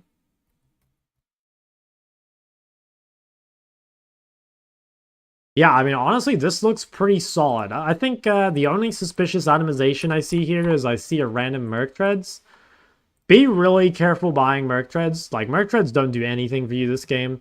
Merc Treads are only good when you need the MR and the Tenacity. And, like, this game, I mean, what does the Tenacity even do? It's like Pike Stun, Shen Taunt, and Nautilus Auto. I think that's it. So, like, that is, like, 1,200 wasted gold, basically. But I have to say, like, most of the time your builds are looking pretty good. You're buying some Dark Seals, which I like. Yeah, I mean, you probably just need to get better at the game, to be honest, because, yeah, I mean, you're playing hard champions, but we could definitely get higher farm. You know, like, this game here, we have 0 deaths, but, like, 6 CSPM on a champ that actually, like, farms very quickly. I think that's definitely, like, a little suspicious, so we probably want to look into our CS. Yeah. Overall, not bad, though. Like, I'm kind of a fan of your match history, man. Yeah, so to run the VOD, go to YouTube. It's, like, way easier if you go to YouTube and just rewind there.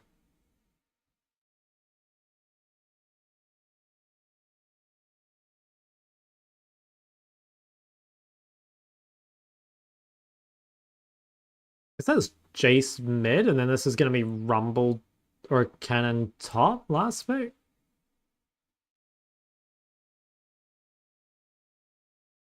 What are your thoughts on LeBlanc? It's pretty good. LeBlanc's like a solid A, but I do think Ahri is better. I think LeBlanc is the like weaker version of Ahri. But LeBlanc is a better counter for sure, and there's like certain matchups where it's like much better. But overall, it is just better to play Ahri, I think. It's like way easier to play, it's better blind pick. More forgiving. Is it gonna get the Victor treatment? I don't think she will. I think they said that they wanted to keep her... They wanted to limit the amount of, like, gameplay changes. I think it was mostly just visual. I'm not even sure. I don't know. If they do something to LeBlanc, I hope they, like, weaken her CC and buff her damage, I guess? I mean, I don't even know. Is that even good? Like, the double chain especially, or even the single chain, is what makes her OP and competitive especially. But, I don't know, you could give her more damage, but, like, is that even healthy? Like, does anyone actually like playing against LeBlanc? You know, like, I love playing LeBlanc, but I also fucking hate playing against LeBlanc, you know? I don't really know. I guess I hate her mostly because of her gank setup, though. So maybe more damage in, like, a skill shot way? But, like, what could you even do? Make you a skill shot? I don't know.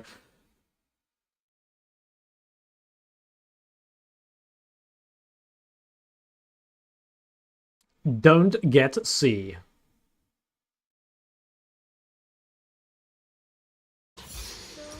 Bang her name.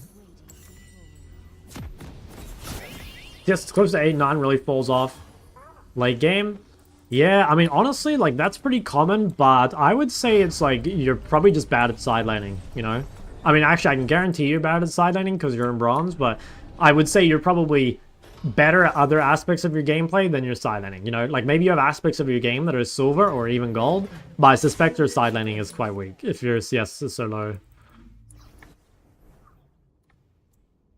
Don't worry, side laning guide coming this week, fellas. I will revolutionize your guys' CS. It's gonna happen.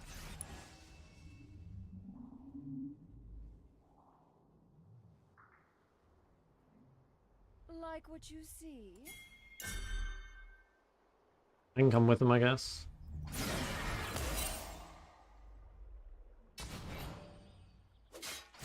Alright, bet.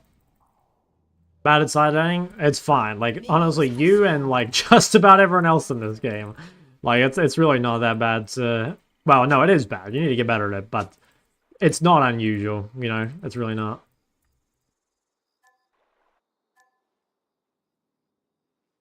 Okay, I kind of don't like this matchup, to be honest. I think if the Jace is really good, it's actually hard, but maybe it's better in top lane than mid? I don't know. You have, like, more room to run them down top. Maybe it's good. I'm not really sure. He didn't start D-Shield, which is kind of a win for me, I'd say.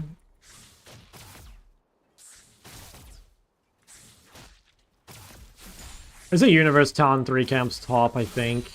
Because he knows the Kha'Zix won't counter gank with blue.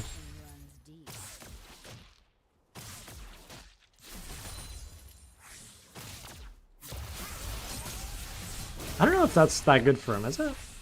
Maybe it's good. It gets rid of some of my mana. Jace also has mana problems early, though. I don't know if it's worth. I don't know. Do I respect the talent enough to, like, let Jace push me in? I think the answer is no. I mean, actually, I don't know. Like, it is quite kind of likely that he 3 camps top, I feel like. I guess if he 3 camps top and I lose my flash, I'm, like, actually fine with that. It's only if he 3 camps top and I die, but I don't think I'll die.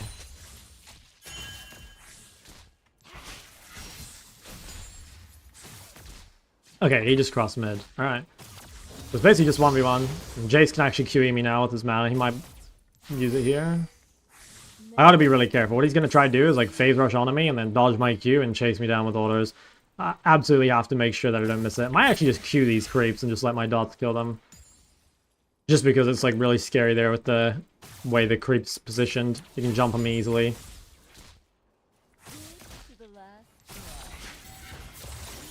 Okay. I mean, if he goes, it's fine, I think.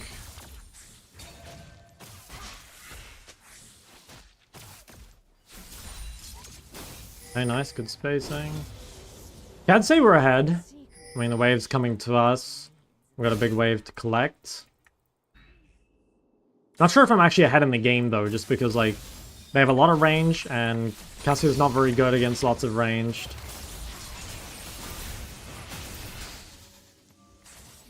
Kind of annoying, that trade pattern.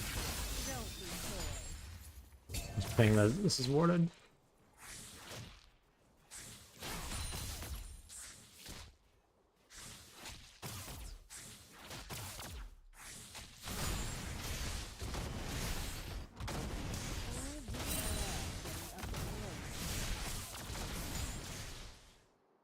I actually lost quite a bit of CS there. Probably one more trade and then have to recall.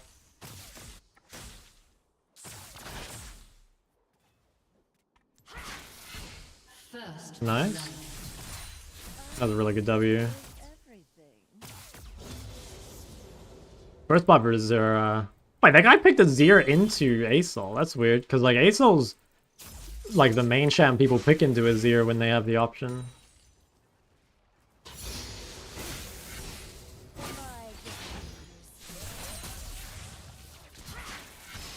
Okay.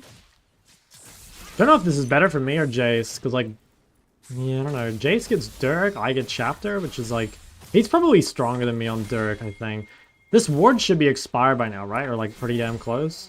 He's like maybe yankable.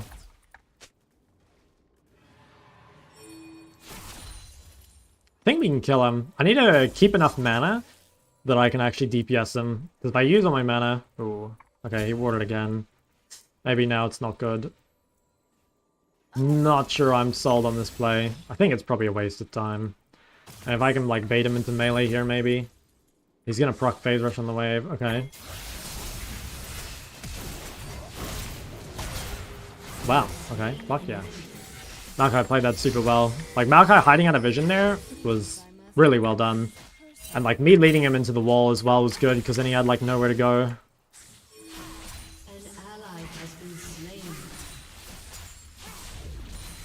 Bro, what? My TP there. This guy thought the TP still holds creeps. Oh yeah, he has Dirk.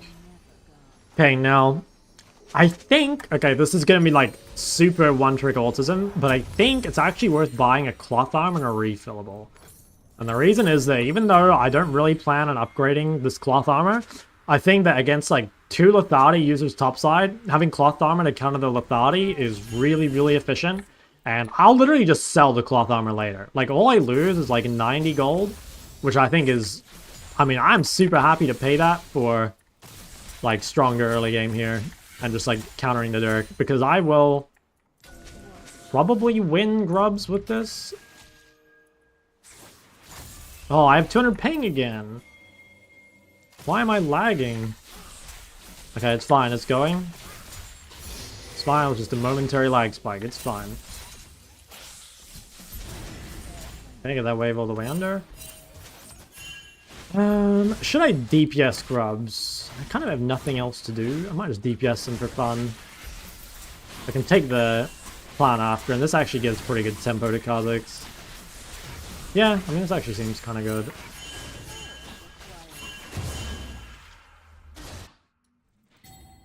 I didn't see where Jace went. Is he just... Oh, yeah.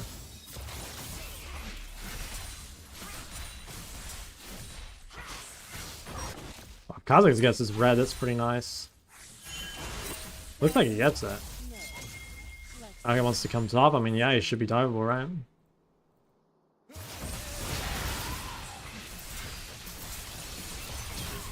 Okay. They should die here, for sure. He has to keep away off the turret, I think he knows.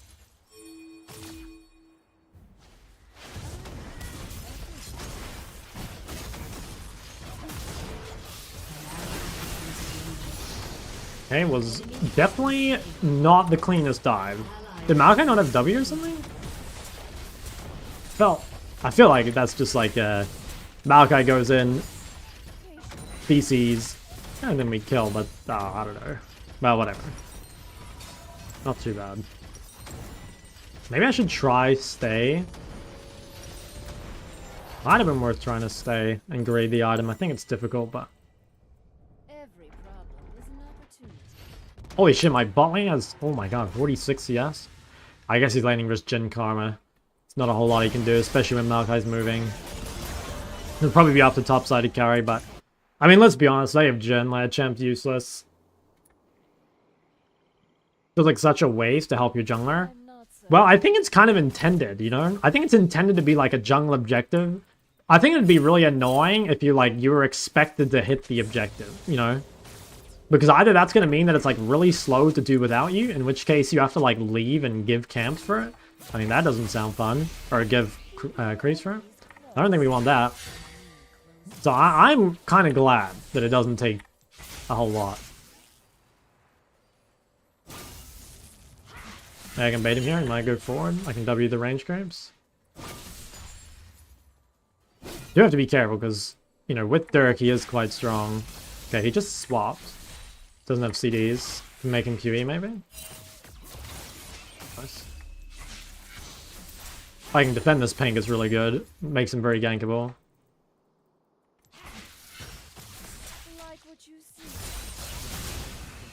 Okay, no phase rush. He's definitely vulnerable next next go. Try and drop vision here. Nice, I didn't even mean to dodge that. Okay, I have item in base. Can't really reset until I have TP, but I'll get my Seraphs quite early here. It'll feel nice. I think Azir or I think itemization will carry this game even if I don't. Guy looks really, really fucking strong. Cool.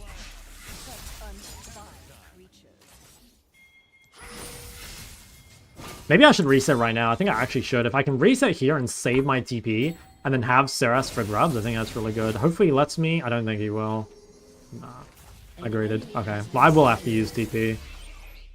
That's a big misplay by me, though. If I based a little safer. I'll be back soon. Miss me. Ooh. Okay. I'm torn between wanting to base and save my TP or wanting to greed it. Okay, use QA. So at this point, I'll stay and TP back in 20. Do you have a Okay, that should be fine. It would be much better if I could do this without TPing, though. Definitely would have been nicer. Dude, what a fucking rat.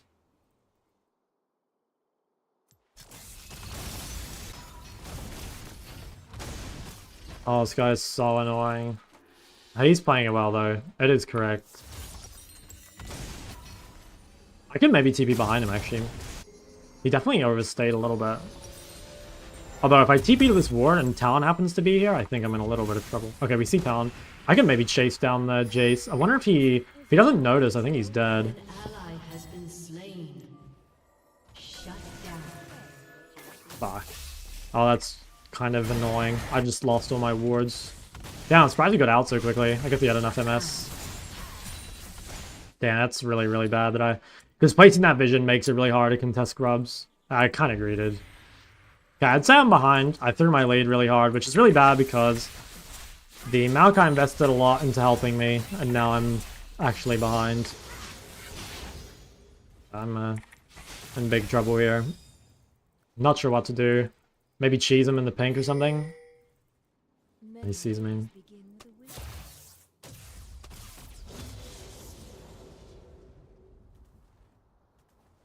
Probably just accept it. Do this so I don't die.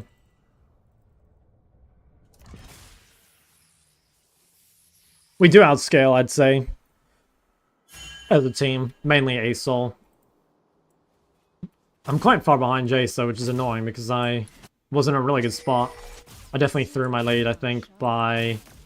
Well, mainly the bad base. I think that's what really cooked it. Just not basing far enough back. And that's actually a bad habit of mine, is basing too greedily. Like, too far up in the lane, I mean. Okay, that ward's nice. I mean, maybe we could actually do something with that.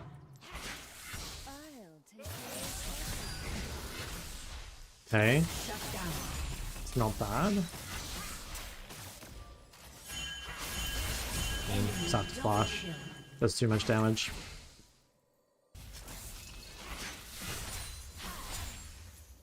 It is definitely a bad matchup for Cassio, but I don't think it should be this bad. Especially when I got help early. I mean, I get my Seraph shield soon, which would be nice. Not sure if I can push this with no flash. Yeah, no, I can't. Maybe I can cheese, though. Wow, it actually hit me. What the fuck?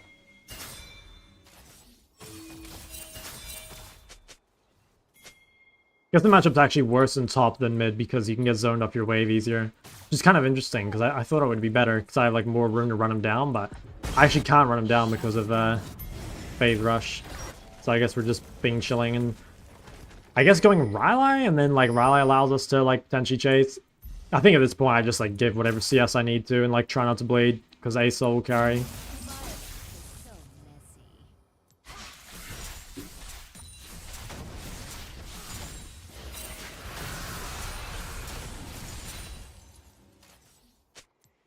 Okay, I'll have my Saris proc. I think if I can survive for 1 more minute, like we won't lose the turret. And like if we don't lose the turret, then all this is a CS lead, which is not bad.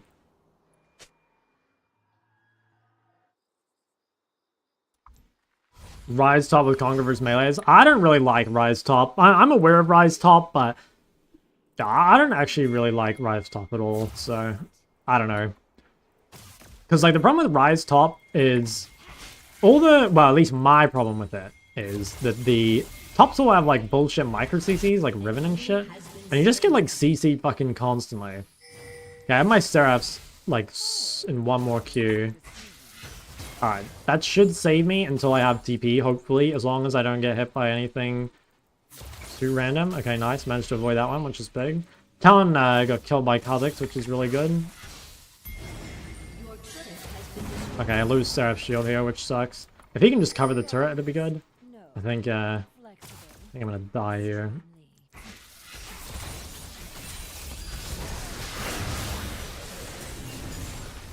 Okay, that's honestly all I needed, because like now I'll get to my TP. Let's just try not to base too greedily, like I've been doing.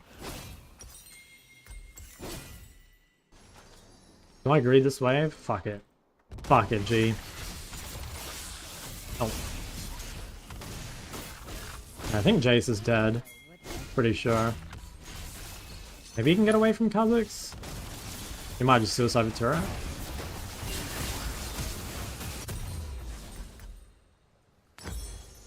Oh, this and this. Okay, nice, I got him. That's huge. Yeah, we've managed to keep the turret alive for a long time, which is nice. We got TP here just to save them. Maybe they didn't need it, to be honest.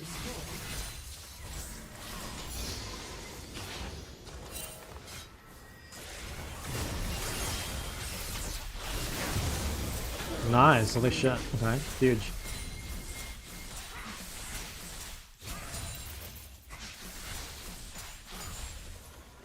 Can we make JCP? Maybe. He might have a war behind us. We're gonna get Herald. Maybe I should just come DPS Herald. It's probably good. Is there any TP? Nah. Alright, I think we just come and hit this.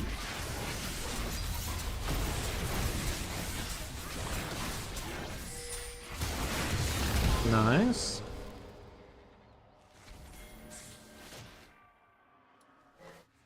Not so easy to get out of. Okay, my Seraphs is up, but what does he have? He has Swifties, which is quite bad for me. Swifties is actually a good choice, because I will be going Rylai. How much does Rylai cost? 13. Okay, I'm probably going to lose this turret soon. It should be okay. I think it's fine to, like, lose this eventually.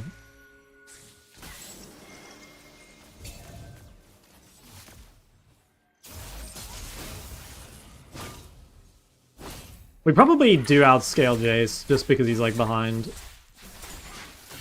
Like, he outscales me with the range, which is annoying, but, like, in an actual team fight, I think I'll do more. I mean, we'll see. Also, it just might not even matter, because itemization so strong. Has Rise up any different from Cassio just because of range? Like, Cassio is so much more self-heal than Rise. Like, she has MS, she has her W, and she has her R. And Rise is like, you have MS, but like your W is kind of limited in like what you can do with it. And obviously like you don't have a combat ultimate at all. This guy's just dead, no?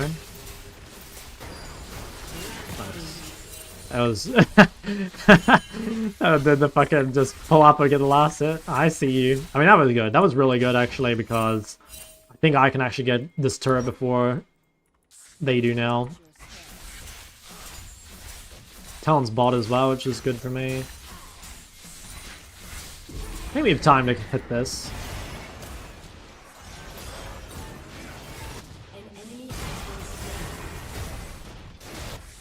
Okay, Jace is up in 8. He might try TP behind me. If he TP's behind me, I'm going to drag the wave and get executed. I'm just going to watch back here. Okay, if he's TPing, it's to the river. I mean, I'll just die if he's TPing the river.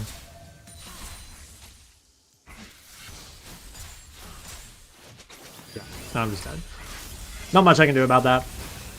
Because I can't guarantee it for sure, so I just need to... He's doing a really good job of delaying my base here, by the way. It's very smart. Shut down. Yeah, I think that's kind of unlucky, but also probably still the correct choice. I guess, like, I know he has TP, and, like, realistically, he should use it, so maybe it's safer. Maybe it's safer not to take the turret, just reset, and then defend this turret. That might be better. I don't really hate what I did, but I think it might be better to do it the other way around.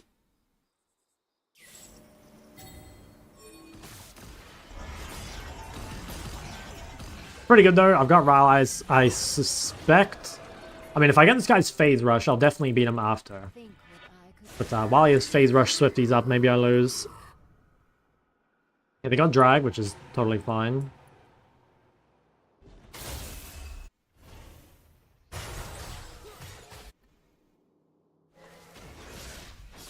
Okay, they might just cheese with Talon bot side. I'm just gonna wait a bit. More likely Talon's top. I mean, I guess I don't know for sure. Maybe not, though, because, like, this guy's still pushing. Okay, Talon is top. This guy's just a psycho. Guess he has his turret. He has to be careful, though.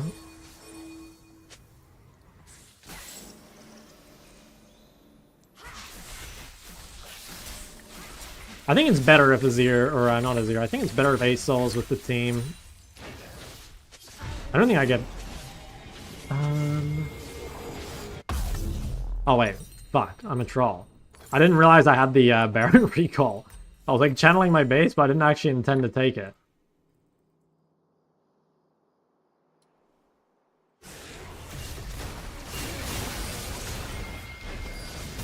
Oh, that's so bad. I should have been there. I didn't actually mean to base.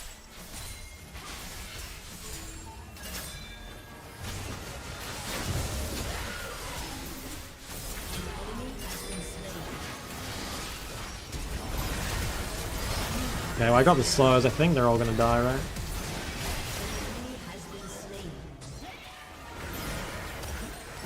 That was pretty troll. I really should have been there with Old Mate.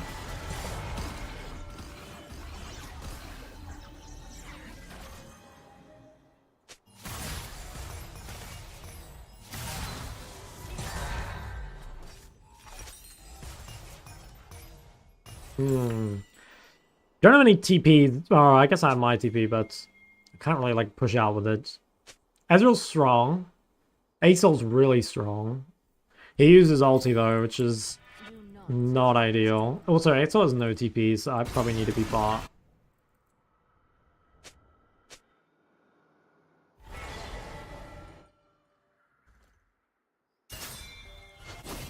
Maybe Jace is dead? He looks like really, really pushed up.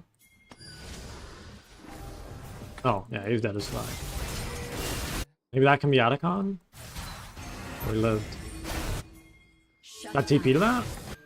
Do I need a TP to that? Doesn't look like it. Let's ping them out of TP. If they're not fighting it though, they're gonna immediately try to kill me bot. I think I channel this recall and cancel it if I see people. Otherwise Okay, I see Jhin. Is there? I mean, I have TP. Like, I'll just TP. Just for safety. Nah, didn't need to. Fuck. I was just thinking here, like, if I get it, it's... Well, if we get it, it's super good. Looks like I will get it as a deer kill or something.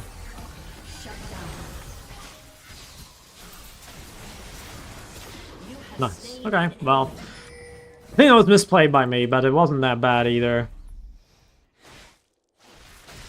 What should I do? Should I just, like, run bot? Yeah, maybe I sprint bot, get Leandry gold, and then base.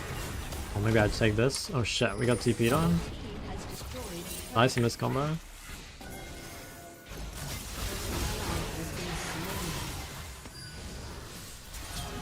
Alright. But I didn't get any kills or anything, so it's fine. I got Leandry here too, so it's not bad. Also, Jace no TP makes it a lot harder for him to pressure side, and I don't think they'll win team fights. How fast was Jace? Yeah. The phase rush... Oh, wait, I'm stupid. I thought I had that already. Oops. Phase rush plus Swifties is ridiculous. Like, the slow resist is insane. Also, dude, the fucking Karma shield. Like, Karma has low-key become, like, a good scaling champ. Like, she actually scales really well now with this build. She's a lot weaker in lane, I guess, for running it, but honestly, like, it seems kind of worth it. Like, she's not that much weaker in lane, right? Like, you're still a push monster, even if you don't deal as much damage. Okay, well, that gives us Dragon. Do I need to reset, maybe, to defend? Or is he going top? Maybe he's going top.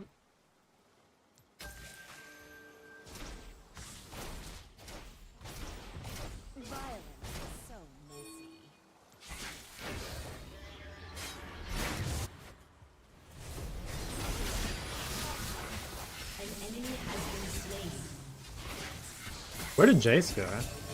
Oh, Jace just grouped. They don't kill these guys? Holy fuck, he actually does.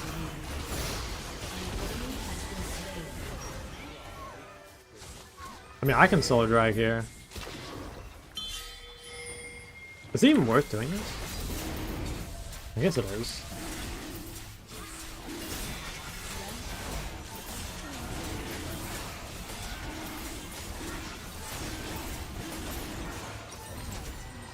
I'm still stuck with no Leandry. I could maybe stay a little bit and sell my cloth armor. I do want to get rid of my cloth armor. Was it worth? Nah, the problem is I couldn't really stay bots. That's fine. Power requires precision.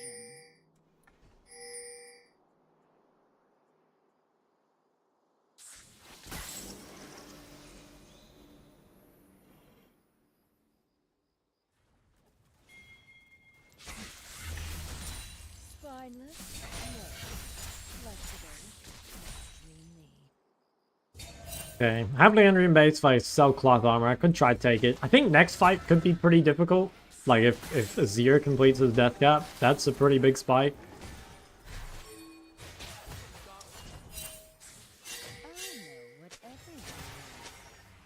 I think if we can ever get one kill and start Baron, we pretty much immediately win. Like, a Baron DPS is insanely high.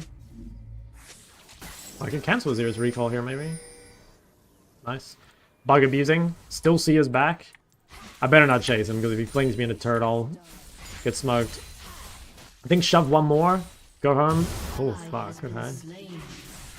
Yeah, that's surprising, because Kha'Zix has been, like, farming that guy all game long.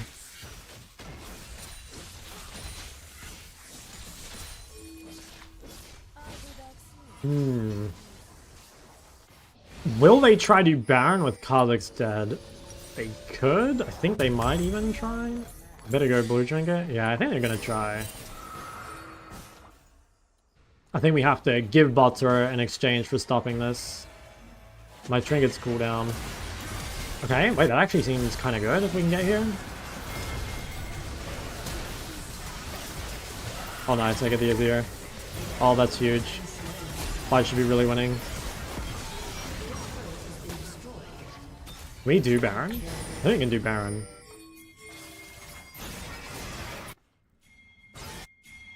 That was so good the way I played that onto the Azir. Okay, I can heal. I definitely do more damage though if I let someone else hit it.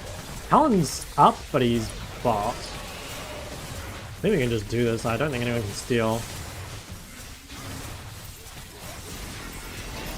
Alright, that feels really, really good. I think we're pretty solid. I mean, the only problem is I used Flash and so did Maokai.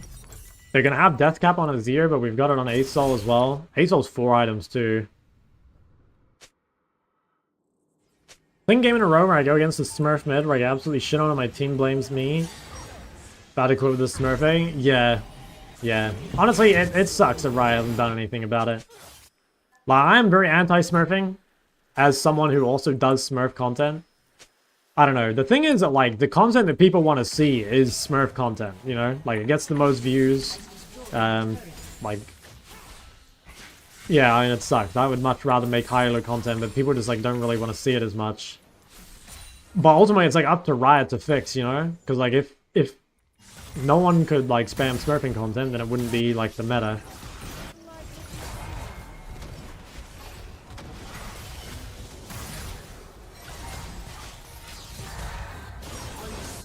Nice.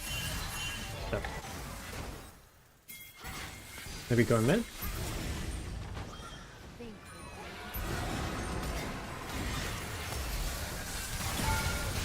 Damn. Couldn't quite get in there.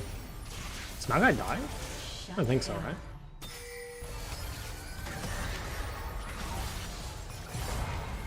Holy fuck, that guy actually... Why does he do so much damage when he's full utility? Do you have a love? Or would you like? I'm gonna sell this cloth armor, it's not very valuable anymore. Okay, I do have TP. I gotta be a little careful of just like randomly face checking Jace. I think he's pretty fucking strong. If you don't control, Okay, Jace top side. you are one. First game I'm winning a 90% win rate for Tristana mid. 28 kills at a 7% win rate on Yuumi. That's a classic.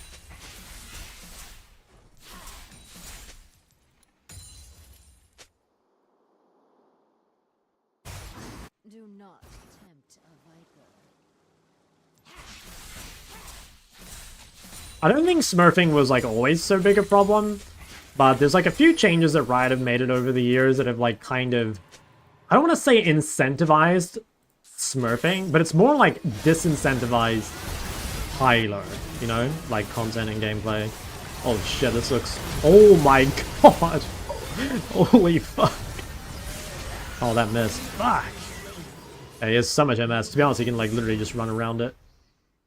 I think Kha'Zix could actually lose this. Oh, never mind. Take it back. I was thinking if Jace can E him in midair, like maybe he could win it, but he just fucking died.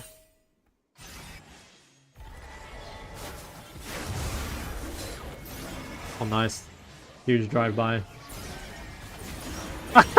No shot. The angle on that.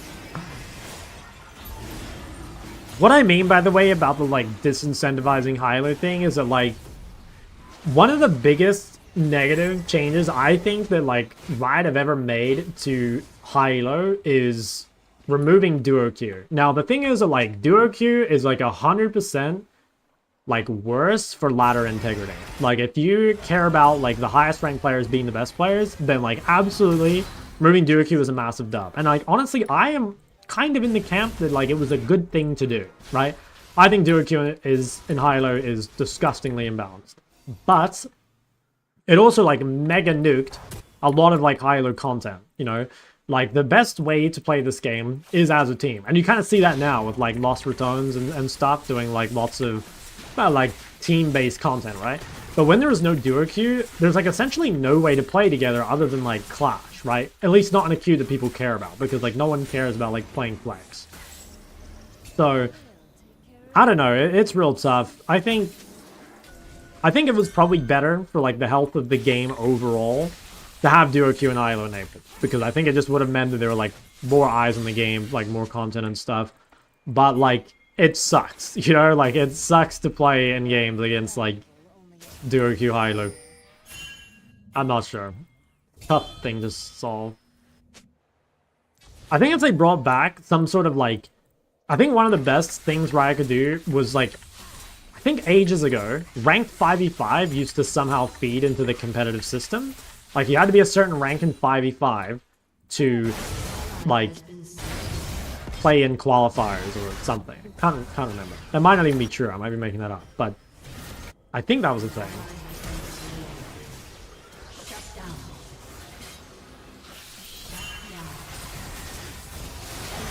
Holy shit, this guy's alive? Okay, I managed to take out one. Your turret has been destroyed. Can they end? They're gonna try. I have no flash. I have no Seraphs either. Your turret has been destroyed. Do I buy an elixir here? Ah, no, they won't try end. I think they're too low. Well, fuck, maybe I should have bought an elixir. Like, they actually are gonna try.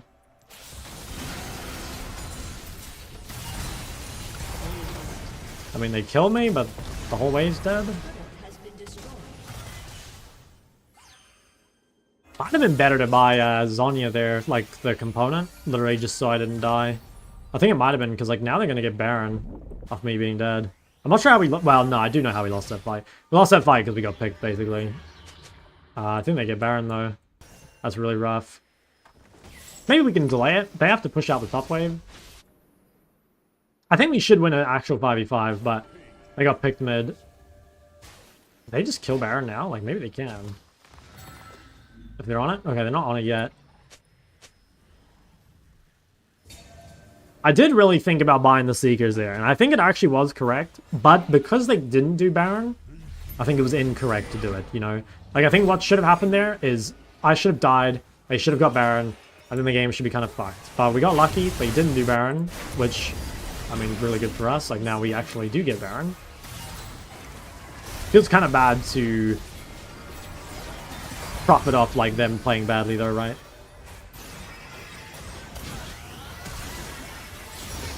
Jesus, I mean, back to Baron. Did I base? I think we kill this. I mean, that turret will survive, right? Requires precision.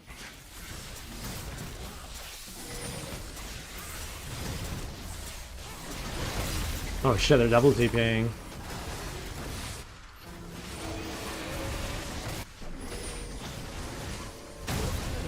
Oh, they won.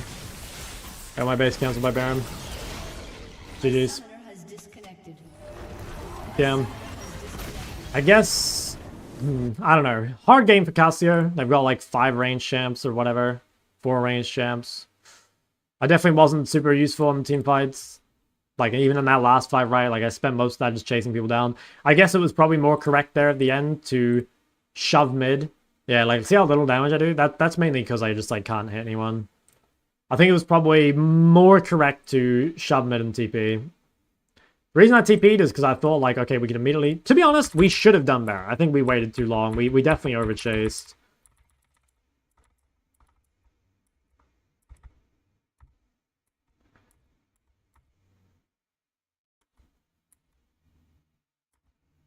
Damn. Match Nemesis? No, I haven't, I played against him last time, but not this time.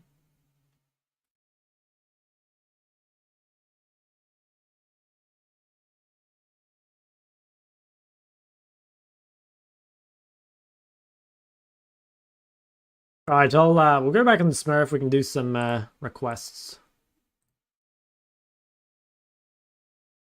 Makes sense, and I agree with you. Still frustrating. Oh, yeah, 100%. Like, it's on Riot to do something about it, you know? It's, like, 100% on Riot to do something. I don't know what it is, but... You can't, trust players to not just Smurf.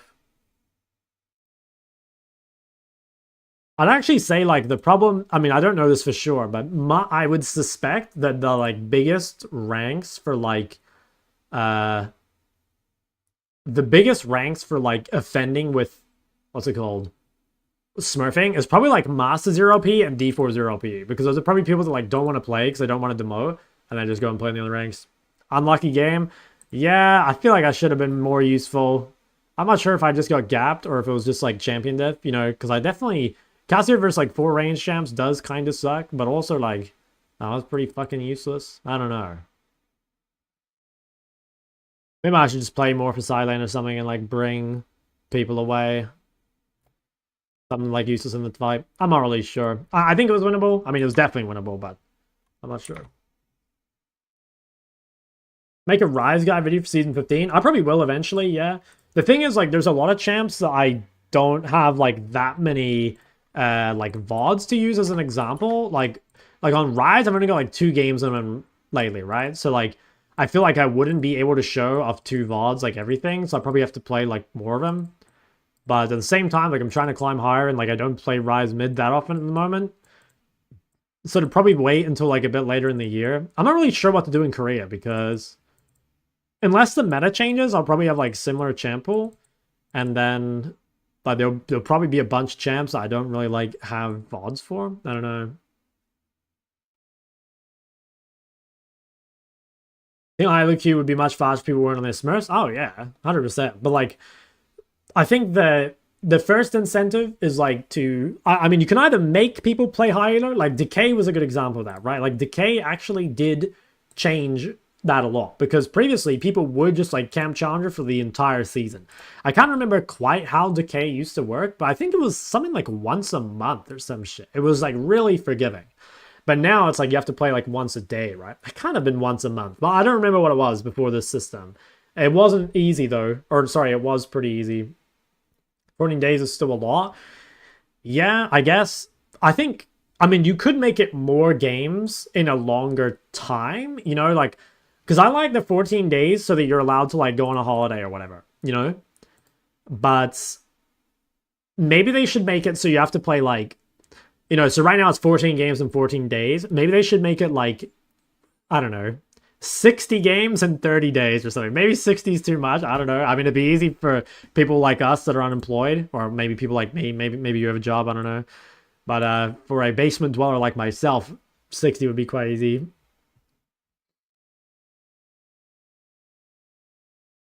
14-day vacation in this economy? I feel like 14-day vacation is not that weird. At least 5 games a day for climbing? Nah. No. My new strat is literally just like play until I lose and then I'm done. I should have lost a game earlier because I was like turbo lagging as well, but I got lucky.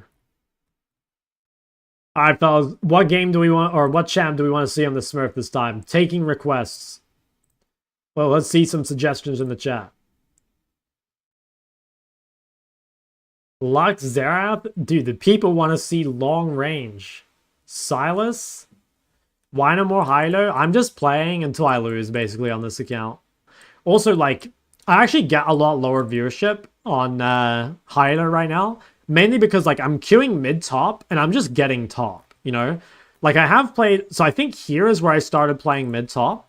And I've played... I mean, let's see. We've played 1, 2, 3, 4, 5... Let's say 6, because this was off-roll as well. 7... 8, 9, 10, 11, 12. So I've played 12 games of off-roll and 8 games of mid since I started queuing mid-top. Which is like, I mean, obviously it's like way better for win rate. You can see that, right? Like I'm winning a lot lately. But like ultimately, people want to watch mid, right? Which is fair. Like I'm a mid laner. And hey, I want to play mid too. It's just I don't want to play mid bot, you know? Timer?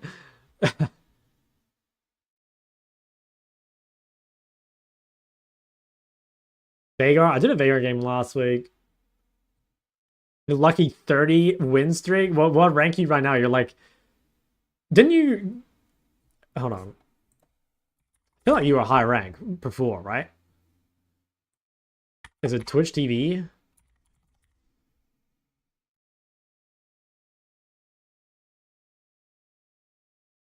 Holy fuck, bro. If you win 30 games in a row... Damn, you're kind of Bing chilling though. 1 KLP with all off ADC. What a fucking monster.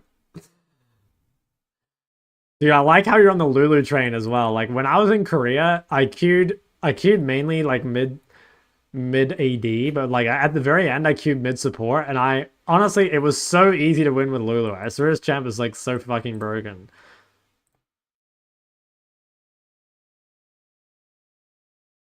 Recommend me a 5 champ pool for mid? I mean, 5 champs probably too many. I would say like play 1 champ with mobility, so that could be like Ari or Galio or Aurora or something. Play 1 of those champs, and then honestly, the rest of your champs could be basically whatever. Like you could play just have something that's blind pickable and something with mobility, and you're good to go. I don't think you need 5 champs though. I'd actually go less. I'd go like 3 maybe. No, ADC player, what do you expect? Yeah, true. I'll have main on Lulu. Definitely not a match made in heaven. Okay, wait, I just realized I didn't poll the chat. Okay, hold on. Let's poll. Wait, hold on, let me scroll up.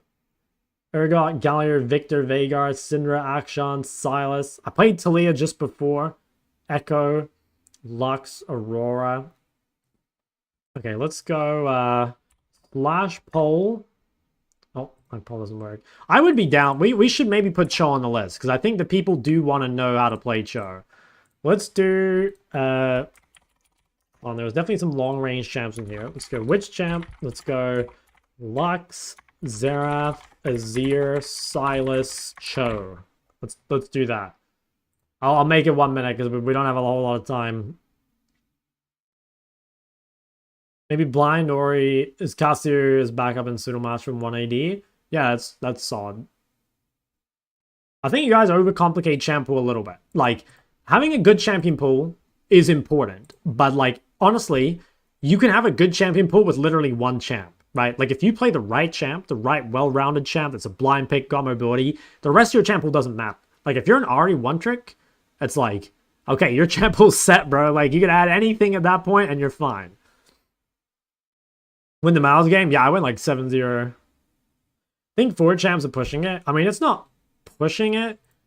It's just like, think of it like this. The more champs you play, the less, well, the less skill you're going to have on each champ and the weaker your matchup knowledge is going to be. So like, you're kind of saying like, is adding that 4th champ, is the flexibility from adding that 4th champ worth losing the, like skill on each champ basically? Silas, you guys want to see Silas? What is the Silas build? What do they play in pro? I'm curious. I can't even remember. Everyone goes Rocket Belt, right? Oh, is everyone playing electric? Oh wait, this guy's a one trick. I think everyone does play electrocutor, right?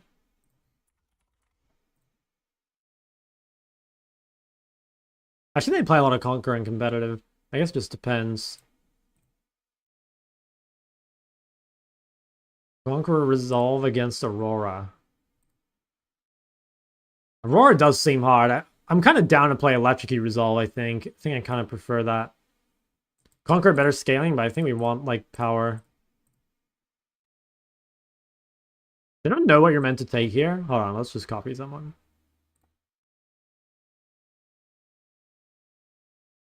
Sixth Sense, Ulti Hunter. I wonder if it's worth taking Bone Plating even into a range champ just to force the trade at level 1.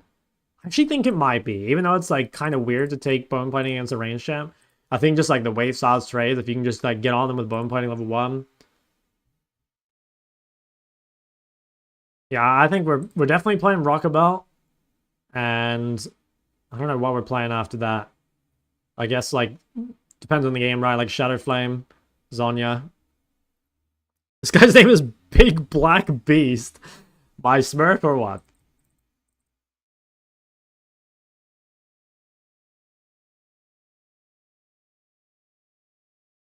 Well, I need to check. Did Knight go D-Shield into this champ?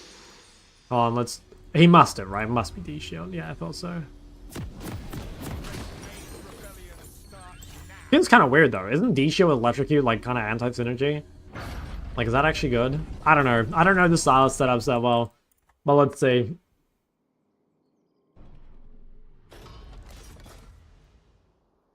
Big black beast hashtag. Okay. I didn't care for it. Guys, put his address here. 30 seconds until Level 1 minions fight. spawn. It could be kind of good. Oh, I can turn off the map cover. Hold on. A man who seeks control. All right, guys. I will show you the tech. To die. So the secret to Silas is to cheese your opponent as much as possible. Especially level 1. Like your level 1 Electrocute, Sudden Impact, Bone Plating trade is crazy. And you can actually get prio in some matchups you shouldn't because of that. I'm still not 100% sold on this D-Shield. I guess it makes sense versus Aurora. Like Aurora is meant to beat Silas, but if I'm playing this page, I feel like I almost should have gone D-Ring and just tried to punish, but this should be fine. Oh, I hear mute alerts. Thanks for following though. Alright, let's get to work. I think what we'll do is you got to make sure if you're taking Bone Plating that you play around it a lot. So like here, we really need to try and keep our Bone Plating until we can... What the fuck? Dark Seal Aurora. Okay, this guy's trolling. We're just going to wait for the creeps to be low, and then we're going to try going her. It doesn't even matter so much if we actually get the creeps. We just want the really big level 1 trade. Okay, nice. That's like exactly what we wanted. That's pretty good. Like we have the D-Shield. So like overall we have more sustain. Rip the power Maybe bone plating wasn't worth it. I only did 30. So maybe sudden impact's better. Although, or not sudden impact, second win. I guess you could say that, like, by having bone plating, like, he didn't trade as early, you know? I'm not sure. Anyway, let's give it a little bit of CS here. Just try and stay healthy to level 2. When you're playing any of these, like, gank setup champs, you gotta be, like, real careful not to lose HP before your jungler can come mid, you know? Also, before you hit level 3. Like, level 3 is the sweet spot for you getting, like, really, really strong. At that point, like, your trades are insane. Probably look for a trade here, especially if this guy misplays. Nice. Another really good one. I think taking damage is fine. Like, we still got a pot. Gets our D shield. Should we do 2 points W level 3, maybe? Probably not. I think if we hit the chain with Q, we just kill him. If we can quickly get level 3 here, probably go. I was illuminated. Holy shit, bro. Silas does so much fucking damage. And also, dude, those chains, I swear the chain is always just, like, ever so slightly longer than people think. That's super good, though. Like, one of the best things that you can have happen to you with Silas is getting, like, one of these random kills in the early game. And that's, like, mainly just realizing that, like, the CS is not as important for you early as, like, just trading at the right time, right? Like, we're in a super, super good spot now. We should be able to just, like, crazy snowball off this. So we're going to go home and just buy power, pretty much. We're going to go... Might be better to go boots. I'm not sure. It might be better to go boots there, but I'm going to go amp home and just, like, say I can get on this guy. Because he bought boots. And, like, without having boots, like, that definitely means I get kited. So this might not be as worth, but we will see, basically. There's going to be a fight bot side. Do I just ditch this wave? I think I might have to. Yeah, I think I have to, unfortunately. Okay, yeah, here I just kind of had to do this even though I lose the wave, just to make sure that Aurora could not get to this fight. Maybe I actually should have even kept going. I think I should have. Yeah, I maybe should have gone to that. I think it was still not bad. Also, I got mega bone plating value there. That felt good. I'm legit stream sniping you. Alright. Okay, so let's see. I think this guy might have reset.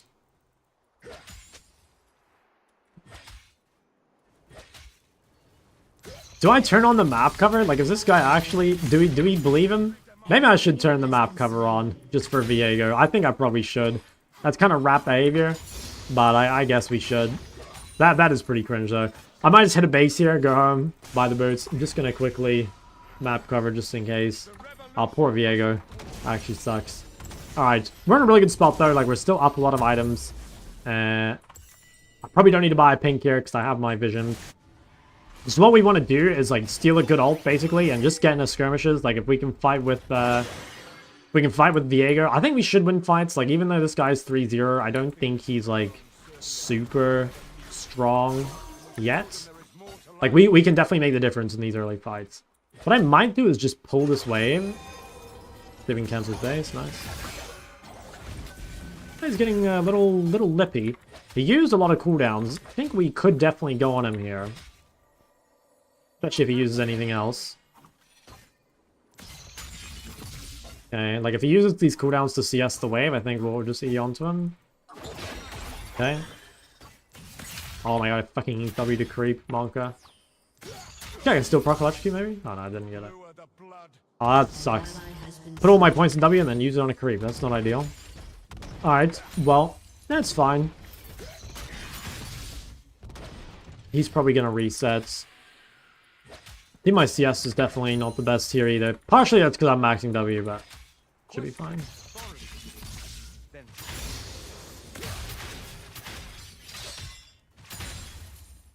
Now, could we run bot here? I do have, oh no, they're not gankable at all. I kind of want to stay on the map here. And just try and, like, trade. Oh, they're taking the plants. I kind of, yeah, I don't know. Maybe I should have recalled here. Because they're on grubs for sure. Ah, Camille just fucked that guy. I think it might have been better to reset and spend my gold. I was kind of thinking I could take the fruit, but unfortunately we got it stolen. I have bone plating, so I do just want to go on this guy, but currently my jungler is doing dragon, and their jungler finished grubs. Yeah, so that's what you got to be careful of. Like, it's scary time to trade, basically. Just fight winnable? Oof. Maybe not. Maybe still. Nope. So I think there the problem was I comboed badly. I should have tried to chain my CC with Viego so that the E hits. Because like hitting E is so key to hitting the rest of your damage. So I might have lost the game there. Like that was a very key fight to win, and like we lost it. And it definitely was winnable. So like you gotta be really careful. Like skirmish execution is super critical for Silas, and like obviously you're strong early. Like you can definitely make the difference, and like that was like not so good. Dude, why is everyone sniping me?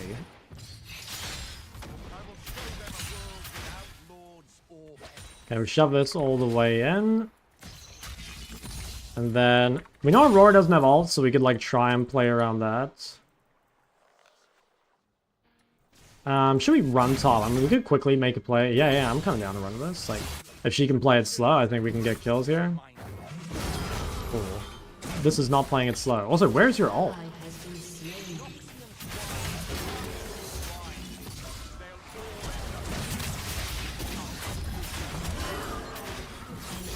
I think I'm dead. Camille just needs to ult to dodge something. It's pissing me off. That should have been free. I'm not sure why she didn't, but like she has flash and she has R. So like I don't know why she's just like getting hit by everything. I think I've thrown this game though. Like I was super ahead, and off 2 failed roams basically, I think it's kind of over. I mean, we can probably like sneak our way back in, like if we can like randomly get some kills. You know, like South is that kind of champ, but like realistically, you could consider the game like kind of over by now, I think. But maybe we'll get lucky, who knows. Probably just needed to choose the fights a little better. Like roaming there to top, I thought it was good because I thought Camille could delay, but normally roaming to a losing lane is like kind of a bad idea.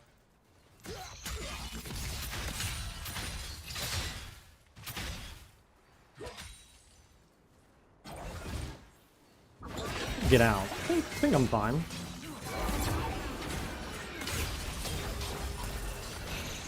Oh. Yikes. Like I said, guys, the chain's always that little bit longer. That chain's always that little bit longer than you think. I was kind of hoping there that I could E her in her range, but I didn't quite get it.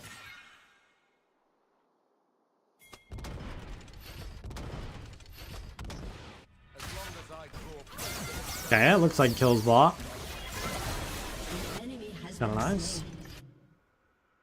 I mean, my bot lane's really strong, so I mean, if you do fall behind like this, I mean, the best thing you can do is like try and just like sneak random kills, right? Because like we're definitely still like kind of strong on these items, and Aurora doesn't have ult, so like fights are currently like sort of winning for us if we can just like find some like random fight. This guy has Storm Surge. This guy's build is terrible. I really hope I don't lose this. Okay, what we'll probably do is just like place vision to bot. Could probably just trade on this guy. Could I even go for Jinx here? How big's the wave? Looks hard. And just go back mid. There's maybe a window there, but not quite. No max Q for the side lane clear. Although it might be better to max E if I'm playing this. An ally has been slain. Okay. There's a world where I like take this guy's ult and actually just kill him, I think.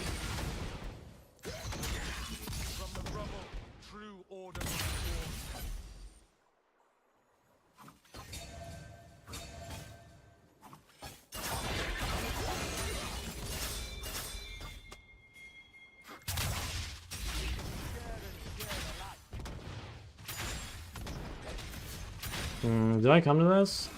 Probably. Shut down. Could probably go, yeah. Oh! Wait, that fucked me. I should have cancelled it so I could steal it. I didn't even think about that, to be honest. It's not often I'm out here stealing all these. I guess it was like more efficient in the way it worked out, but it wasn't intended. Alright, almost have Protobelt.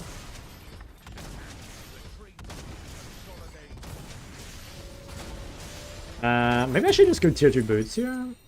Like, being on Kindle Gem sucks. I think I might just buy this.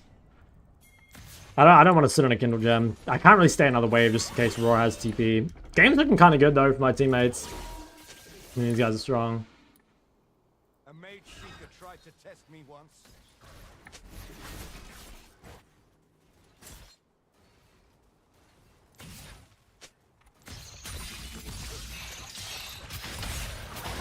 Like, Shitsao's damage is, like, fucking insane, man. Like, that's so crazy. I have, like, no items, and I, like, almost one-shot this dude. Your turret has been That's so dumb. I think that's so fucking dumb. How do I do that much damage? Like, that's just absurd. Okay, we can maybe look at this guy.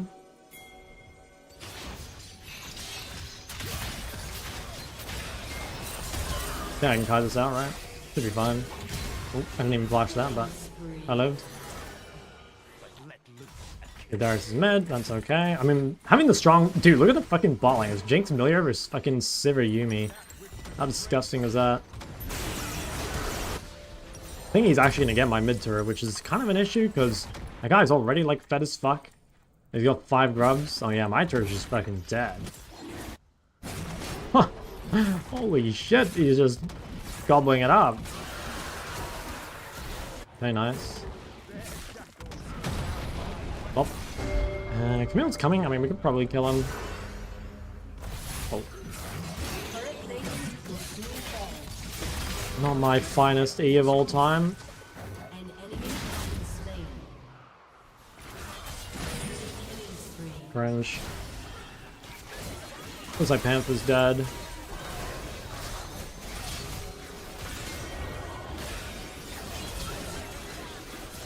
Dude, I'm still stuck with no Rocket Belt. I'm not selling my D shield. It's not worth it. Camille got that kill, by the way, which is actually kind of good. I think my team is probably just going to carry this one.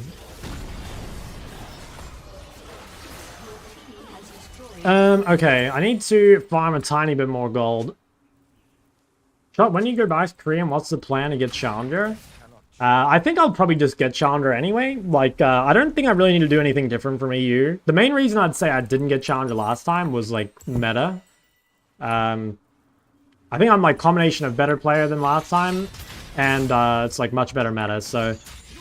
I could be wrong, but I think it'll be much easier. But I could be wrong. I mean, we'll have to see. I'll have to adapt.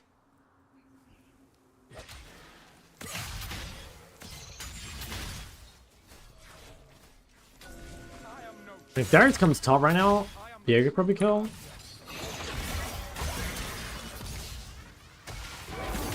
Oh wow, they have both solo lanes top.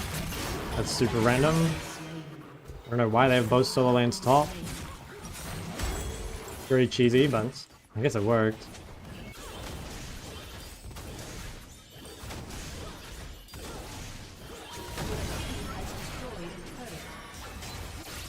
Yeah, it's a shame Camille died box. I think that actually would have worked pretty well. Like, if they commit to top, we're in a solid spot. I think they probably win this. They just, like, peel back. Sivir is so fucking big here. Oh, maybe not. I could TP flank, potentially. Oh shit, he's gone. Yeah, I think I TP. Probably play for kills after. We can probably kill the Milio.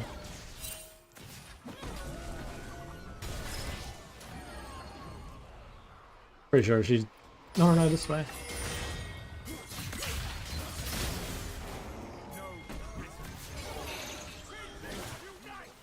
Guy's actually gonna get out, maybe. Oh, I got him. Huge. Seems chaseable, right?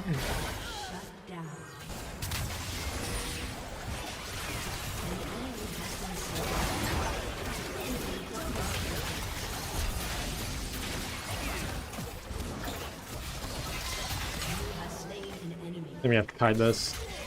Should be winnable, but just have to kite.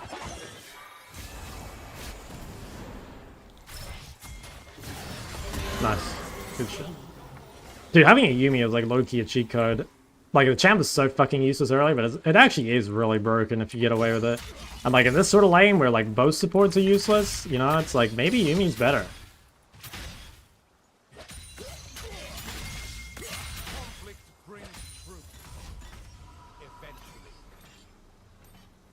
What are we building? We can't really build Shadow Flame, I think, because that guy has MR.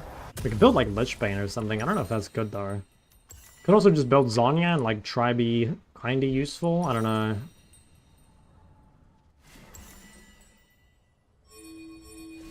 How beautiful a world is without war. Well, it seems fine. Yeah, ADC mid was like super meta. Like the best champs were first it was Trist Corki, and then it was like Zeri Smolder. And like back then I didn't play Smolder. So it's definitely not ideal for me. And also I think another thing that made it bad is that like what's it called? AP junglers were meta too. Like that was part of it, right? Like they go together. And so that meant that like most of the time you had like Lilia Zyra. And so like playing the double AP mid jungles is definitely bad. Whereas like right now, right, it's like definitely you can play Zyra and you can play Diana and shit, but you do see like a lot more like Vi, Viego, you know, these sorts of things.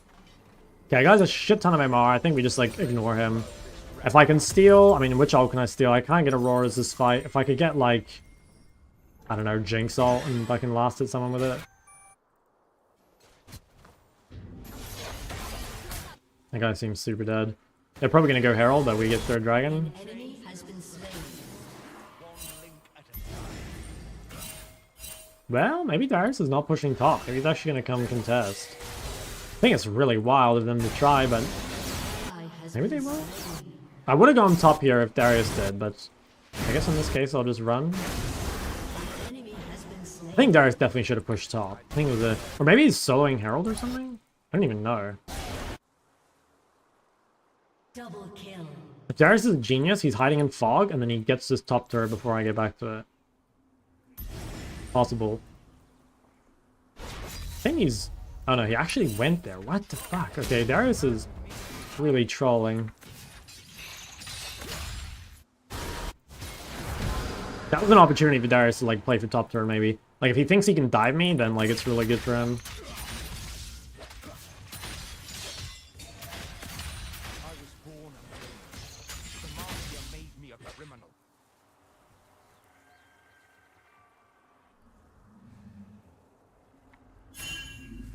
Aurora's stuck top. I mean, I could counter gang mid. Aurora might have TP, but like if I could get here, it seems pretty good.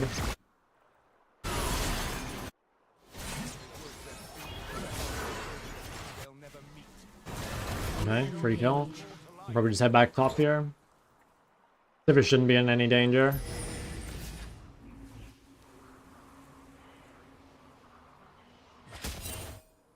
Now, Pantheon might ult me top. Low key. Won't really do it.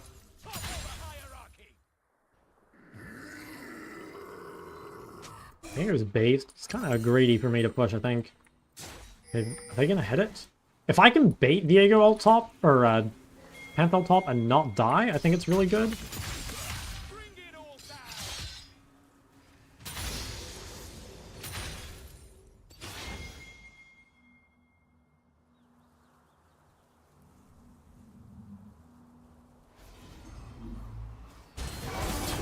Oh nice, yeah, they're just kind of shitting on him.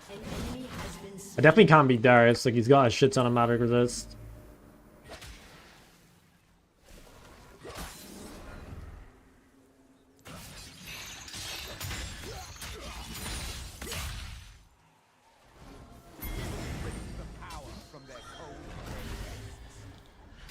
Oh yeah, he is fucking Force and H. Holy shit. Yeah, no wonder. I think Sivir's dead. Oof, that's bad. Really bad, actually. They're gonna try contest this, I think. Oh yeah, it's incredibly bad time to die. We can try finish, but I have no mana. I mean, at least Darius can't be here.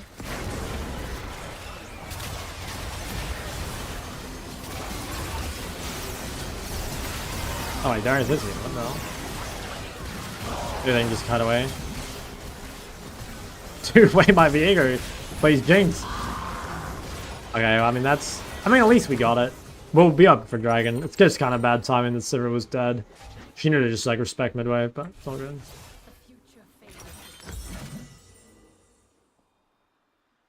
Thoughts on allowing mid? It's probably, like, not too bad.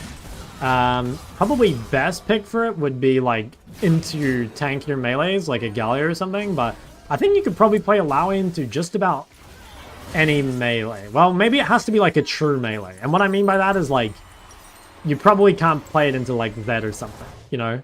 Anything that actually has to like farm in melee range, it's probably good against.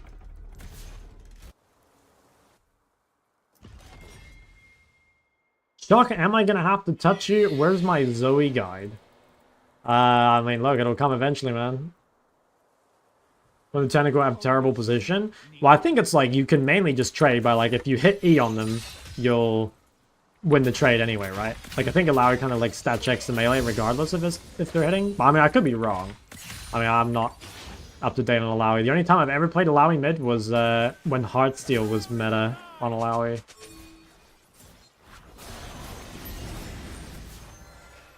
Oh, bro, you mean fucking... I mean, actually, it's probably better on her low-key.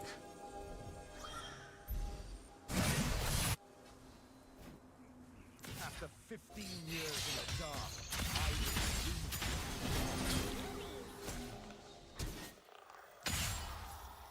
Oh, we get Cloud Souls. Shit's over. Okay, Sivir's really far. They're quite low, though. Probably cut this out. I mean, this seems fine. As long as I don't give Jinx a reset. Oh, wow. She actually killed me.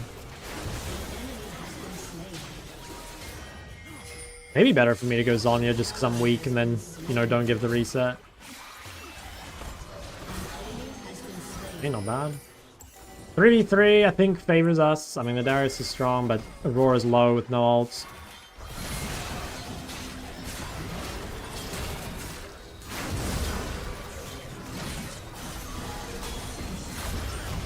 Oh, nice. Damn. Beast. How come you play Sylas? Because people ask for it. Liking Sylas so far? I mean, I like Sylas. I'm just like not good at him, right? Like, that's why I don't play him. Fuck it, let's kill Aurora. It is like a useful champ to have in your pool though. Like there's certain games where, like if you have gang set up in your mid jungle or whatever, or your support as well, it's like really good. Damn, we played that pretty well. the mage shall inherit the earth.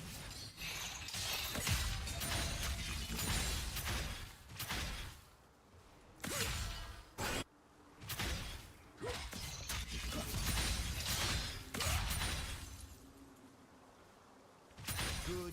Also, ask for Heimer. Okay, this was like one of the people, not all of the people, you know?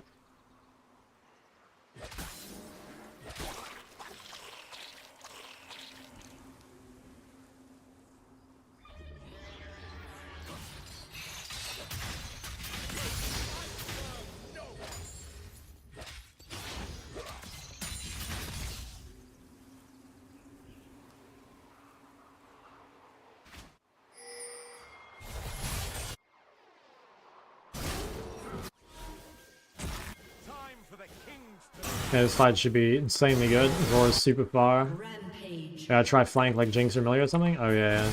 Seems good. I think if I can steal Aurora, it's kind of nice too.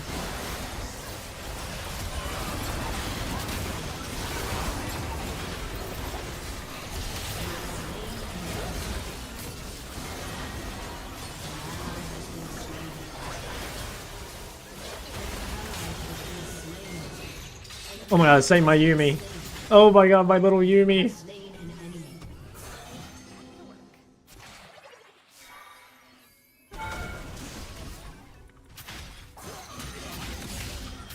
That's pretty good. We can Lich Bane this turret down.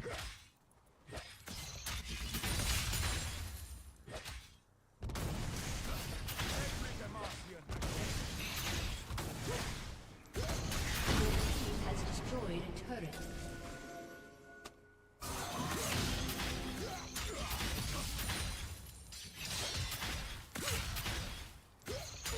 Yeah, we should probably run. This guy's gonna blood, the sweet chase. I think, even though Darius has MR, I think we just don't buy it. Don't buy the Void. Like, we can just hit Jinx here. question authority, then slip. So no, Zoe's Q-Gem has not been changed since Season 8. I did not know that. Actually kind of surprises me. It does surprise me a little bit. I feel like Zoe's one of those champs that was like pro play dominant for a very long time. But I guess they just changed other things about her. Let's just ward that. I don't think they'll ever do it, but just in case. Do I need to defend this top turret from Darius? Like, probably not. Like, if I get to this fight, we'll probably just, like, win the game here. I think I'll just try and flank.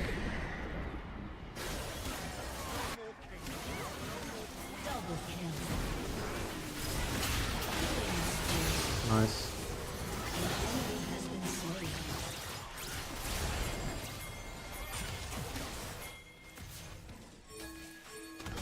This guy has like a million matter with this. Cringe diamond insect.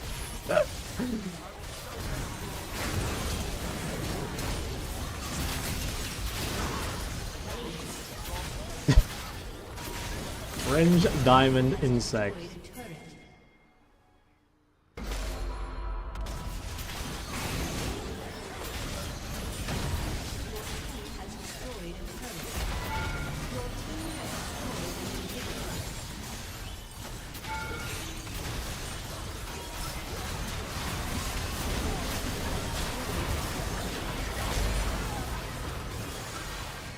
Good. Oh fuck. I can actually get Baron here. Did they end? Maybe? Maybe. I think these guys can get out. They have Cloud Soul. They got a lot of MS. Civi should be up in time. Oh my god, he's just fucking going. Jesus, Viego damage. Bro, he's just fucking hunting the weaklings. Look at this, he's killing the Milio. Oh, Viego is such a fuck champion. Yeah, I'll blaze him a little bit.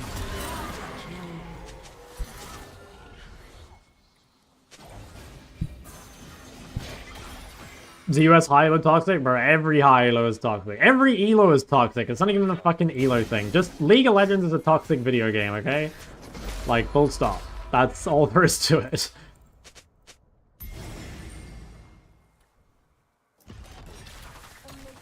Give me an example of draft where Saz would be bad to play into. Is he fairly bindable? It kind of depends. Like, you want to either have, like, good matchup or good ults. Ideally, you have both, right? But, like, for example, if you have a bad mid matchup, but you have, like, I don't know.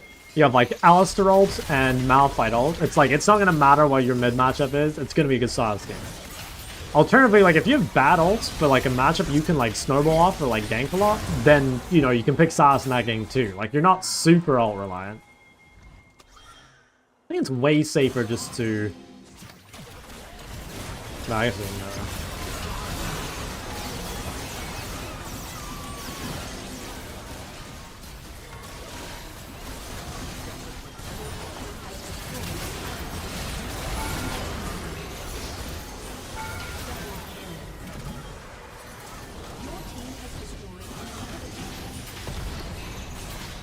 Oh, that was interesting. I think, I mean, the game should have been really good. I think I fucked up post first base. Like, obviously it was the skirmish that, like, made it bad. But I think it was, like, I'm pretty sure I should have just traded on Aurora, even though my bone plating was down. I think that was the play. Like, when she got that free reset, that felt really bad. I'll go look at it real quick. Because, like, right now, okay, like, game mid is, like, more or less over. I TP. Oh, yeah, I see. I walked to that fight. That was fine. Ah, right, she got the free reset off that. I mean, that's not too bad.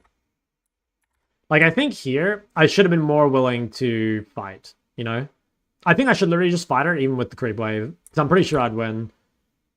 Like, it feels weird. I think I'm trying to go for the best trade when I'm pretty sure I just win. Also, obviously, the W on the creep was bad. And, like, that does actually matter, because, like, this fight ended up, like, quite close.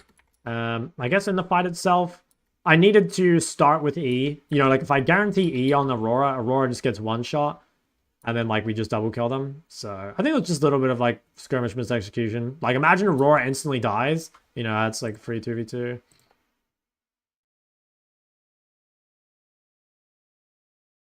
Jeez, look at fucking Viego damage, 61k.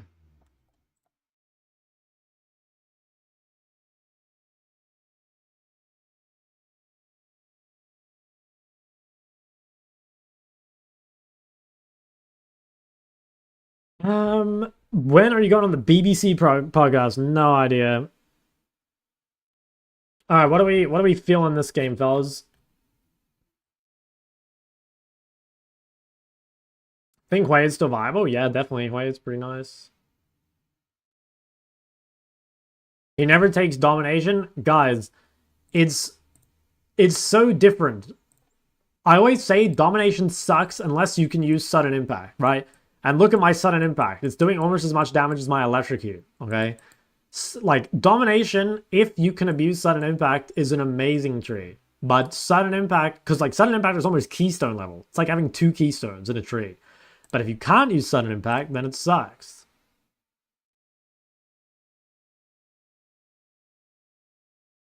Why'd you not Q-Max? You shouldn't ask me questions like that on Silas, because the answer is I don't actually know what's better. I went W because like I felt like I can just like EW trade, but like you guys shouldn't ask me like setup questions for champs I don't really play, you know? Because the honest answer is like I don't know.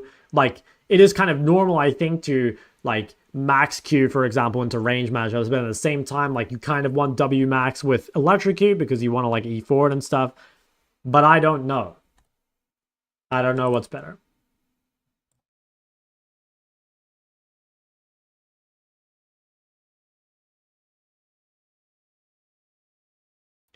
That's why I'll have to do some like unranked 2 master or whatever, like actually learning the champs as well. Because again, it's like even like that, right? Like, okay, I won a game here on Silas and like D1 Elo or whatever, but it's like, do I feel confident like making a guide in this champ at the moment? Like, not really, you know?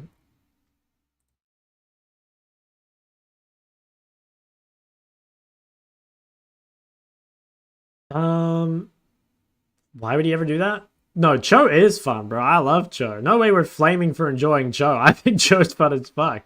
Who wouldn't enjoy Cho? What do you think about Nico mid? Yeah, I think it's not bad. It's not bad. It's like a solid high B, maybe. Low A. It's not bad. What do you think of Shadowflame and Ari? I think it sucks, to be honest. I think it doesn't really fit Ari's identity. It has no haste. Build path's pretty bad. Only really good if you're, I don't know, consistently hitting squishies, I guess. Which you can kind of do on Ari. I don't know. It's not terrible. No, it's not terrible. But I just don't see it being better than the other options. Your size OTP? I'm just not your guy for that. Let me turn my alerts back on. What does it mean to play a champion? I see you picking some stuff you don't play, but seem okay against, say, Diamond 1 tricks. Well, I don't know. For me, it's like, if you can play a champion, you can, like, more or less play it in your highest elo, you know? Like, if... Okay, I'm not a Cassio 1 trick, but let's say that I was, like, a 1200 LP Cassio 1 trick, right? Like, that's all I could play. I would not say I could play any other champ, right? Like, if that's the only champ you can play at 1200 LP, then that's the only champ you can play, in my mind. Because anything below that, you're winning because you're like a better player at the role, as opposed to like a better player at the champ. You know what I mean? Put it down and leave Yon open. Maybe I'll ban a colleague so that I'm playing it. Better macro? It's like better everything. Like, it can be better macro, it can be better like mechanics, skirmishing, knowledge, you know, it can just be anything. Literally everything. Not just macro, because like you can be way better mechanically, even if you're not good at like the champ mechanically, right? Like you could just dodge skill shots way better than your opponent, and that would allow you to win like any skill shot line. Play gaming? I got a play game in before. Posture check. Legend. Thank you. All right, guys. What are we thinking? I want to play. Let's poll. Let's do which champ? I'm gonna put Lux, Rise, Zoe, Yon, and fuck it. Let's put Diana on there. I'm kind of feeling like Diana. Why not?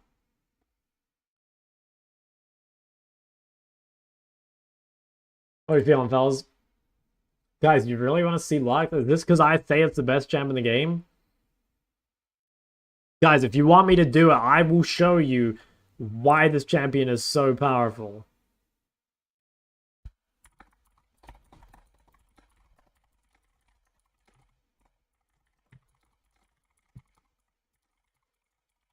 Yeah, Wukong.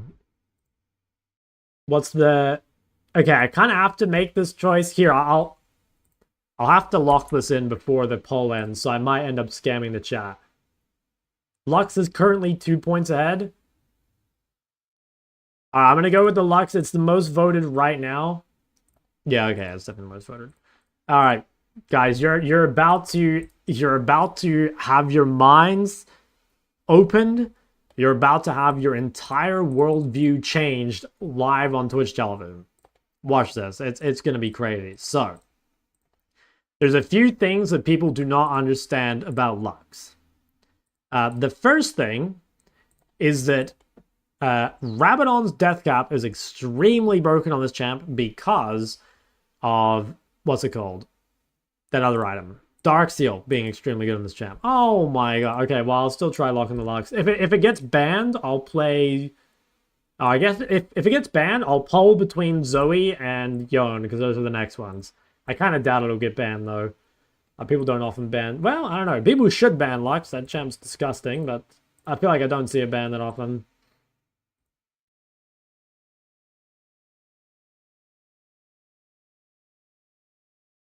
Got the Dyrone on the jungle.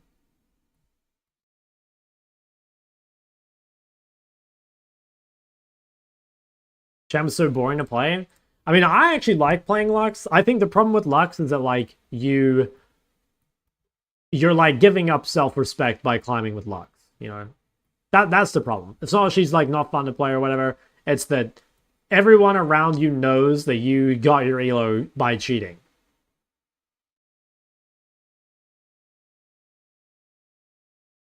To a point. I mean, you could also say the same about many meta champs, though, right? I think you could say the same about Ahri or Galio or Garen or Cho. So this is not like a Lux-specific problem. But it's definitely like it's one of them. Lux's banner pick incredibly often in low elo. Yeah, it does have really high pick rate. People do like Lux in low elo. I mean, it's OP, I swear to God. Is first strike on center good no Ori? I would say no. I think it's really greedy to run that, but I don't know. If you can get away with it, I guess. I think it's... Oh, actually, you know what? Here's the tech. We lock Lux right now. Actually, wait. Here's the tech. We hover Nautilus... Okay, never mind. I was going to say hover Nautilus, pick Lux to make them think it's Kate Lux bot. If this guy takes Lux now, I'll be kind of pissed. Okay.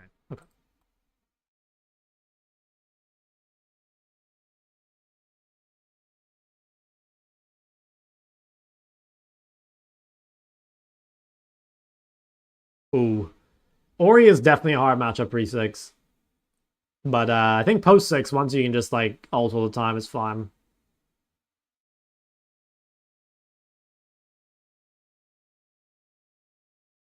Okay.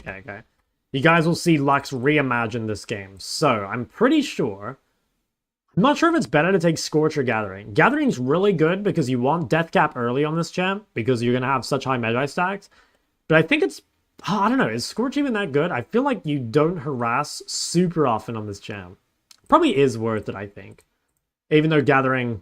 Well, I don't know. Maybe in a contested lane like this, you should take Scorch. I have a feeling that Gathering might be higher, like, percentile overall. Higher percentage, but... I feel like for a contested lane like this... Well, actually... let's just be greedy, man. Fuck it. We're still gonna have a really strong lane here.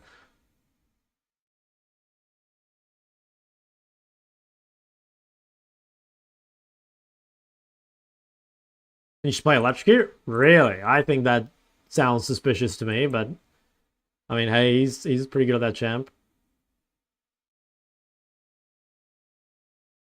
Why attack speed? I go attack speed on every champ because, one, having more push over the wave is very useful, and two, it just makes it easier to CS. Like, I don't know, you can go something else if you want, but I think it's so much easier to just play attack speed every game.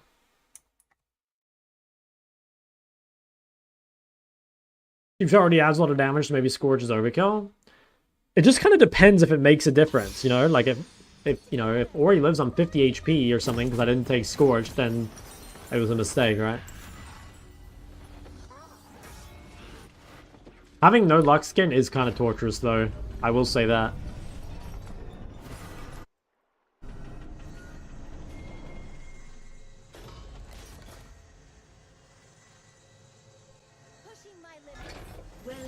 The Summoner's Rift.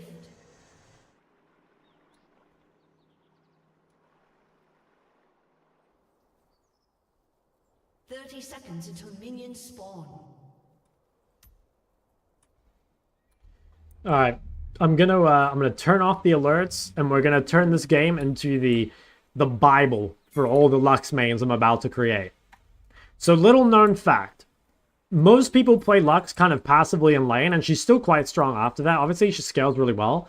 But I think what makes Lux really good is she's actually really oppressive to lane against. Like, even though you've got long cooldowns, they're very hard to dodge, and she can play very strong rune pages. You can even take Scorch instead of Gathering if you want, and like the combination of all this power is actually really, really hard to lane against.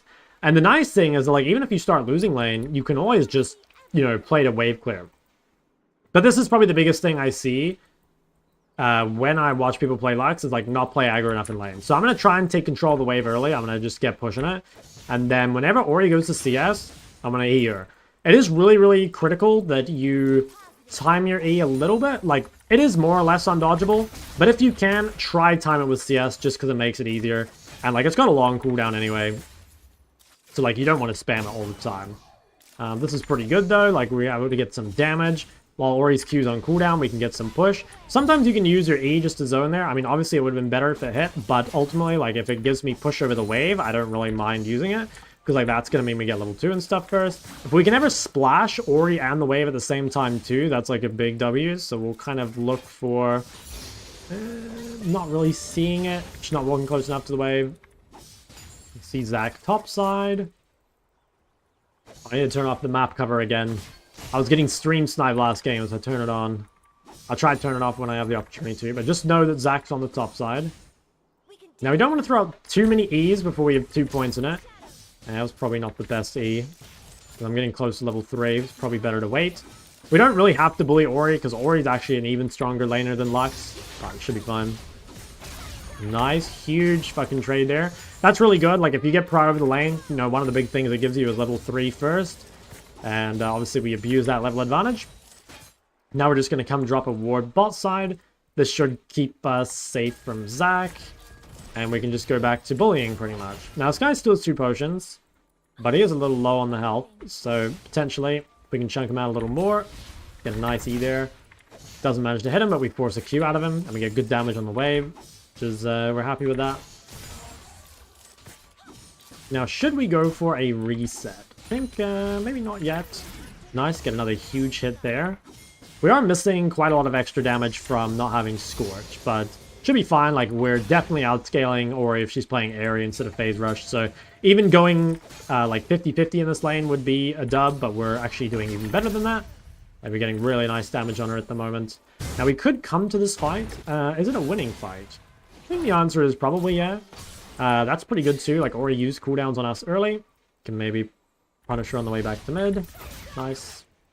Looks like Zac is going to quickly try and gank me, so I'm just going to Q these creeps and back away. Quickly drop my ward here. Hopefully he doesn't see this as well. If you can ever drop a ward without them spotting it, it is kind of useful, just so they don't ping it. That's totally fine though. Should be fine anyway. I'm going to kind of come back to lane slowly here. Regain a little bit of our control. Nice, huge harass. Dude, Lux is so broken in lane. Imagine if I took Scorch as well. Like, I'd be absolutely pumping him. But this is so good. Like, if you're ahead CS as Lux early, you're insanely happy. We can bait this Zac gang. Probably don't want to walk too far forward, because we definitely could die. I'm just going to play a little bit back. Do you think he's still there? Probably not, right? If he's still here, he's a madman. I think he is just resetting, but... I mean, at this point, it's probably not too bad if he does come mid. Could maybe go for a Q flash. Okay, that's fine. I'd say this is probably better for us. So as a long-range mage, obviously, like, having no flash is, like, kind of risky, but it's even riskier for a short-range mage. So I think we're kind of happy with that. And should be able to clean all this up. Probably can grab this one more wave here, which will feel pretty good. She's going to TP to the turret. Just need a little bit more mana. I'm just going to soften this all up and then E it all down. It should be totally fine.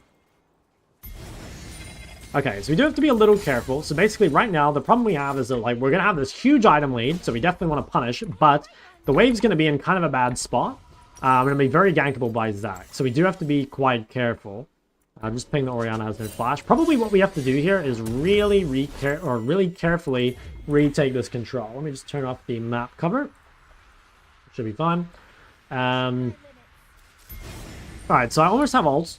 I did miss 3 creeps there, but I'd say... Actually, I missed 4 creeps. Probably wasn't super worth it. This is kind of fine, though. Like, we're going to have really good setup on the grubs. We get a pink in this bush. I don't quite have my thing yet. My ward, but for now I should be pretty safe. We can also try and bully Ori. Again, try and splash Ori and the wave at the same time if you can. Alright, we see Zac bot side. He's probably going to come mid. They're going to try gank me with Ori ult here. Just going to run away. You can always ult this wave if you really have to. Might even be worth. Yeah, I think I ult the cannon. It's kind of annoying because I lose it for the fight, but like having the prio is good, and we can make it really difficult for them to face check, as you can kind of see here. There's no flash in the Ori, I'll just ping that. Thresh could probably flash her and kill her. Okay. Should be winning, I think. I'll get my W off. Ooh. Okay, maybe this was my bad. Maybe I shouldn't have taken it. I think it was better. Okay, so yeah, he's flaming me for taking it. I think it was better to take it because it guarantees that I get the root, which I think is better. Because like he was able to get in anyway. I think we lost that regardless of the lantern. I don't think it had anything to do with it. I think it was more that, like, Seraphine was much stronger in this fight than Thresh, so... We'll just be that guy, like, I don't think it has anything to do with it. That's fine, though. I mean, the nice thing is, like, we're not all in on, like, an early game build or anything. Like, we definitely scale really well, so that's kind of fine. We do lose a bit of CS, which is annoying, but it's not the end of the world. Should be able to just clear all this up. Yeah, it should be okay. I think that's just, like, the... I used ult on the cannon. I didn't have it for that fight. Maybe if I'd saved ult, we could take that a bit easier as well. So maybe it was my bad for using the ult. Like, maybe it was kind of a too critical a time to use it. Fine. We'll just clear all this. I do have some wards to place, so we'll place this on the top side. Wow, she went Sorks. Okay, so Orianna's basically, like, all in on early game, which is fine because, like, we outscale her. We just need to make sure not to fight her. One thing to be really careful of is, like, if you fight someone while you're down movement speed, like, a lot of the time they can just kill you because they can run you down the moment you waste your cooldowns. So at this point, we're probably committed to, like, playing far back and ulting waves if we need to, which is fine. Like, yeah, we don't really care about that. It's difficult for them to, like, really get a lot done. Zac's spending a lot of time mid, too, so, like, we have wasted quite a bit of his time, which is good. And hopefully my other lanes end up, you know, snowballing as a result. It's definitely going to be hard, though. Like, Seraphine's super strong. It's difficult for bot lane. Alright, so Zac's probably going to go into our bot side. Maybe not. They also have 4 AP, so it's a reasonable game to buy matter with this. Yeah, once your opponent has MR like this, it's hard to harass with E, but you also just don't have to. Like, if they've invested gold into buying boots, like, obviously they're going to be behind you on the first item, and you can just play for the first item power spike instead. I might just walk in here just in case... Okay, I was going to say in case Ori walks in, but she's showing mid. That's fine. Yeah, we should be totally fine here, basically. Okay, I'm just going to respect. I don't have flash, and again, I'm like down MS. We can ult the wave if we need to. If she keeps pushing, we can kind of just collect it for free. Probably the best thing for Ori to do at this point is to keep the wave in the middle, because she's not doing anything with her prior. And she's basically just like giving waves to us over and over, which feels really nice. We don't even have to use ult for them, which is good. Now, Ori could roam bot here. There's not a whole lot we could do about that. We're more scared of Zac here than Ori, although Ori is scary given that she's like itemized very heavily early game. I think we might want to ult this wave. Yeah, just gonna ult this wave. The reason I ult this wave is because Darius is about to make a play bot, so I really want to make sure that if Ori goes to this, that she's gonna be late, right? Which is exactly what happened here. See how Ori is like stuck mid the whole time? And remember, like, we can't really contest in the 1v1 anyway. Yeah, I'm just gonna go for Ludens. It's not the best item overall. Well, there's not many good items to buy really on Lux, but it's fine. Just pain that this guy is coming down the river, so they're very aware. She's quite late to it, obviously, because we shoved the mid wave, and we also got a free reset there, which is super nice. So I think we played that really well. And that's one of the strengths of Lux, is the ult is like more or less a tempo cheat, right? Like you can see here, 47-second cooldown. Like this shit's gonna be up again soon anyway. We can clear all this out, set up our vision for the second set of grubs, and it should be pretty winning, I'd say. Be really winning. Let's just check if there's a blue ward here. Not yet. Ori hasn't reset, so now is like a really, really good time to fight if we can, because she's, you know, sitting on a lot of gold.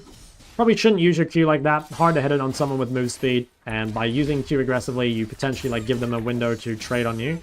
Like Q is really good to save defensively, so that when she moves at you and stuff, like you can stop her. Now this fight seems super free. We're here way before Ori. Pretty much okay. We can focus the Zac instead. Could maybe ult him. Okay, that's pretty good though. Like our Prio secures the grubs, which is nice. And yeah, now we got 6 grubs. That's really, really, really good. And that's basically all because we got that like temper reset off, which feels really nice. So, could look at this guy. I think she has flash up at this point. Actually, definitely has flash up. Oh my god, that guy is very brave. Oh my god, surfing you. Should I Q flash? I don't think so. Can probably get her with this. Oh wow. Actually, okay, I'm surprised I missed. She heals. Okay, well, that guy's dead as fine. One really OP thing I think about Lux compared to a lot of other champs is that Q is like fairly non-committal. You know, like there's some champs where if you miss your CC, you're like basically fucked afterwards. But like the luxury you have as Lux is that you're just so long range that like even if you miss something, it actually ends up not being that bad. Like you're so long range that they can never chase you down in time. Ooh, I'm gonna take a lot of damage here. Should be fine. Okay, that should be a kill. Darius. Darius. Darius. Darius. Okay, that's fine. He could have waited my combo to go off, but it's fine. It's fine. Ultimately, I didn't die, and we got Ori's flash, so, you know, it's fine. Lux is a new champion, so, like, you know, that's the one downside you have, is that people are still learning what she does. But, you know, maybe in 10 years from now or so, maybe even a little longer, people might know what she does. This is really good though, so I think this is where Lux really starts to shine. Dude, I've had so many light puns. Oh, this is great. So basically, like, on your one item, like, you're gonna have really low cooldown on your ult. You can pretty much always just, like, fish with Q. If you hit a Q, you can just ult someone immediately. And that's basically the fight over. Like, they'll already be too low that they can't fight. Now, ideally, if you're a bit more fed here, you can go for Death Cap second. Death Cap second is really, really, really good if you have high Darksteel, high Gathering Storm. This game, I've fallen behind. It's hard to buy the Death Cap components, and I don't have, like, a whole lot of stacks. So I won't do it this game, but you definitely should in some games. Now, it's tempting to go Magic Resist, because, you know, they're 4 AP, but the thing is, like, Lux is so long range that she's never really going to get hit. And the nice thing about long range champs like Hwei or Lux or whatever is you can itemize really, really aggressively because you're not actually under any threat, really. Like, if you die, it's because you missed position. So you can just go full damage. In this game, what full damage probably looks like is either Shadow Flame or Horizon. Kind of depends, like, what gold we base on. I'm going to make a video soon about build pass. That's something we need to do. What Ori's doing here is really good. Like, she knows that she, like, wins on the actual wave itself. We could ult this wave, and that's what we'll do. When this cannon gets a little bit lower, I think we can kill it now. Oh my god, I fucking missed it. Dude, if I waited a tiny bit more. But that's, like, kind of OP. So people often ask me, like, what do you do as a champ on the side lane that, like, can't win the 1v1? It's different for every champ, right? Oh, dude, they fucking deleted my bush. Like, some champs, like Lux, have ways to cheese it. Other champs, you kind of have to wait until your teammates are in position. Like, currently, it's really difficult for Ori to do this because my team is bot side, right? Which is what's happening. I'm just going to queue up here and try and make her walk down.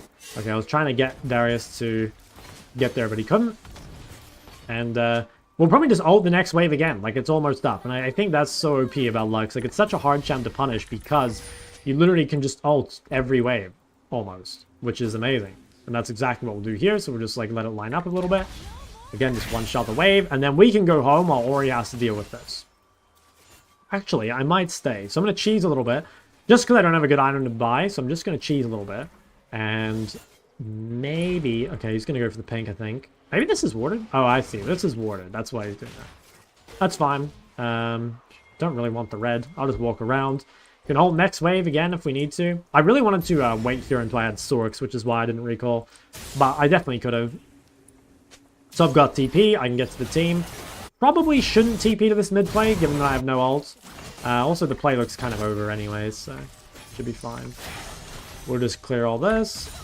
Things nice. We can go home, grab our Sorks. What we might even do is shove one more. I think we could. What's the cooldown now? 36. Yeah, that's insane.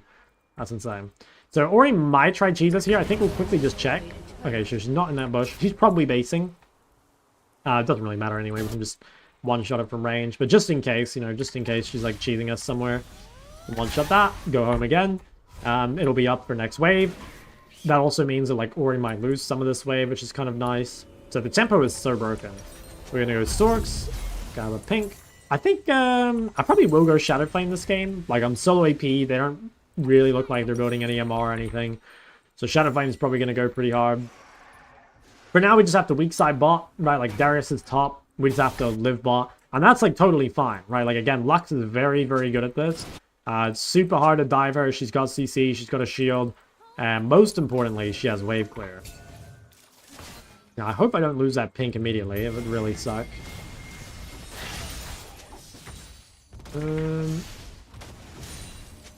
Okay, they're engaging mid. Can I get to this in time? I think maybe yes. Just gonna ward this. Is there an alt angle here? Probably not yet. I think we'll wait till we're a bit closer and wait till we have CCs. We can probably line something up nicely here. Okay, that guy should die. Huge.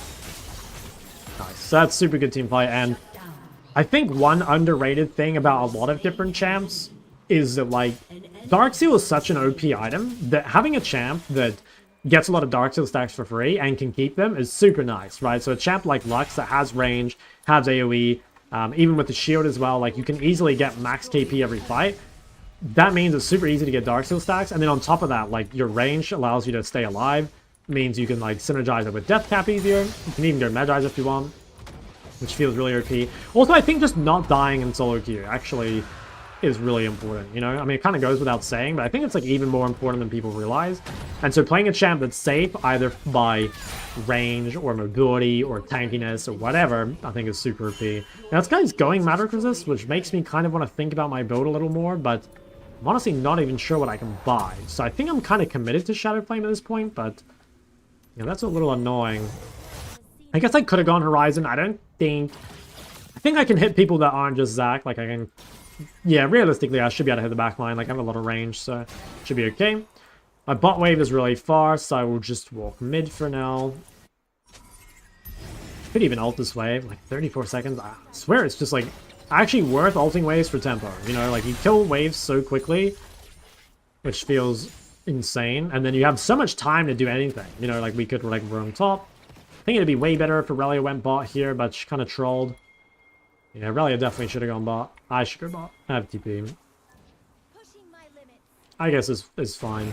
I think it is better if Aurelia's bot, but we'll make it work. So we'll just run bot here. I have ult again, so we can always, like, just clear if we have to. Just gonna ward this just in case. Okay, no one's there yet. This guy might try dive just because he doesn't actually need minions, I guess. Just ult that. Oh, how broken is this shit, man? Like, anyone telling me that Lux isn't broken is just delusional. It's too OP. You do so much while, like, not putting yourself in danger at all, which is underrated, I think. Alright, we got 3 dragons. All we really need to do is be strong for the next one. Got ult soon. Volley can't make any progress into us at all. We can just, like, clear the waves. We could just delay this wave a tiny bit.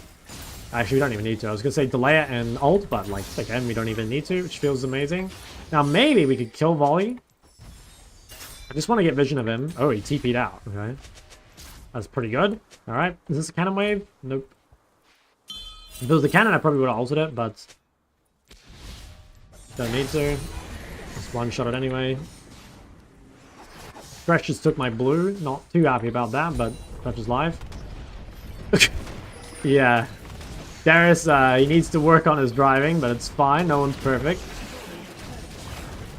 Okay.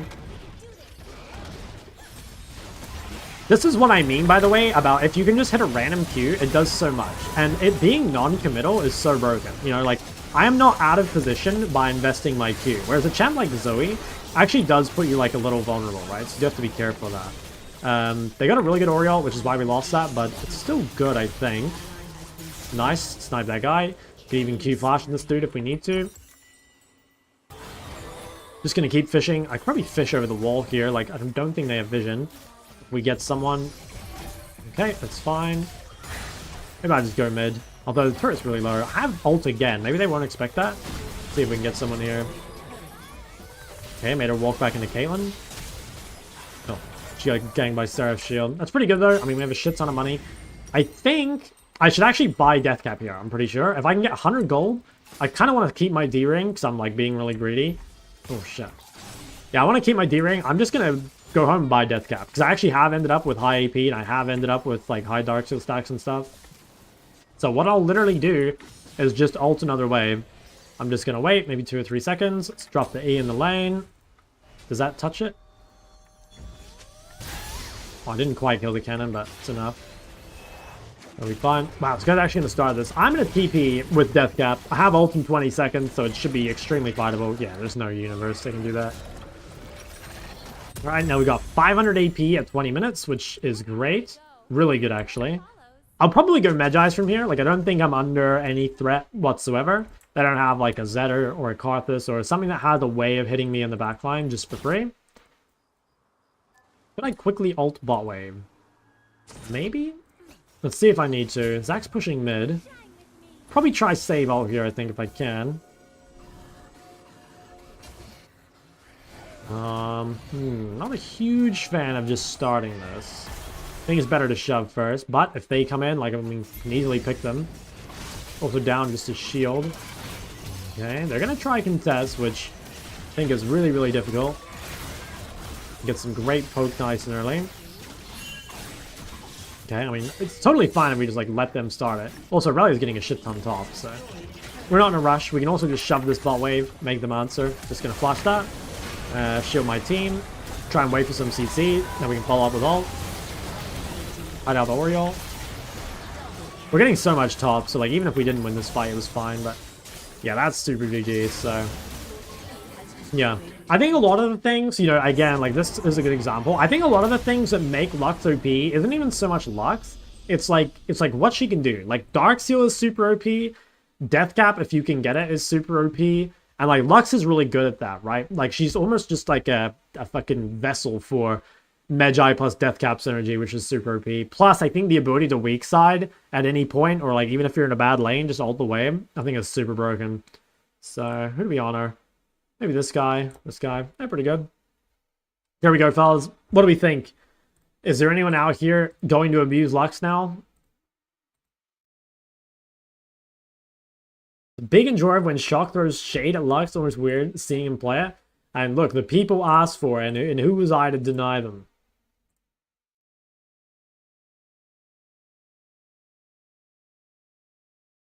Second items, do you recommend on on Silas? I'm not sure. I think Shadow Flame is like the default. You can also go Zonya. I think Lich Bane's an option sometimes. Like some base models too, shit. That's kind of fair. That is kind of fair. Alright, let me read the YouTube. I'm in Iron trying to improve. I picked up a soul, but I'm not having any success. Do you recommend a champ that's good in all stages of the game? Best recommendations for climbing out of low elo is super easy. Champions that are really forgiving, like Swain, Galio.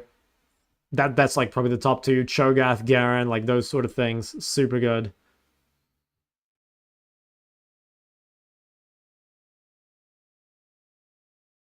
Tier list of items from the Olive Garden. I don't think I've ever been to Olive Garden. I don't think that's a thing in my country.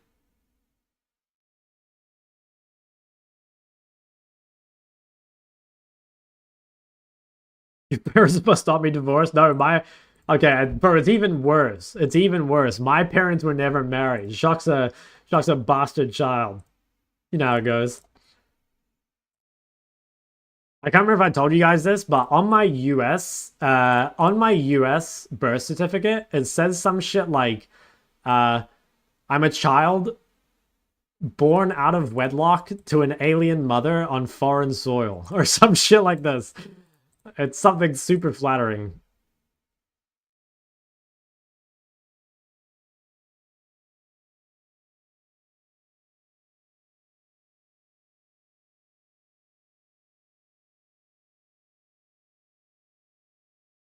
Was transport? Yeah, literally. Like, why would you even fucking write that out, man? Like, come on. Olive Garden tier list based on the photos. Alright, alright. Let's see if we can find it. Well, what is this? Anime MILFs? Relationship red flags. Okay, we gotta do relationship red flags in a sec. I'm not down for anime MILFs. That one, Olive Garden food tier list. Wait, what did I just do? Oh, I need that relationship flags back. Okay. Wait, is this it? There's no way this is the only things in the menu, right?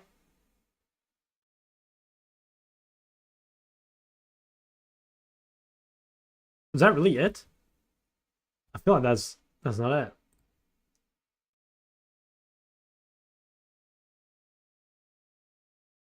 Budget Canoe followed me, bro. Don't you have like millions of messages in my chat? Yeah, you got 999 plus messages. Did you forget about me? Did you quit League? I'm calling you out. Anime MILFs? I don't know any of the anime MILFs, guys. How about relationship red flags? Oh my god, there's a lot. Okay, how do we make our own tier list? Oh, I see. We can just... Wait, what? Oh, here we go. Here we go. Oh my god. Wait, this looks crazy. Instant deal breaker, bad but manageable, not the worst thing, depends on the situation, neutral does not matter, could be good. Actually, I like this. Okay, I see one straight away. Furry, instant deal breaker, bro. If you guys are furries, like, I gotta be honest, you're, like, I'm sorry. I'm sorry. I can't do it. What else on here, like, really jumps out to me? Okay, smokes is pretty close to a deal breaker for me. It's either an instant deal breaker or a bad but manageable. I actually think it's an instant deal breaker. I think vaping I could deal with. I don't think I could deal with smoking. I couldn't do it.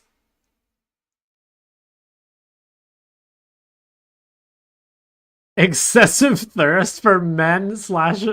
For anime men slash women. Excessive thirst. I mean, that's kind of a lot. I'd say it's like... Nah, actually, no, that's a deal breaker. Gotta be honest. That's a deal breaker. Passive aggressive? Passive aggressiveness is really annoying. I really, really don't like that. It's close to being a deal breaker. Different political alignments. I actually don't care. Vested in politics. I also don't care. Practices a religion you were not involved with? I think overall I don't care.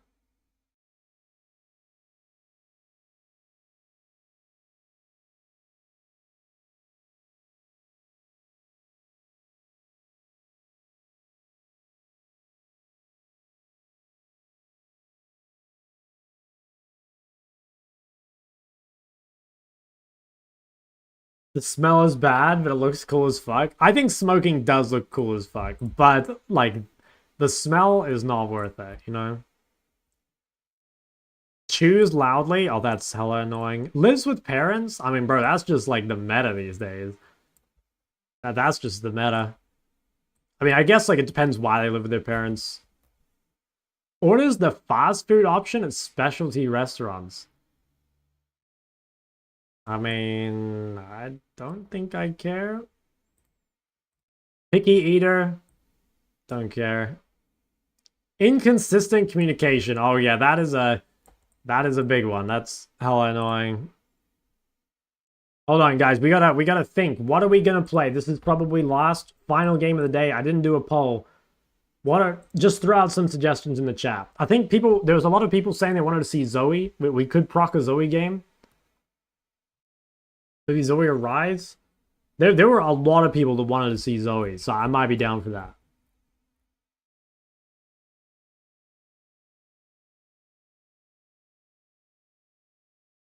Read your message? Oh, I missed it. Hold on. Check it. You're kind of legend of the chat. Oh, I see. Oh, I see. That's my bad. Wait, am I picking right now? I guess I am. Fuck, I didn't think. I should have swapped. I mean, it's fine. Like, blind pick Zoe's not even that bad. Bro, I play one game of Lux and my chat turns on me. Like, guys, come on. Look, Shock did it for the people.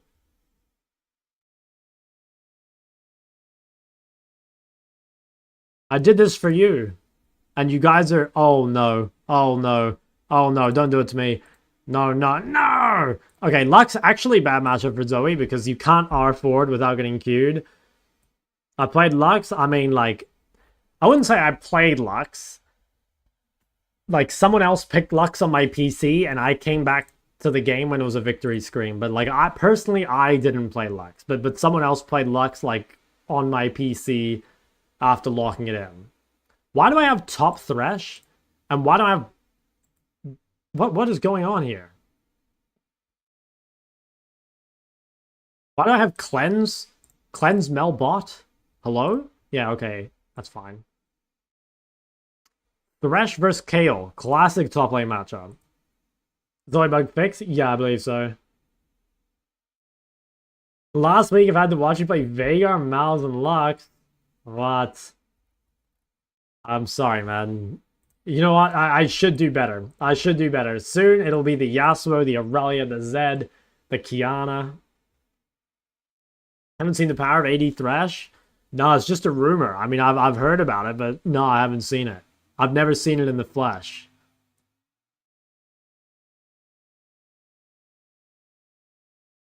Alright, here's what we'll do, guys. I'll do my best to educate you on how to win mid. After this game, we'll do some just like general Q&A and stuff, you know, like if anyone has any questions or anything, not even just about the game, just like general league stuff, we can get them all out of the way because this will probably be my last game.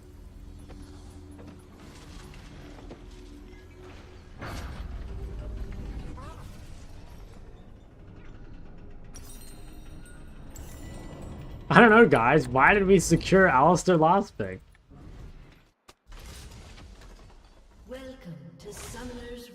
Oh wait, he picked Thresh top because his bot lane refused to swap, I think. That's kind of based.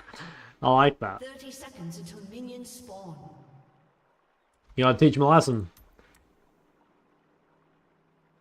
Riftmaker build? No, I'm not sold on the Riftmaker bullshit. I'm sorry. Best Zoe build, if you can get away with it, is Luden's Lichbane, I think. But it's sometimes hard to buy Lichbane. And also, like, Horizon is very good on this champ, too. And Shadowflame can be good, you know, depending on who you're hitting. Like, Shadowflame this game is not bad. Minions have spawned.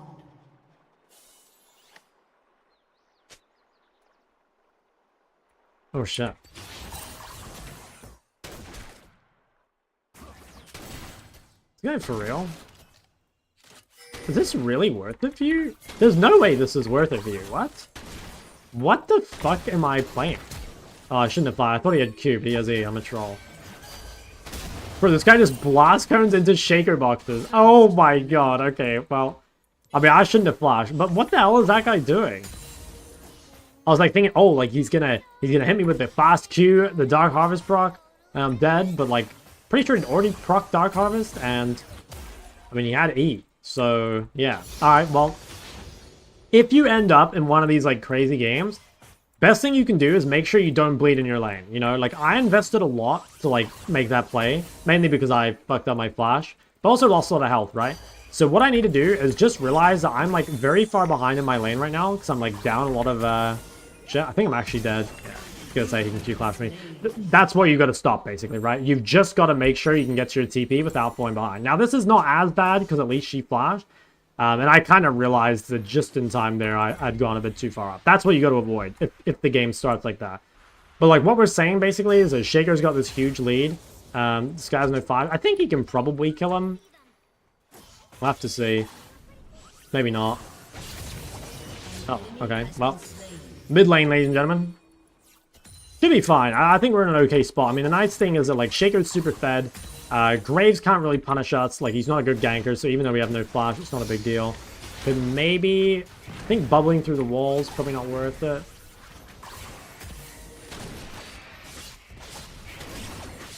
I think he's maybe dead? Oh, fuck. Okay, that's really annoying, though. Like, now Zoe has blue buff and 2 kills, or Lux does. Okay, well, that's not ideal. I mean, at the very least, like, we got his flash. Should be fine. Wow, this guy went recall boots. Is that actually the tech? I don't think that's the tech. we are going to have to be quite careful. Like, we're down a lot to Lux, and it's really important that we respect the item disadvantage. You know, like, not only is it a bad matchup, but she also has, like, more items than us. But her big weakness is that she's still down flash. So, like, potentially she can be reganked. Until then, though, we just need to, like, avoid trades, basically, and try and live. Is pretty much the key. She should be, like, kind of scared to punish the lane, because if she punishes at the random or the wrong time, she'll die to Shaker, but she might try. I'm actually just gonna bubble this. Okay, it wasn't worth. It's kind of hoping that I get something good, like a heal or something, but okay. I mean, Shaker is, like, running the map, so we should be fine. We just gotta, like, again, not bleed too hard. Once you get more points in Zoe Q, you actually kill the backline quite quickly, and then sometimes champs that could bully you before won't be able to keep up with your wave clear, which is nice. Okay, this guy is trolling. I'm just gonna wait for him to commit his E before I cast anything.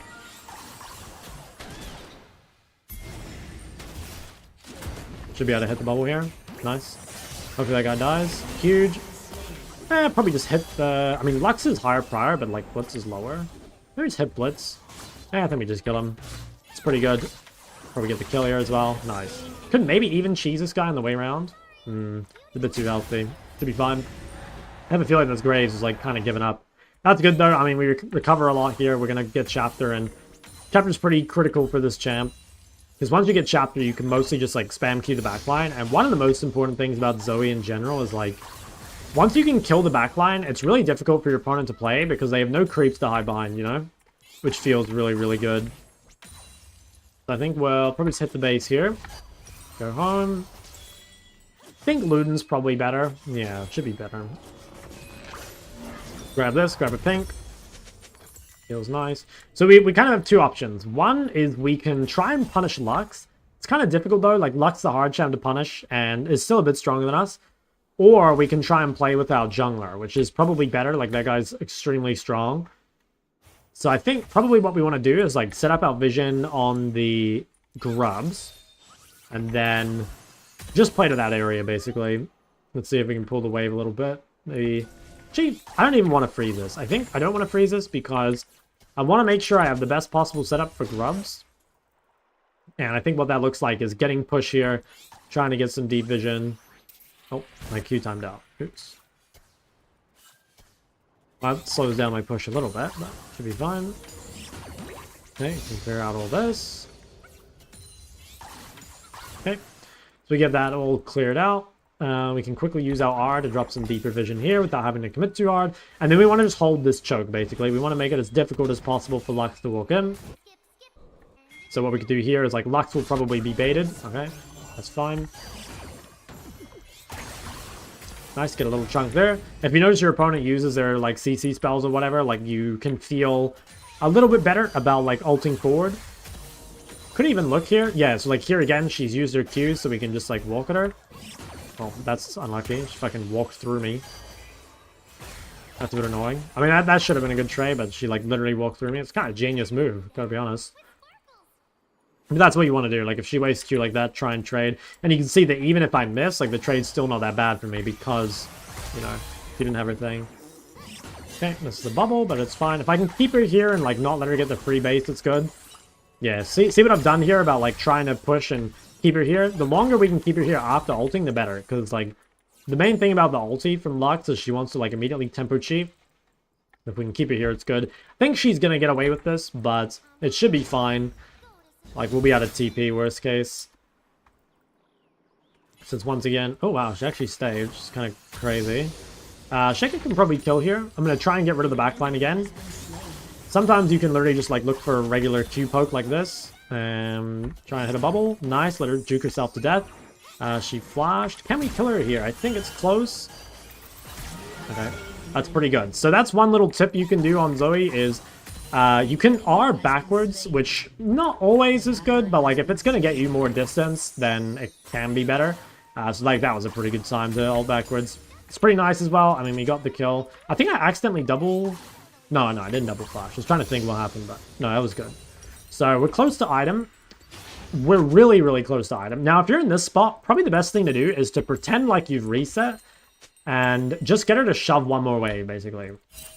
So if we just, like, pretend like we've based, she'll probably shove a wave into us, and then we can actually oh, well, that'll do it.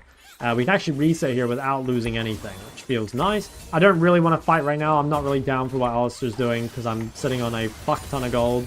So, yeah, hopefully he's fine with that, but we'll get our loot in. You don't always rush, like, first item on Zoe. It's just the way my bases have worked out. Like, boots are really good on this champ, and so is Darkseal. So we definitely want those at some point. This guy needs to just, like, play a little slow. If they just wait for me, like, I'll absolutely kill everything once I get here. Maybe they're just going to win without me. I mean, that would be even better.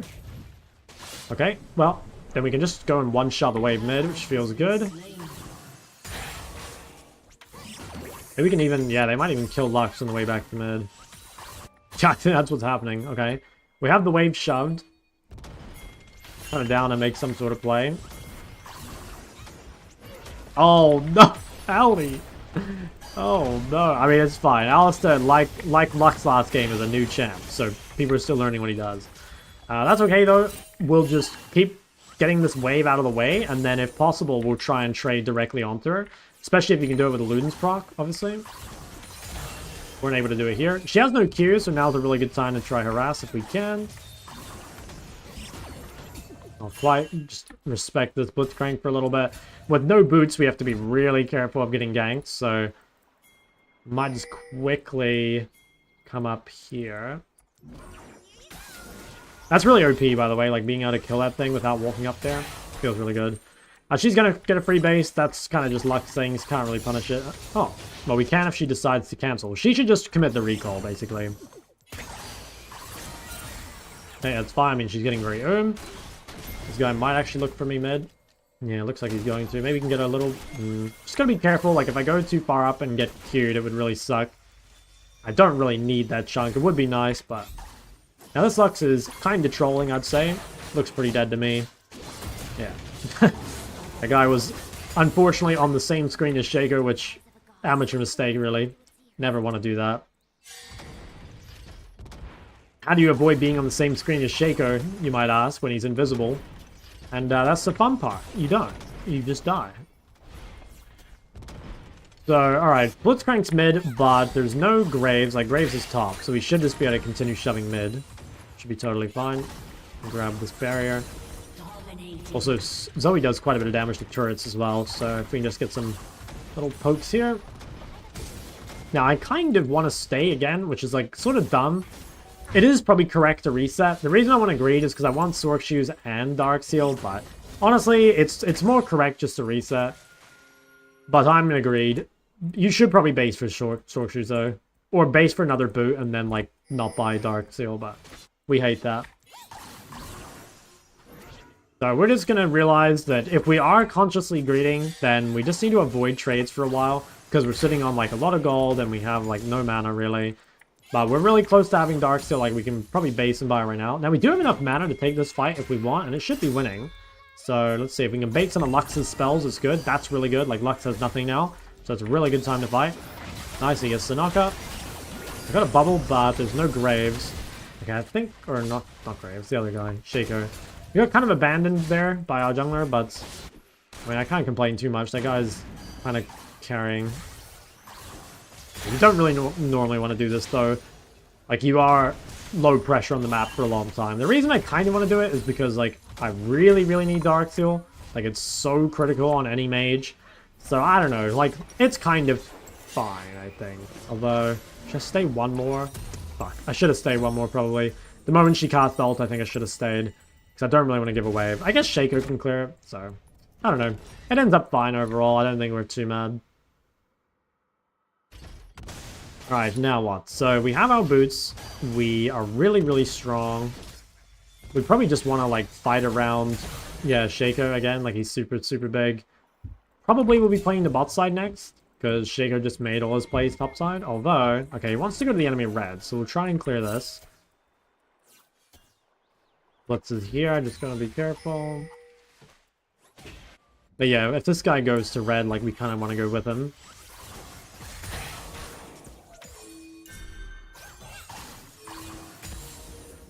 Alright, we can probably rotate to this. Maybe we can even catch Graves here. Gonna ping that I'm coming to this. Can I get this bubble? I think so. Ooh, that must have been so close. Alright, that's kind of unfortunate. I am a little late on mid for that, which is kind of annoying because it means that Lux gets a free wave. So that's definitely a little bit of a misplay. We'll keep Blitz out of here for a while. Maybe even get some quick chunk on him.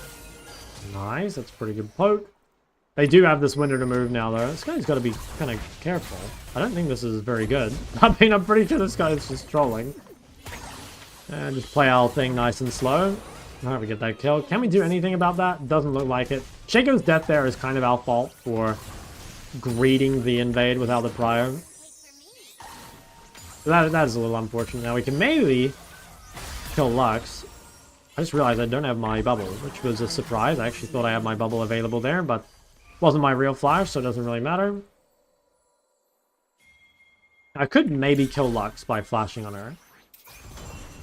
Too far back, I think. Well, I mean, I'm kind of down for this, like I have first move. Nice, got the hit. Nice, really good. That should give us dragon, which is huge. So we're gonna come again, shove mid, and then we have a lot of gold, so we could base. I kind of want to greed a rod because I really like being able to go Lichbane, but to buy Lichbane, we have to be able to buy the rod. Otherwise, the build path is just unbelievably dog shit. I think I can live here. Yeah. Take a quick chunk. Hey, Kale's mid. I have to be a tiny bit careful here if Kale's here. Probably what I want to do is shove one more wave and then base TP and spend our gold. Because we do definitely want the rod. And we also want to be here in order to fight dragon. Because giving ourselves a dragon win condition would feel really, really nice. Let's clear all that out. Go home. Buy the rod. We grab a pink here as well, because why not?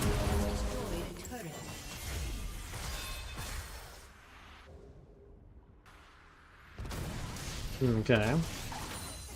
Now what? I mean, probably hovering to our... Yeah, we want to help support the invade, so we'll just rotate to this. If we can get some deep vision in this bush, it would be quite nice. Okay. So we have total control. It's going to be really, really hard for them to contest. Maybe get some chunk on Lux. Okay, almost one-shot the Lux, which feels amazing. Ooh. Got minion blocked a little bit there, but that's pretty good. Lux is just going to ult this wave. Yeah, can't quite reach her, sadly. Shouldn't get the cannon, though, so maybe we can make her stay and then kill her. Yeah, I think she's going to try greed it. Yeah, she can actually do it, though. Lux is just so unpunishable. Such a disgusting champ. This guy's kind of trolling. Maybe could collapse. The thing is...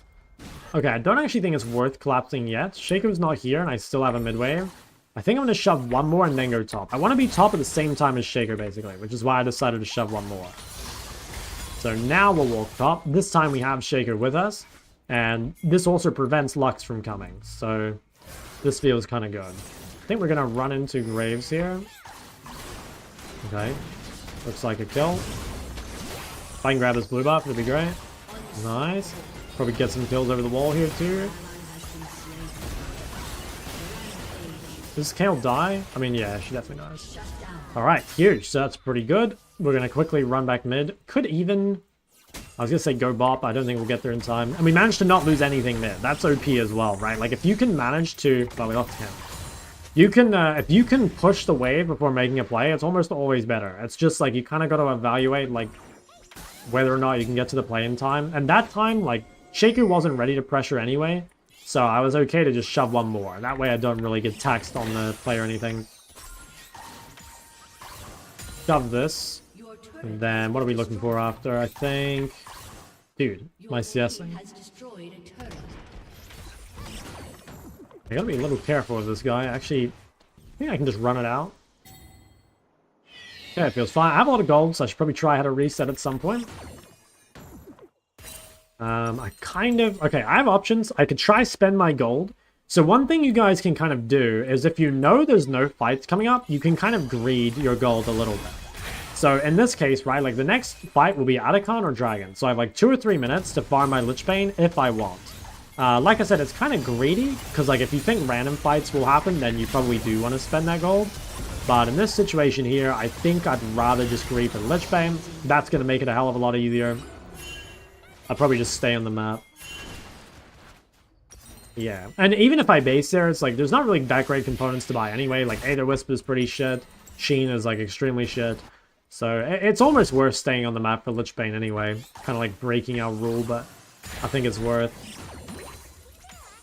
Alright, I've got Lich Bane and 150 gold, so we'll just shove this all the way in. And then I'll probably push one more. I just want to make sure that I can get the side wave in. Like, if you have the luxury, you always want to push the side lane, like, as far as you can without dying. And, like, in this situation here, you know, where we kind of have the ability to push this wave, because, like, well, one, they're dead, and two, Shaker's next to us. We might as well take it, even though we do want to base and spend our money. Yep, so that'll be good. We'll go home. Well, maybe I can actually just kill this guy. Alright, well, we'll take the freebie. And then, since this guy died, we might actually stay again. So, like, it's tempting to base, right? Because, again, we have all this gold, like, we want to spend it and stuff. But, at the same time, like, our team is still pressuring, and we kind of want to be pressuring as well. Like, it's really important that you sync tempo with your team. But we do need a base. Basically, what we're going to do is when these guys reset, we'll reset as well. That's our plan. Yep, okay, so everyone's resetting, I'll reset as well. This makes sure that we're all on the map at the same time, basically, which feels pretty good. Now, might be worth going death cap. I actually think it is, but you shouldn't, you know, that was kind of, like, lucky, you know, like, I wasn't playing for that. And I probably still will build Lich Bane. Actually, what I'll do is I'll go Medjai's, and then I'll go Lich Bane. But yeah, that's just, like, I can spend more gold, rather than going, like, if I buy Lich Bane there, I'm going to be sitting on 700 gold, whereas, like, with this build, I don't sit on as much gold, right? I managed to spend more of it. So we're gonna go top. Have TPs, so worst case if my team fights, I can get there. Until then, though, I'll just push out top, basically, as far as I can, which I don't think anyone can beat me 1v1, and Graves is bot, so, like, actually we can just push all the way. But we can kind of do this because we know Graves is bot as well. Like, if we didn't know where Graves was, we'd have to be careful, because, like, our jungler's bot. But in this case, like, yeah, we have nothing really to worry about. We'll shit on Chall. Enemy jungler's not here. Okay, that's a pretty good chunk. We have decent vision set up, so we should be pretty safe to just push in and, like, do whatever we want, basically. If our team gets into a fight, we have TP available, so we can always just, like, get there if we need to. And if we ever hit a bubble on Chall, I think she just dies. Clear out all its vision. Okay, my team's doing Dragon, which means, in theory, I should just play safe right now, because if the enemy team's not contesting Dragon, they're, like, coming to kill me, right? Now, I have enough vision set up, and I see two people bot, so I should be fine. But this is kind of like a...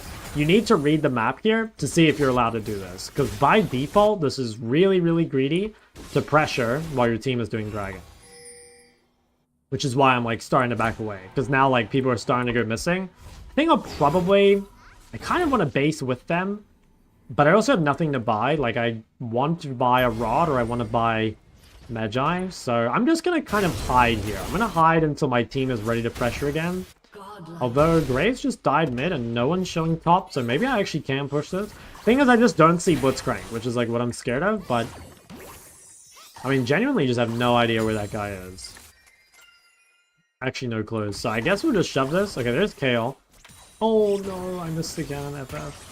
Alright, well, it's not the worst time to base. We did manage to get the Medjai's, which is what we're after anyway. That's great. And this. If I had gold for a pink, I would buy it. It makes it a lot easier to side lane if you have a pink. Could TP into this bot fight, but I think nothing comes of it. Like, there's no dragon for getting this. Atacon, I don't think we get it for killing Blitzcrank. I think what I'll do is I'll just save TP here. If the enemy team start it, I'll TP. Otherwise, again, I'm just going to put pressure top and try bring someone here. One really good thing that just happened is that Chall TP'd bot, which means no one can answer top. So this is a really good time to get a lot of gold inside. And this is really important because it puts a lot of pressure on the enemy team. They have to start Atacon right now, because if they don't, I take top turret for free. But by starting this, I'm pretty sure we can just kill them. Although, maybe we can't. Maybe I should have hit top turret. I think we can kill them. I mean, let's see. I think they're dead, but I mean, let's see. Okay, I think I don't even know who I hit there, but okay, that guy died. Grab this barrier. Looks like we can kill the Blitz. Nice, that's a triple kill. I'm not 100% sure what happened in that fight, to be totally honest. I think we can kill Lux though. Oh, she flashed. So many flash abusers in this game. That's pretty good though. I mean, that's kind of what we wanted, right? Like, we forced them into an unfavorable situation. That's what pushing the side lane does for you. Like, not only does it give you golden XP, but it also makes, it like puts the enemy on a timer and like forces them to take fights and just like do stuff that they don't want. Otherwise, they just lose shit tons of gold. The side laning is really OP. Side laning guide coming later this week. Fun fact.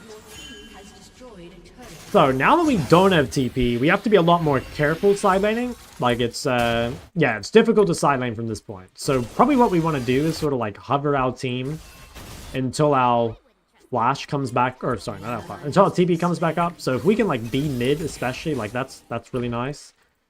Because yeah, we don't want to be side, not without TP. Because if our team fights without us and we can't TP to them, it'll be really bad. Drop some vision. This guy walks up, we could probably kill. He might just play it safe. We can also just like absolutely one-shot him, I think. Oh yeah, he's dead as fuck.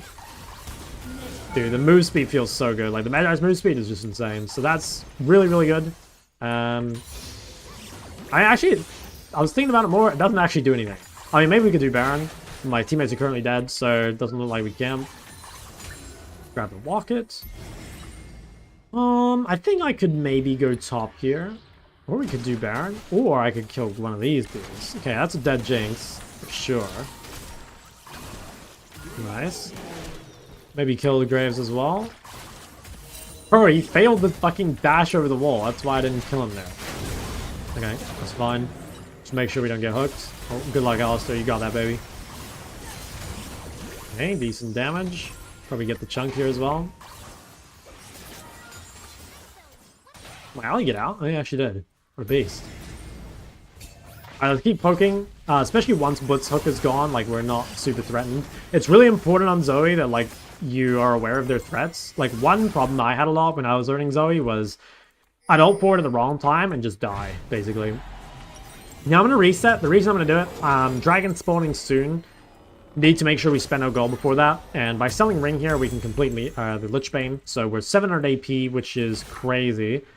And we have, like, so much move speed. We're, like, basically just, like, I don't know. We're a nuclear bomb right now. My Thresh top is looking good. Haven't checked in on him much this game, but yeah, he's doing not bad for himself. So, what now? I think Dragon's in 18. All we really have to do is group up. Drop some vision. I guess, like, maybe they could do Baron. I might... Okay, never mind. I was gonna say, if Graves goes top, I might just check if they're gonna do Baron, but this seems totally fine. Oh, dude, come on. Just give me the kill, man. Don't do it. Oh, nice. Actually got it. Alright, huge. So that basically guarantees that they won't do Baron. And I think we can just end. Or, not end, but like, you know, I think that's GG, basically. If it weren't GG already, which it probably was. Got this all the way in. We got TP up soon, so now it's kind of fine for us to side lane again, like now that our TP is coming up. Let's see if we can get some big chunk on this Chall. Okay. XXL is going to go absolutely crazy. Gotta be careful ulting forward and getting hooked on our other pad by the Blitz. So see how I'm not ulting forward here, just like looking for regular Q poke. Don't have to ult forward, especially when our teammates are not here, right? Like Shaker's not here. I have no flash. You have very, very greedy time to play aggro. Just gonna try play back, wait for them to use stuff before I really commit. Yeah, super critical that you just like live here, basically. Can I get him? Close. Yeah, we've got abilities soon. Gotta be careful of this Blitz. His hook's still down, I think. Kinda need to take a better angle here. I think my current position's not that good. Probably get a really good bubble through here if these guys keep going. I think my positioning there was not the best, but I also didn't have flash, so it was just kind of difficult to play from the get-go. Oh, I think I'm dead. Thing is, I can't... Yeah, I think I'm dead. I can't run down here because I run into Blitz. Oh, wait. Blitz is not there. Okay, maybe I can actually get out. I think I can. Alright, I got very lucky there. Definitely mispositioned on the mid-wave. Should have been punished for that pretty hard, but I got quite lucky. But yeah, try not to do that. Being late to the mid wave is really bad. Should we buy these? I think actually yes. Like, there's probably going to be fights and then the game will be over. So I think I'm just going to TP flank. If we can access Jinx or Lux, it's pretty good. Even Chall is quite nice too. Looks like we can kill Lux here. Nice, that guy's dead. Could ult backwards, but we don't even need to. Just fucking one-shot her. If we grab that flash. This is probably endable. They don't have a whole lot of wave clear.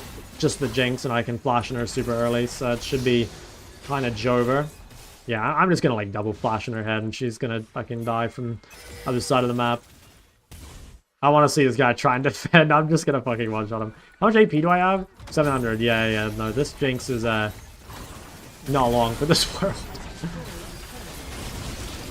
Okay, did not hit the graves, but it's fine.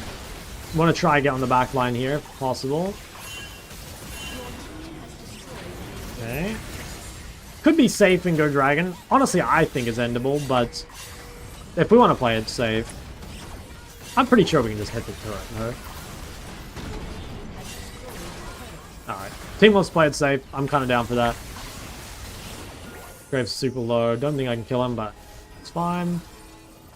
Yeah, we should really go Baron. I'm kind of like trolling here. I'm also just like having fun. It is much more consistent just to go Baron. Damn, this fucking Hextech soul is broken. Oh my god, wait, that was genius. I mean, that was definitely risky, but I didn't do it on purpose. But hey, I mean, it's kind of interesting. I should probably base. Actually, I don't know. I don't really want to base. I think I can let my red buff regen me. Well, we should really do Baron, because they actually do have really good scaling, so.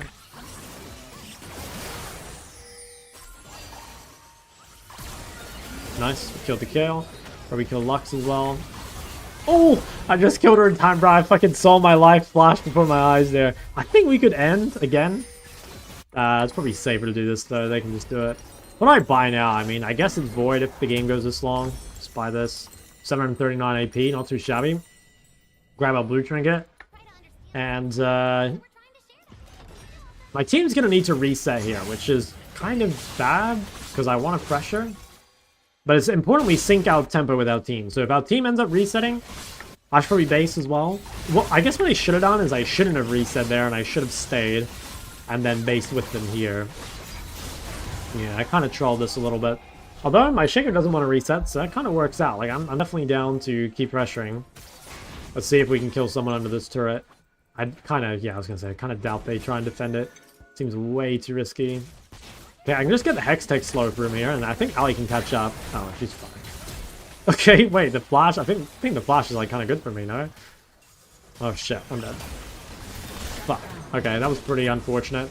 Definitely bad by me. I didn't really respect that, to be honest.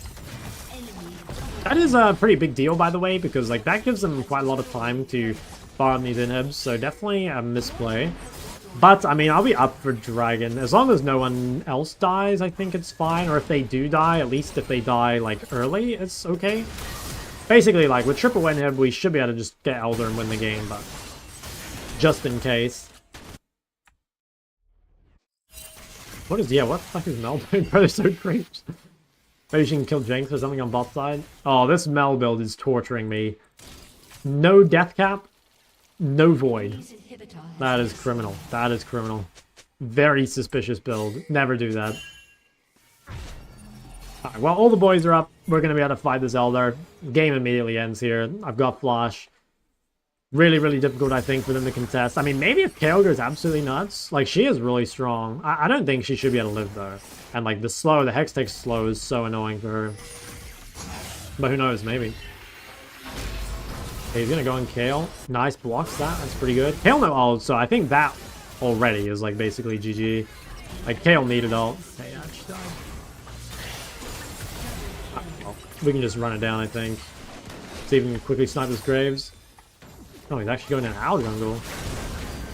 Flash out here. I have TP. I can always base TP to this.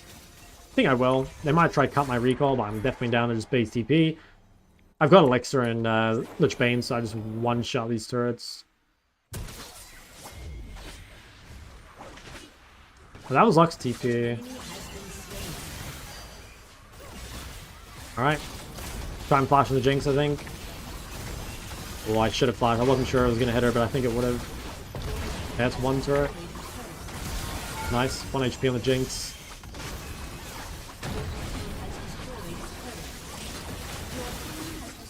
Alright, GG's, ladies and gentlemen. So that was a pretty good game. Yeah, that felt really good. GG, good luck, PvE grades. Unlucky. But yeah, that felt pretty good. We would have done a crazy amount of damage in this game. And yeah, I mean, Shaco, pretty good performance. It's pretty good how we came back from that too, because like we did start the game 0-1, obviously. With like a kind of weird start, but yeah, Zoe is pretty broken in solo queue, I think. That felt pretty good. Why Void when they don't build MR? Two reasons. One, they should build MR. Like, they definitely should. We have, like, triple AP, maybe even 4 AP, you could say. So, even though they don't have much MR now, they will continue to get it. Like, they have Banshee, they have Locket, they have Zeke's. This guy should build more.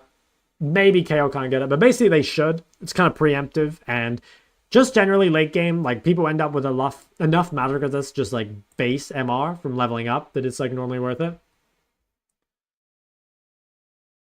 Yo, Kishi. Yo, it was 1 month since I wasn't playing League. I'm still coming to give a sub. How have I been doing throughout that time? Pretty good, man. Hit 1200 LP on the EU Super Server, which feels pretty good. And here I am doing some educational games. Thank you for the 5 months, though. I appreciate it. All right. Does anyone... Sorry for any, like, follows or anything I missed. Oh, thanks for the bits. I need to turn alerts back on. Oh, there we go.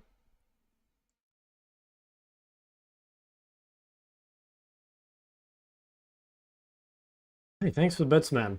Okay, let me check the list. I'll give you guys a little sneak peek. So I'm planning on doing the Mel guide and the Casu guide this weekend, this coming weekend. After that, I'm pretty sure I'll do Syndra and Hui, because like those are champs that played in this boot camp. After that, I'm not sure. After that, I'm not really sure. Because, like, that's basically all the champs that I have, like, recorded and stuff already. So it's, like, easier to make guides for. After that, like, I'm not sure. I'm thinking, like, I could make guides for some champs that I always recommend to people. You know, something like Vex. But then we will have to go spam some games on a Smurf. And maybe I should do that, you know? I'm not 100% sure. I mean, what other champs would you guys like to see? I mean, let me poll right now. Actually, I mean, I guess, like, for the most part, I should actually do it based off, like, pick rate, right? Like, if I go, like, let's say, I don't know, gold plus, mid lane, pick rate. I probably should invest. I want to do Yasuo and Zed and stuff yet, because it's, like, you know, a lot more time, but I probably should, like, invest a lot of, or, like, put some games into, like, well, something like Mal's is pretty low-hanging fruit. Like, that's easy to make. It's got, like, reasonable pick rate. I could definitely put time into, oh yeah, like Silas or something. I think making new guides for like LeBlanc and Galio could be good. Like, I play LeBlanc, obviously I'm very good at her. Galio I don't have a ton of games on, but I used to be really good at Galio. I'm sure it can't be that hard to play it these days. Done Aurora already. I don't think I'd ever do Twisted Fate. I don't know, maybe like random champs like Diana and Veigar.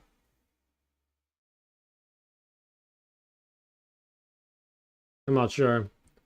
You're a great streamer. Thank you, man. First time chatter. Do Void and Arya solo AP? I mean, rarely. Late game, though, yeah.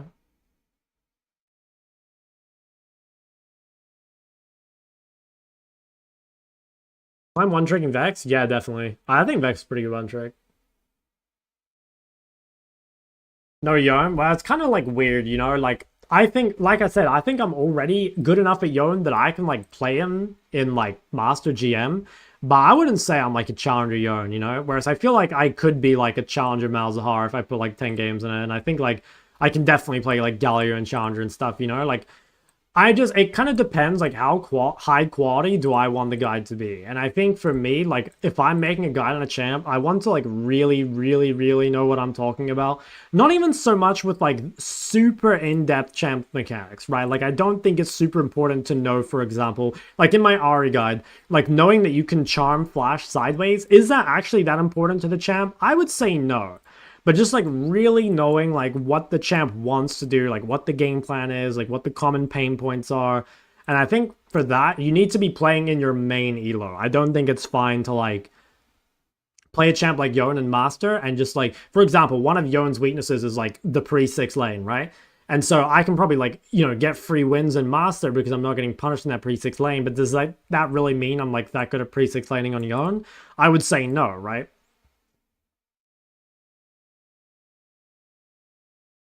How about Talia?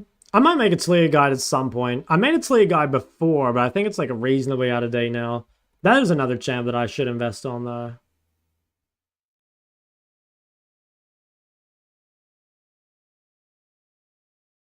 Everyone does it on pick rate?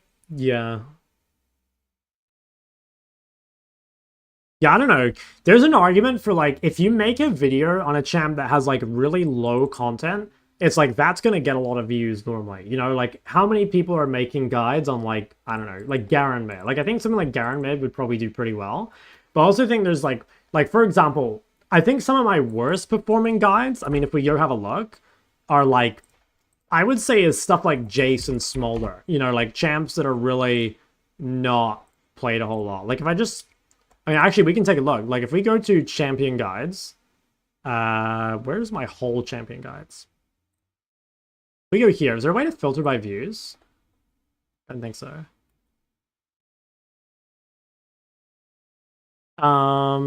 Yeah, like if you look at like a Smolder video compared to like Aurora, you know, it's like so much lower, right? Obviously, this is like only a month ago, but it is a pretty big difference. And like, yeah, compare like Jace here, 32k from 11 months ago to like 70k Ari, 70k Hui, 90k Azir. That was when the Fury was new, so I do think the like high pick rate is pretty rewarding. I'm surprised the Acel ones did so well. That was like, yeah, same with like Zillion, right? Like I think I would say niche champs generally are actually not to play.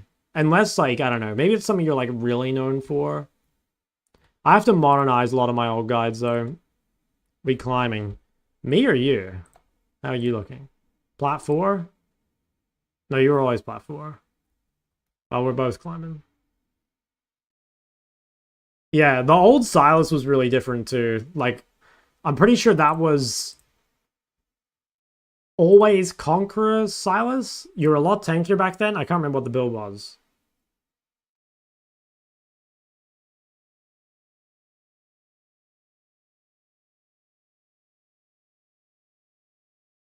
Super late view. It's 7:47 p.m. I'm in the US right now. I'm not in OCE.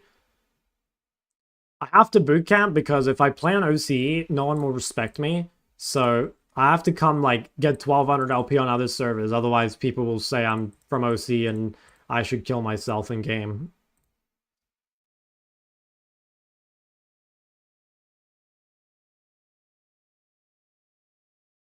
Zoe still bad? Nah, they fixed her. Hold for champs? Okay, so I guess like, okay, after I do... This is going to be like a month away, by the way, so don't expect this anytime soon. But I'm guessing I should do like... I should probably grab a Smurf, spam some games on like... I don't know, Silas or Yon. Should be one of them, for sure. And then probably some easier ones as well. Maybe like Silas, Yon, Mouse, Galio, LeBlanc or something? Maybe that's good. Hold on, let me put some more niche ones up on here. Like, okay, here. I'm gonna put niche mids. So this is like of the ones that like are not super popular, at least in High-ELO. I'm gonna make a list. I'm gonna allow... I'll allow multiple votes, I think. And you guys can tell me. So let's put on like this. Maybe like this.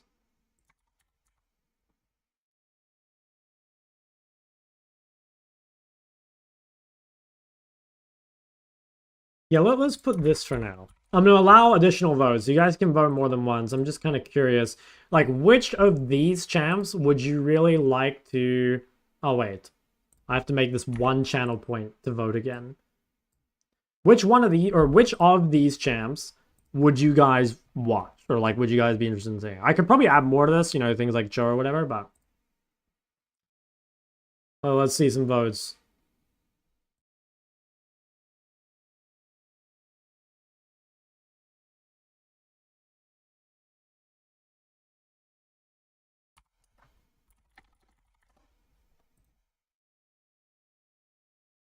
No one, I'm a meta slave? Based. Honestly, based. Okay, the Vex one is like crazy high. Diana too. Like, I actually really like Diana. I think Diana's like very underrated. Like, I kind of... This is like super old shock lore. You guys probably don't even know this, but when I got rank 1 for the second time, one of my most played champions at the time was Diana. It was here. I think actually when I was rank 1, because obviously this was like the end of the season, I think my most played champ was Diana. So like I'm low-key like secretly a Diana enjoyer. I haven't played her in a very long time, but like I was a fucking beast to Diana a long time ago.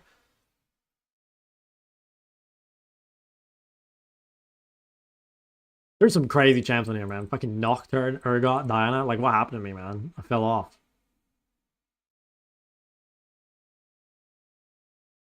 Oh, we can vote 40 times for what we want? Oh. Well, honestly, that kind of tells me stuff anyway. I don't mind if you, like, spam the votes.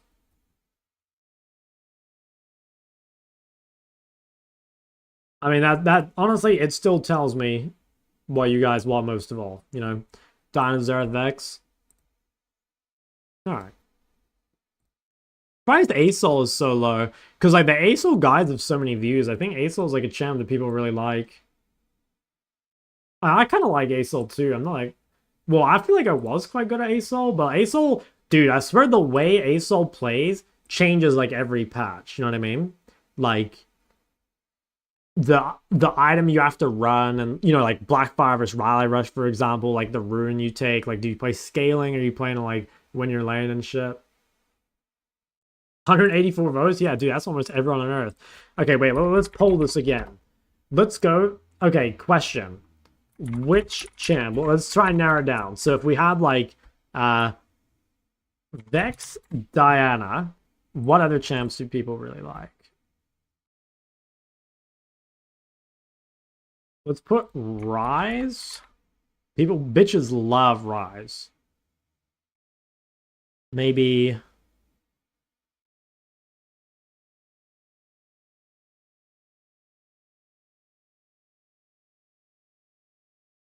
You know what, let's...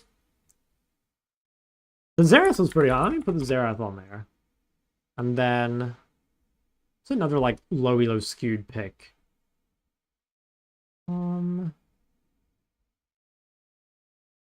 Maybe, like, Swain. The thing is, like, I feel like there's already Swain content. I mean, fuck it, I'll just put Mal's in here. Alright, this time, no additional votes. Let's just see. What overall do you guys want? These are for the, like, off-meta champs, basically, you know? Or not, like, the off-meta champs, but, like, the kind of niche ones.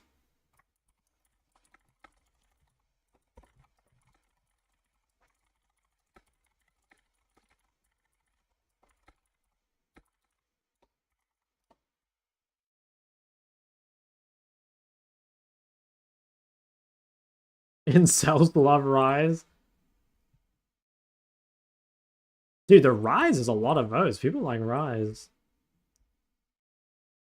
Xerath surprised me. I mean, I think the reason that is, I could be wrong, but I think Xerath's like a super sick champion that like mainly doesn't get played because there's like slightly better versions of him. But honestly, like I think Xerath is so fucking cool of a champ, you know?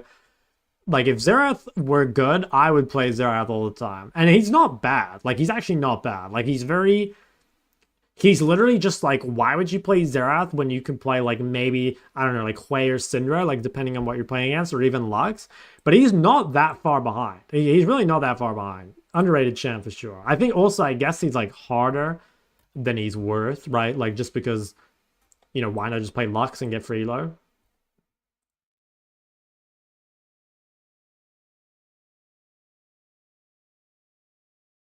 Why is Rise considered a niche? Well, okay, maybe niche was like the wrong word. Like Rise is pretty good right now, but I guess like what more I meant is that he's like very low pick rate. Because like I think you can basically guarantee that if you make a guide of like any champ up here, maybe it's like basically a slam dunk. Mouse is the only one I'm not sure about, because like Mouse is a champ that's like popular in low elo, but not popular in high elo, and I definitely think that like my viewership will be like skewed slightly higher than normal, you know? Like, it's not like your guys, let's say the league average is silver, maybe the chat's average is gold or something, you know what I mean? So, yeah. Okay, so damn, the Rise, yeah, people like Rise down as there. Okay, that's definitely good to know. Those are definitely champs that like we could spam and Smurf or something. I think Diana spam could be pretty fun.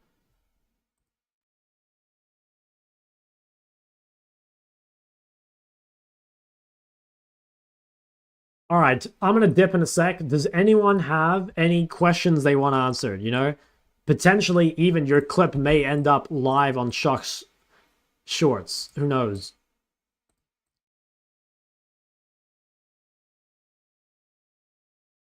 You know, solely playing Ari. I mean, I played a lot of it when I got mid. Are we still here? Just to suffer, man. Top 3 dishes. Ooh. Maybe like... Okay, it's... Yeah, what would we say? Like, I mean, just a solid steak, right? Like, steak of any kind could go pretty hard. I think some kind of pasta, like fettuccine or a carbonara or something, could go pretty racist.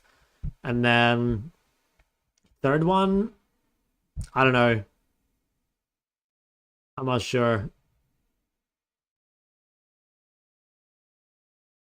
I don't know. I'm gonna have to think about it. When to Cosmic Drive and why? I think the best time to go Cosmic Drive is if you're playing Blackfire. I actually don't think Cosmic Drive is that good on its own, but the synergy is really, really nice. And it's mainly just good if like you need a bit of HP and also CDR. It's like a very well-rounded item, but I think its main synergy is with Blackfire.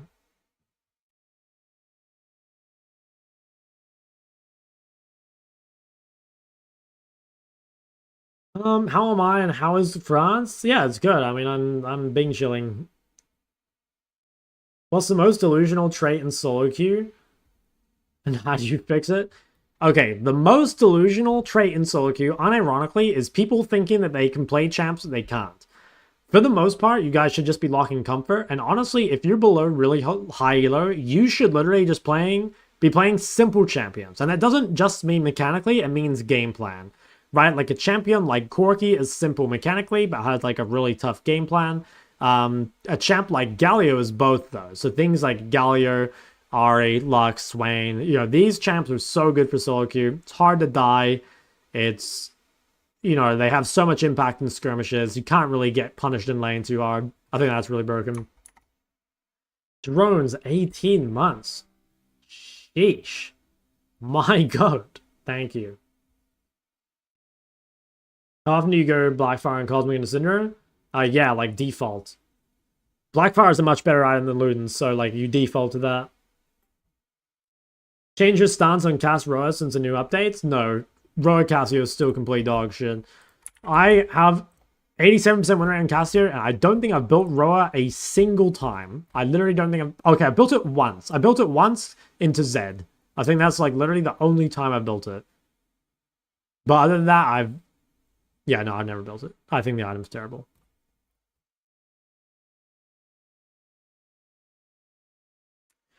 Which skill are you lacking in League? It kind of depends, because like, okay, when you ask someone, anyone, you know, what skills they're lacking, it's like compared to who, right? Because if you compare me to like a, I don't know, a GM player, like what skills am I lacking?